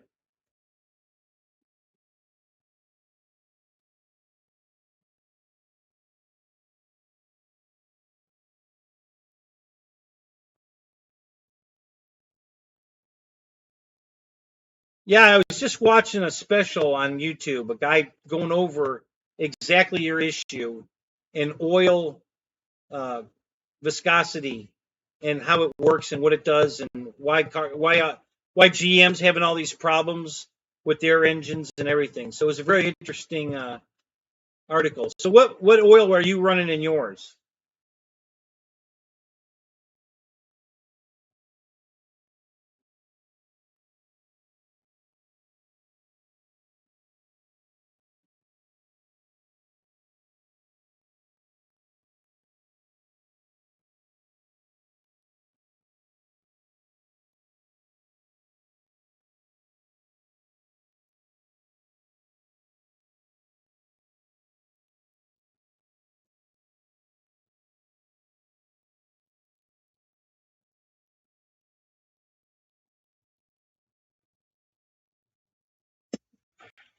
What the hell was that? Hmm.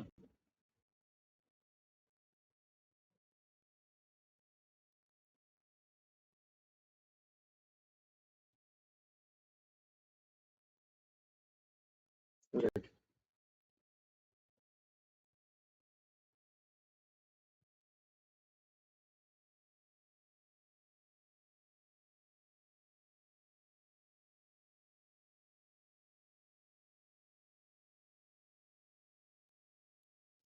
Yeah, I think one of the cars I have out here, Ray, I think it says it calls for 020.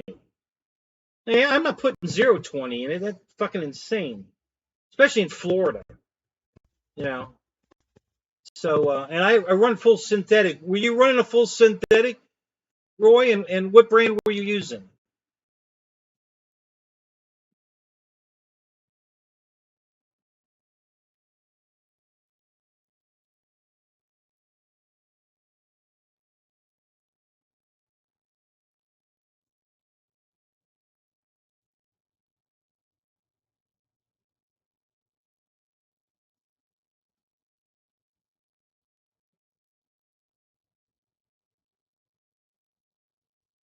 Hey, Roy, what oil were you using? Full synthetic, mixture, and what brand? I'm really curious.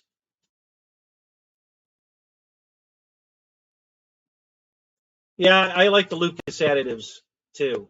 I use a lot of Lucas additives from time to time.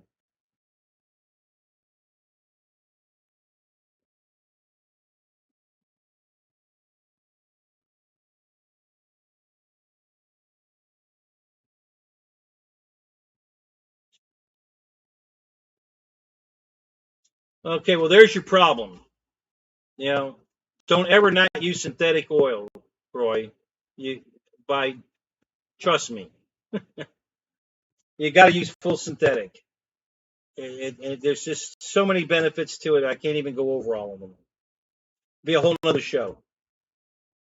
Um, but I'm not sure I would use the Napa brand either. I like Napa. Don't get me wrong. I'm sure. Um, what brand were the lifters?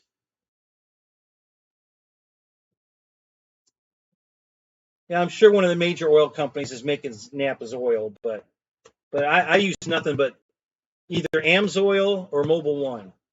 Those are the only oils I use in my cars. Full synthetic.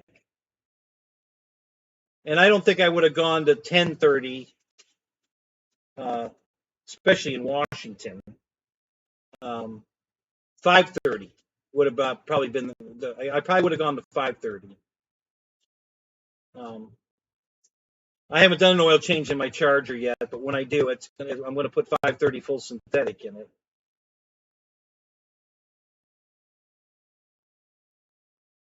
Yeah, I don't believe any of my cars have the deactivation working. I think it's been disabled in all these cars. Um, I know the truck was deactivated, and I'm pretty sure that the two Daytonas are deactivated. I'm not positive on the Super B, but I'll bet the Super B is. And then the only two left, the Magnum was blown up, so we'll cross that bridge when I get to it. And the other RT, I don't know if that could be what's wrong with this car. It might be that cylinder deactivation bullshit that's going on. Why it doesn't run right.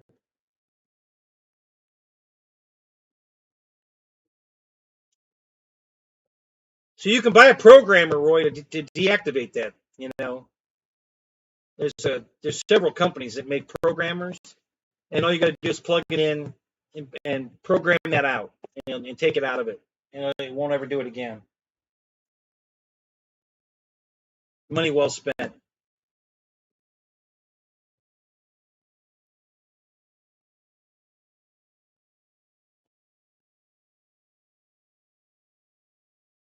So Ray, did you say your son bought a Charger? What year?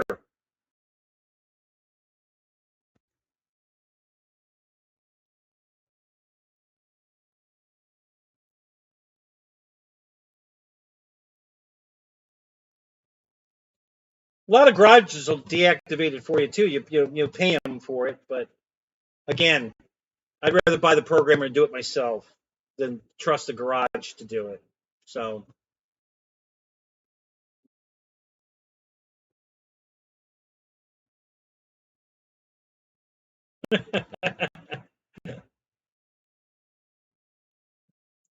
He has a 2017 RT, so it's got the Hemi in it. That's cool. What color is it?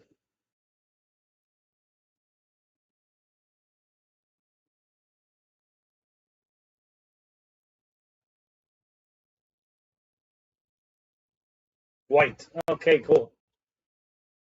Yeah, I like the body styling of the new one. Not enough to get rid of my what I have. I really like these old Daytonas and the Super B.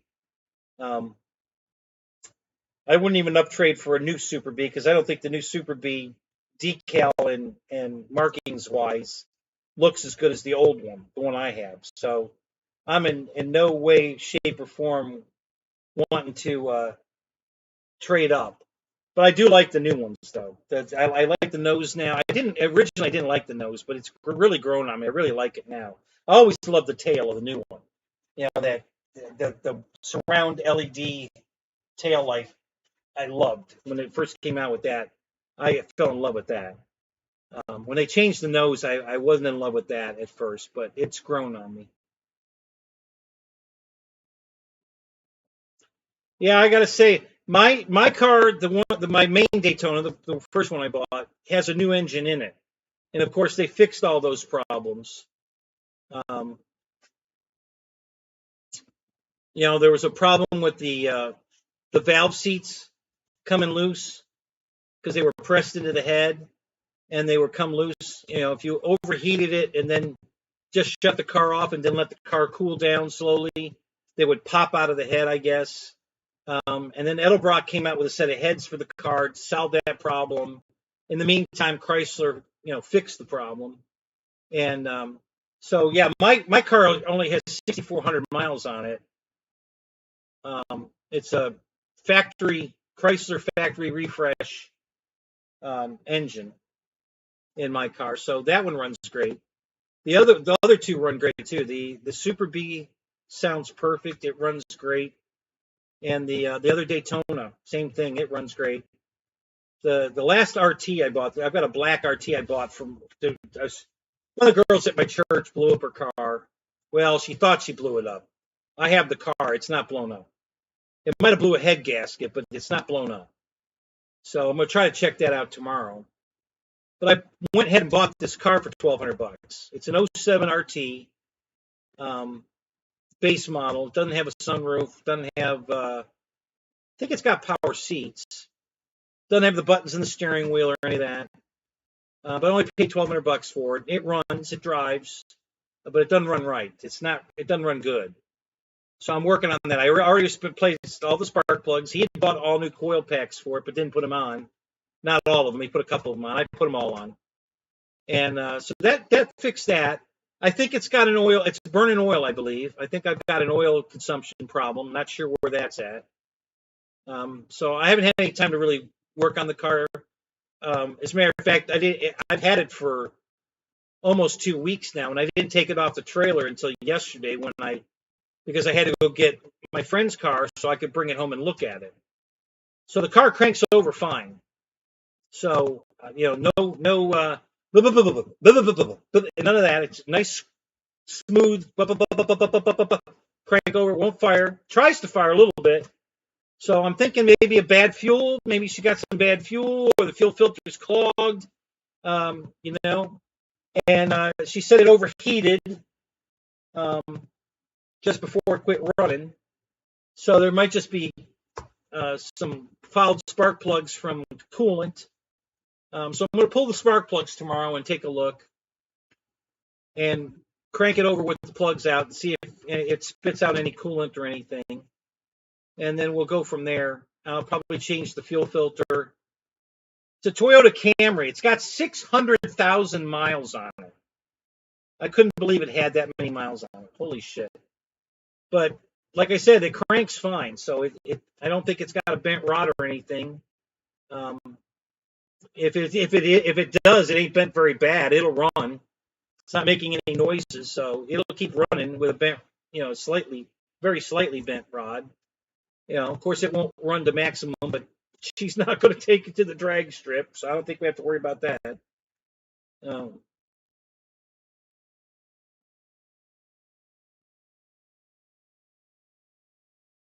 so,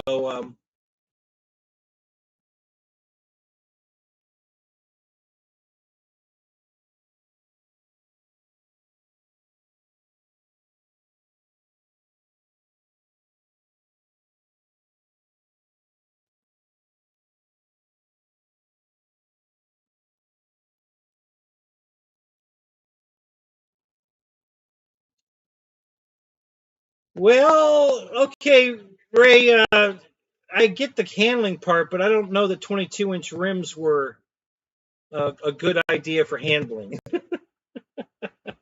That probably wasn't the best choice for hand. Does he want to go autocross in this car or anything? Is he going to do any of that?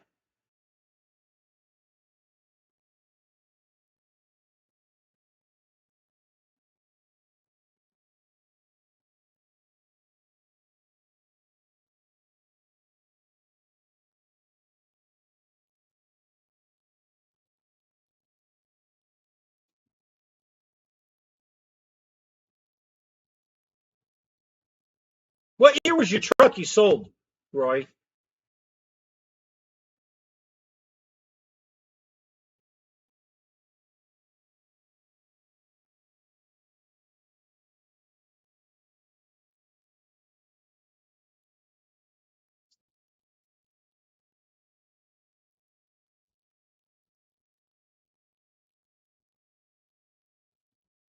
Yeah, 18s are probably the perfect size for both handling and for me personally. I think they look nicer. I think 18-inch wheels are the perfect size. It's just the right amount of wheel and tire. I think that's the perfect size. Um, and I think it'll handle better. Um, I know I saw pictures of the truck. Um, when you were when you had the head gaskets off and you were showing how you put the head gasket on the wrong side or upside down or whatever. And yeah, I remember all that. That's why I was, kind of felt bad that you had to. I didn't know it broke again and you got rid of it. That's too bad. Hate to hear that. So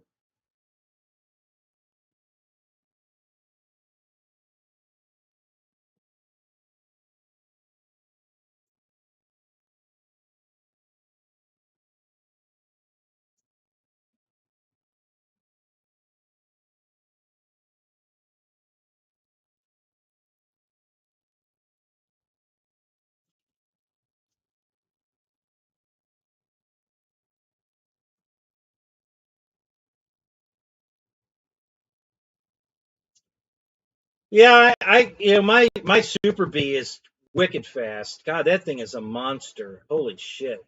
The motor in that thing is awesome. It's the 6.1 Hemi, not the 5.7. All the rest of the cars have 5.7 Hemis. Um, yeah, I think what do I have? Six now? Five. Super B, two Daytonas, the Magnum, and the RT. Five. Yeah, yeah. I have five of them, and all five have Hemis, but the Super B has the 6.1. And oh my God, that thing's a beast.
Got a new phone. Hey, that's what I want to talk about. Let's talk about phones for a minute.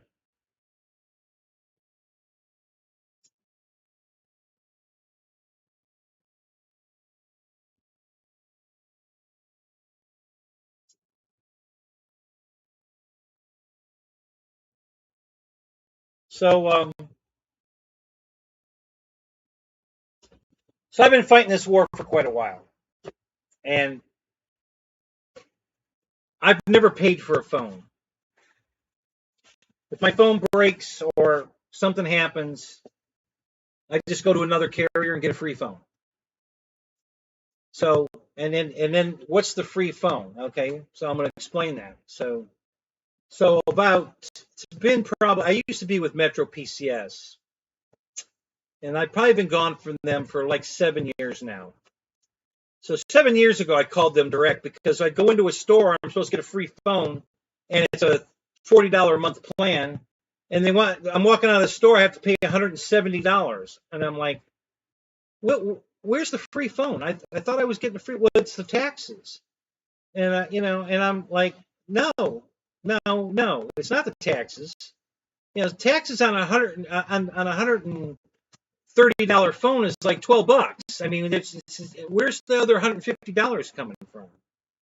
So, and all these stores are independently owned.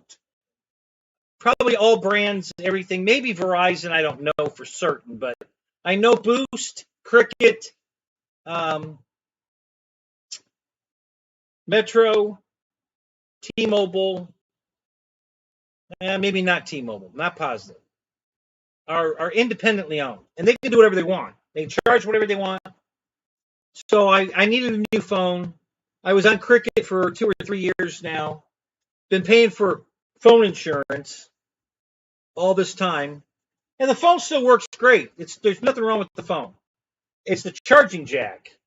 When I try to plug in the cord, it won't stay in, and it won't charge right. It'll either be a slow charge or maybe charge, but no turbo charge. And I have to sit here and fuck with it for, like 30 different times, plug it in and out until I finally get it to go. So I just decided, all right, I'm going to get a new phone. I've been paying for the insurance all this time. Screw it. So I call them up and file a claim. I want a new phone. And they tell me it's a $40 copay to get a refurbished phone. I'm like, what? We've been paying all this dude for 3 years, like $6 a month for insurance, and now you're going to charge me $40 to get a refurbished phone? I don't think so. So I decided to go back to Metro PCS because they're running a special right now, $40 a month, guaranteed for I think 2 or 3 years, and you get a free phone. So I go into the one store, it's $179. Again, where's the free phone? I don't know. The kid was just an idiot. I don't know. I just know that's what it's going to cost. I said, well, where do you come up with the taxes? I said, no, it's not the taxes. Well, that's all I know, he says. And I said, well, I guess I'll go get my phone somewhere else. And he just kind of giggled and said, okay. And, so I went home and I called 2 more Metro places. One said it was $65 to get a phone. And the other place wanted $89. So I went from $65, $89 to $169 or $189. And I'm like, this is ridiculous. Now, this all happened to me 7 years ago, and I called Metro Direct. I said, what's going on? Why? Well, they're independently owned. Well, don't you have any control over it? They can just charge whatever they want? I mean, you're advertising nationally that you're giving away free phones, but you can't get a free phone. Can I get it from you directly? No, you have to go through one of the stores. And that's when I left Metro and went to Boost because I'm not doing it. And I got a free phone at Boost. So, and then I got a free phone at Cricket. And then now I went back to Metro and same bullshit again. So I called Metro Direct again. And this time they said, no, you can get the phone here. And I said, what's that going to cost? He says, $45. Your first month, $40. And the $5 is just a charge to set up the account. Okay, I can deal with that. 45 seems fair. That seems okay. So I did it. Got my phone, brand new phone, $40 a month plan. Fuck the stores. I don't have to go to a store. I can just call direct. I did the same thing with Cricket. I got it direct. They mail it to your house. You put your SIM card in it. You set it up. It's pretty easy. I did the same thing with Boost. All right. So now I'm back with Metro. My only problem with it was that the idiots I worked with, the first idiot was the guy that set up my account, and he didn't have anything right. He didn't have my name right. He didn't have my phone number right. He didn't have my PIN number right. He didn't have my address right. He had nothing right. So I get the phone and I follow the directions and I get it set up and it's working as a phone. I mean, you don't even have to have phone service to use a phone on a Wi-Fi. You hook up the Wi-Fi and you can go to Facebook. You can go shop on your phone. You can do everything on your phone, and you don't even need service on it. It'll work perfect as basically an iPad or a tablet. It's a tablet. Until you hook a phone number to it, it's just a tablet, and it works fine. So I'm using the phone, and I'm on Facebook and just doing things, and and I'm not getting any phone calls. The other phone's ringing. So I'm like, so I actually texted my guy I got the Super Beat from. He says, "Who is this?" I said, "It's Kenny." I said, "What number did it come up?" And he gives me a phone number. It's not my number. I'm like, well, what the hell is that? I got a new phone, but I was supposed to get my old number. Nope, this is the number you got. So I call Metro back, get another dumbass. Spent three more. The first guy took an hour, and he didn't get anything right. It took 30 minutes to even get my account because the name was wrong, the phone number was wrong, the address was wrong, the PIN was wrong. Everything was wrong. They couldn't find it. So I had to read them the ICM code off the box so they could find out who they sent that phone to. Because they had no idea. They had no freaking idea. I don't know. Roy, let me look. So they finally found it, and then it took almost 2 hours, I think, of screwing around to get the account number right, to get my name right, to get the address right. They still didn't have the phone number right. So I had to call back again. Spent another hour on the phone.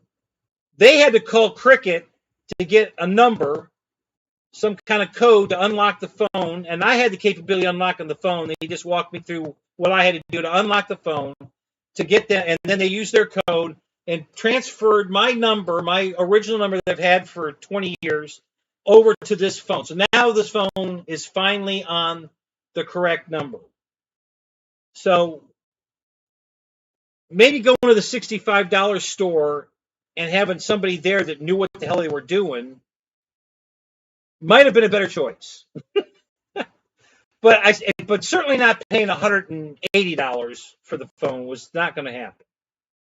But maybe it would have been a better choice to go to the. Of course, I didn't know that at the time.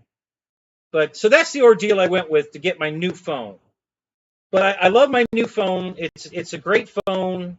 It's another Motorola phone. I really like the phone. I have no problem with the phone, and it's working. Everything's working.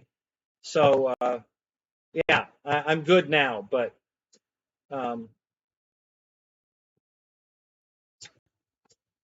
was not happy with all the bullshit I went through with Metro Direct.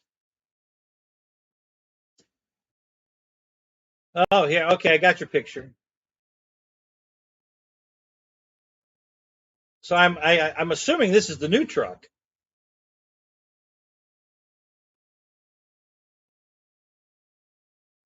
Is that like a pewter color? It's not silver, maybe, but looks more like a pewter.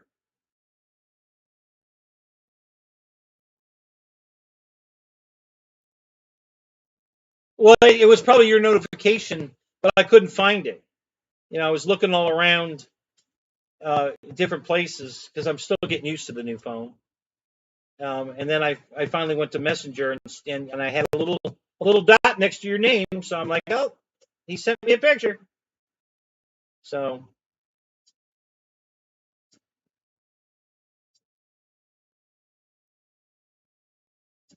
just an FYI, guys, if you're doing the phone thing, don't settle for the bullshit the store tells you. Call the company direct, whoever you're going to use. and find out the real story. Do they have a corporate store anywhere? Can you go to the corporate store and get the free phone? You know, if not, can they send you the phone? If they can send you the phone, you can set it up yourself. It's not hard. They walk you through the instructions, how to copy everything, and it copied everything from the old phone onto the new phone. Every picture, every text message, everything transported over to the new phone. Everything's there that was on the old phone. It's amazing. The only thing that didn't work was the number was wrong. And then we finally, and neither one of the two jerks before the guy finally got that knew what he was doing had ever said anything about contacting Cricket to get the PIN to transfer the number. Neither one of them brought that up, and I made it clear to both of them, I want my number. So finally, I got a guy that got me my number. So it was a pretty long ordeal, but at least it worked out in the end. I got my new phone, kept my old number.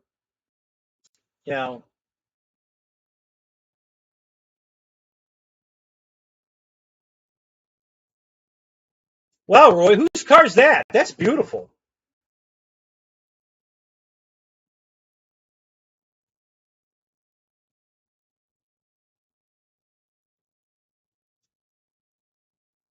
Charcoal gray. Okay, yeah. So whose Charger is this?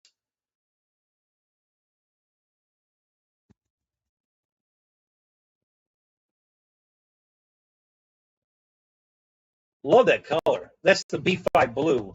That's beautiful. I'll show it to the guys on here. Oops. There we go. Let me get my cursor out of the way. Yeah. Daytona. Very nice. That's a pretty car. I like that.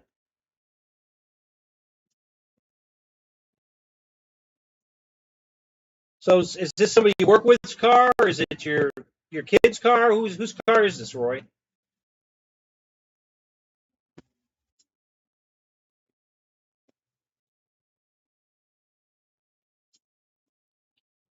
Ugh.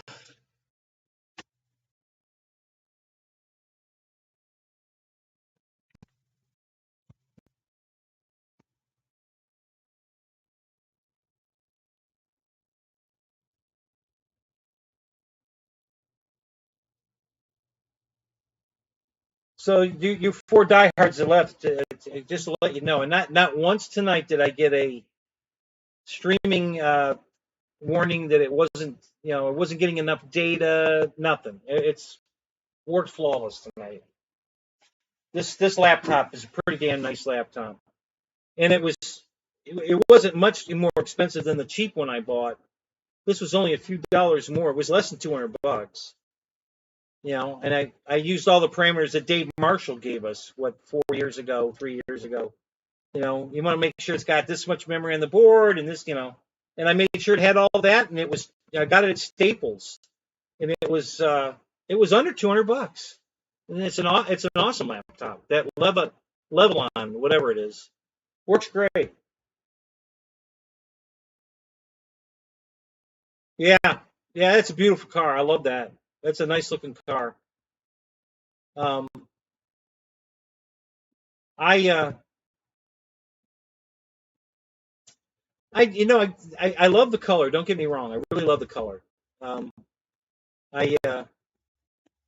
I just when I had the choice, because when I bought these 3 yellow ones, um,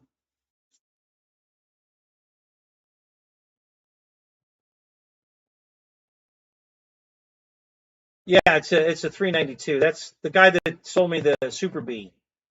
He bought a yellow 392. Isn't that the Scat Pack or something? But hers is a Daytona though. I think his is a Scat Pack 392. I could have bought a purple, plum crazy purple Daytona, and it just doesn't, it doesn't scream at you when you come rolling into a car show like the yellow. I mean, that yellow just with all the black, decals on it. it just screams at me, look at me, here I am, So I was a little, but the blue, I think the blue would get just as much attention. I really do. I think that blue is, it looks good on that car. It looks really good.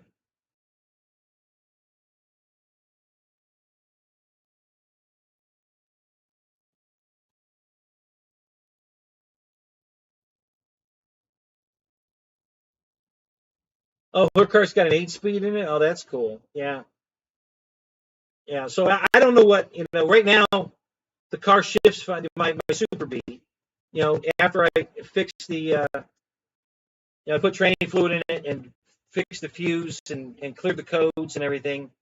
Car shifts perfect. Everything runs good. I can't go out and beat on it because it's still got a tranny leak. I got to fix that. But so far so good. The car looks like it's, I think it's the tranny cooler lines going to the front of the car is probably where the leak is.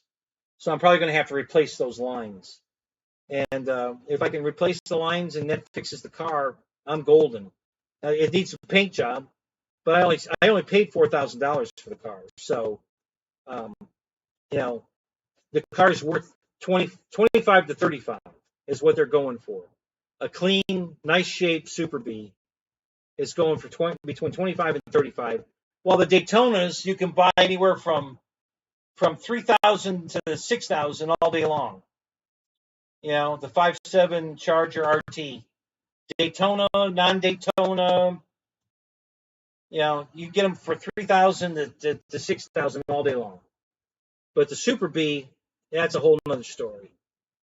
So I bought my other Daytona for 3,000. So I bought the good one, the super good one. They're all good. The super good one I bought for 6. Bought it from the original owner, and it was always garage kept. It's near perfect. The Super B had a bad tranny, maybe not. Seems to be okay now. And it's got bad paint. It needs painting. Just the top surface. From the side, it looks great. The third Daytona that I paid $3,000 for, again, looks great. Everything runs good, drives fine. Tranny supposedly has been rebuilt. It doesn't shift exactly like the other one, but that, the rebuilder, maybe he, did some tricks in there to make the tranny last longer. You know how they do that. Hey, Wrightson, you're back. What's up? So I'm thinking maybe, he moved some check valves or did something, and there may not be anything really wrong with it. It just shifts different than the other one. So I'm not going to worry about it. But it runs and drives fine, and cold AC. All of them have cold AC. So yeah. I can't beat these cars. The black one that has the bad engine running, which could be that deactivation shit. I don't know yet.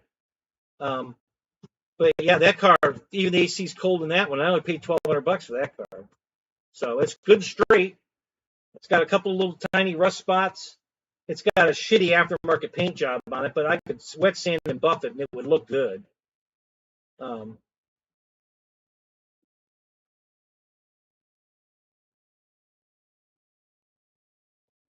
Right, exactly, Ray. You don't have that the overlap, which causes wear to make it feel smoother. Yeah, you want the harder shift. That's a good thing. So maybe that's what he did. I don't know. I'm not concerned about it. Like I said, I only paid $3,000 for the car, and my intentions on that one were I'm right in the middle right now of swapping it for a Pontiac G8 with the 6.2 LS motor in it. So when I get done with you guys, I'm gonna send this guy all the pictures of the car and see if he wants to do a swap. He said he wanted to swap for a truck or a cool 4-door. So I contacted him already and said, hey, I got a nice Daytona, 06 Daytona. The top banana yellow. I'll swap you even for. And he says, well, I'm trying to get something that's not so fast. I'm trying to stay out of trouble for my kid. And I said, okay, all right. So it's been quite a few weeks. You can't sell the car. It's got a rebuilt title. The car was hit in the back, left quarter. Not real bad. Didn't look too bad. It was certainly repairable. So if it went to a good body shop, it got fixed right. But it still has a rebuilt title. My car has a rebuilt title too. The Daytona, the second Daytona, because a tree branch fell on the roof, dented the roof, and broke the back glass. So the insurance company totaled it for that. It's nothing to put a roof on the car. You know, that car is the easiest because it's got two rain gutters. You just, and they're sold in sections. The body sides go up over the doors and meet the roof, and the roof panel is a separate paneling, and they're welded together, and there's a channel. So that was an easy repair. But it's got a rebuilt title too. So I'm hoping to swap him a rebuilt title car for a rebuilt title car. He gets a slower car that's in nice shape. The seats and everything inside are perfect. They're beautiful. His car, the seats are destroyed. But it's a Pontiac, and it's got an Ellis motor in it. So I'm willing to. I already checked it. I think I can buy all the new seats out of a salvage yard for $400. They'll be cloth, not leather, but I think I can. There are no leather seats in Florida.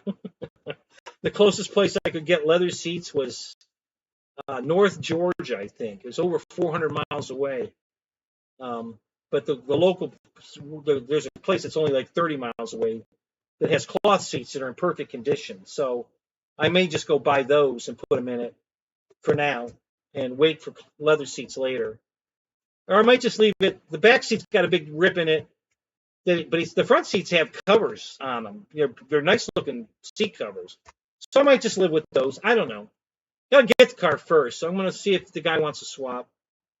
And if he does, I might be sporting a G8 also. We'll see. Doesn't look too bad. Overall, it looks pretty good. I'm sure when I get there and look at it, it's not going to be near as good as my Daytona. He's going to get the better deal.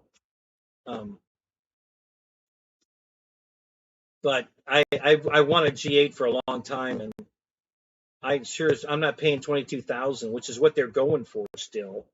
If you want one with the 8 in it, yeah, they're 22, 25. I think I saw one for 18. Yeah, it's yeah, I know. That's why I've always wanted one. And I did find an Impala. Well, they don't call it an Impala. A Chevy SS, which is the Pontiac G8 in Chevy trim. Slight difference. The taillights are cooler on the Impala. They look more like the Malibu lights. The taillights are really cool on the back of the SS. And this particular car, one owner, his grandmother's been driving it, and hadn't wrecked it. She stopped driving. Car's perfect, and they rebadged it Holden because that's where they come from. So it's a white it's a white SS, a Chevy SS with all the Holden badges on it. Beautiful car. I forget what he wants for it. It's got low mileage too. It's like 60 or 70,000 miles. It's way more than this swap deal I'm doing for sure, but it's basically the same car. Even the front fenders have the same. They have a relief in the fender, like a slit, and they all have it. The Pontiac and the Chevy both have the exact same slit in them. So they share the same fender on the front. The doors are the same. The quarters are the same. The quarter might be different because of the taillights. But yeah, it's. So anyway, I'm gonna try to make that deal just for the fun of it, to get a Pontiac G8, and we'll see where we go with it from there. If it's fixed right, I might actually put some money in that car, because I'm only gonna have $3,000 in the car. So if I have to take it someplace and have a whole paint job put on it, it'd still be worth it. So we'll see. I'll keep you posted. But that's the next round. I'm gonna, like I said, I'm gonna send him a message tonight. Maybe I'll get a message from him tomorrow. He's not too far away. I think he's in Ocala. So that's not real far. He's maybe an hour and a half. So we might do a car swap tomorrow. We'll see. I think eventually he's already lowered the price. He was asking 10 grand for his car with the rebuilt title. He's down to 8,500, and he changed all of his pictures. The pictures suck now, and now he's got a disclosure page that he typed out on his phone and then took a screenshot of his phone. So it's real small text that you have to blow up to read, and in there it discloses that it's a rebuilt title. So I don't think he's going to sell the car, not for that kind of money. So his best bet's to trade for my Daytona. That's his best bet. So we'll see. I'll keep you posted. We'll see what happens. I bought the car for $3 grand because I had no intentions of keeping it. It was in really nice shape. It was just more than I expected, talking to this kid. And when I went and looked at it and drove it, I just told him I was going to give him 4 for it, and I said I'm going to pass. And he said, "Oh no, I really need to get rid of this car. Listen, I work with you. What do you think?" And I said, "I really don't want it. I'll be honest with you. I thought it needed paint. It doesn't need paint. It needs paint removed. I don't know if he did it or the guy before him did it, but they took silver paint and taped off the hood emblem where it says Hemi, and they painted it silver in the letters. Well, it's all wearing off, so it looked like the yellow was wearing off and the bare steel was showing through. That's what I originally thought, and then I figured it out that it was the other way around.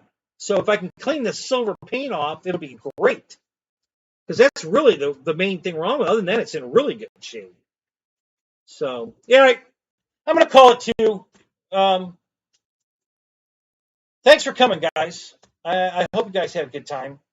I know we covered a lot of ground tonight, a lot of just hanger BS, but that's cool. I'm all right with that. So, good night to everybody. Thanks for coming, and we'll try to do this again next Saturday. Maybe I'll have some new news for you on G8. I never know. So, all right. So, good night, guys. Thanks for coming. If you haven't hit the like button, please do, and we'll catch you guys later. All right. Thanks for a lot. Talk to you later. Bye-bye.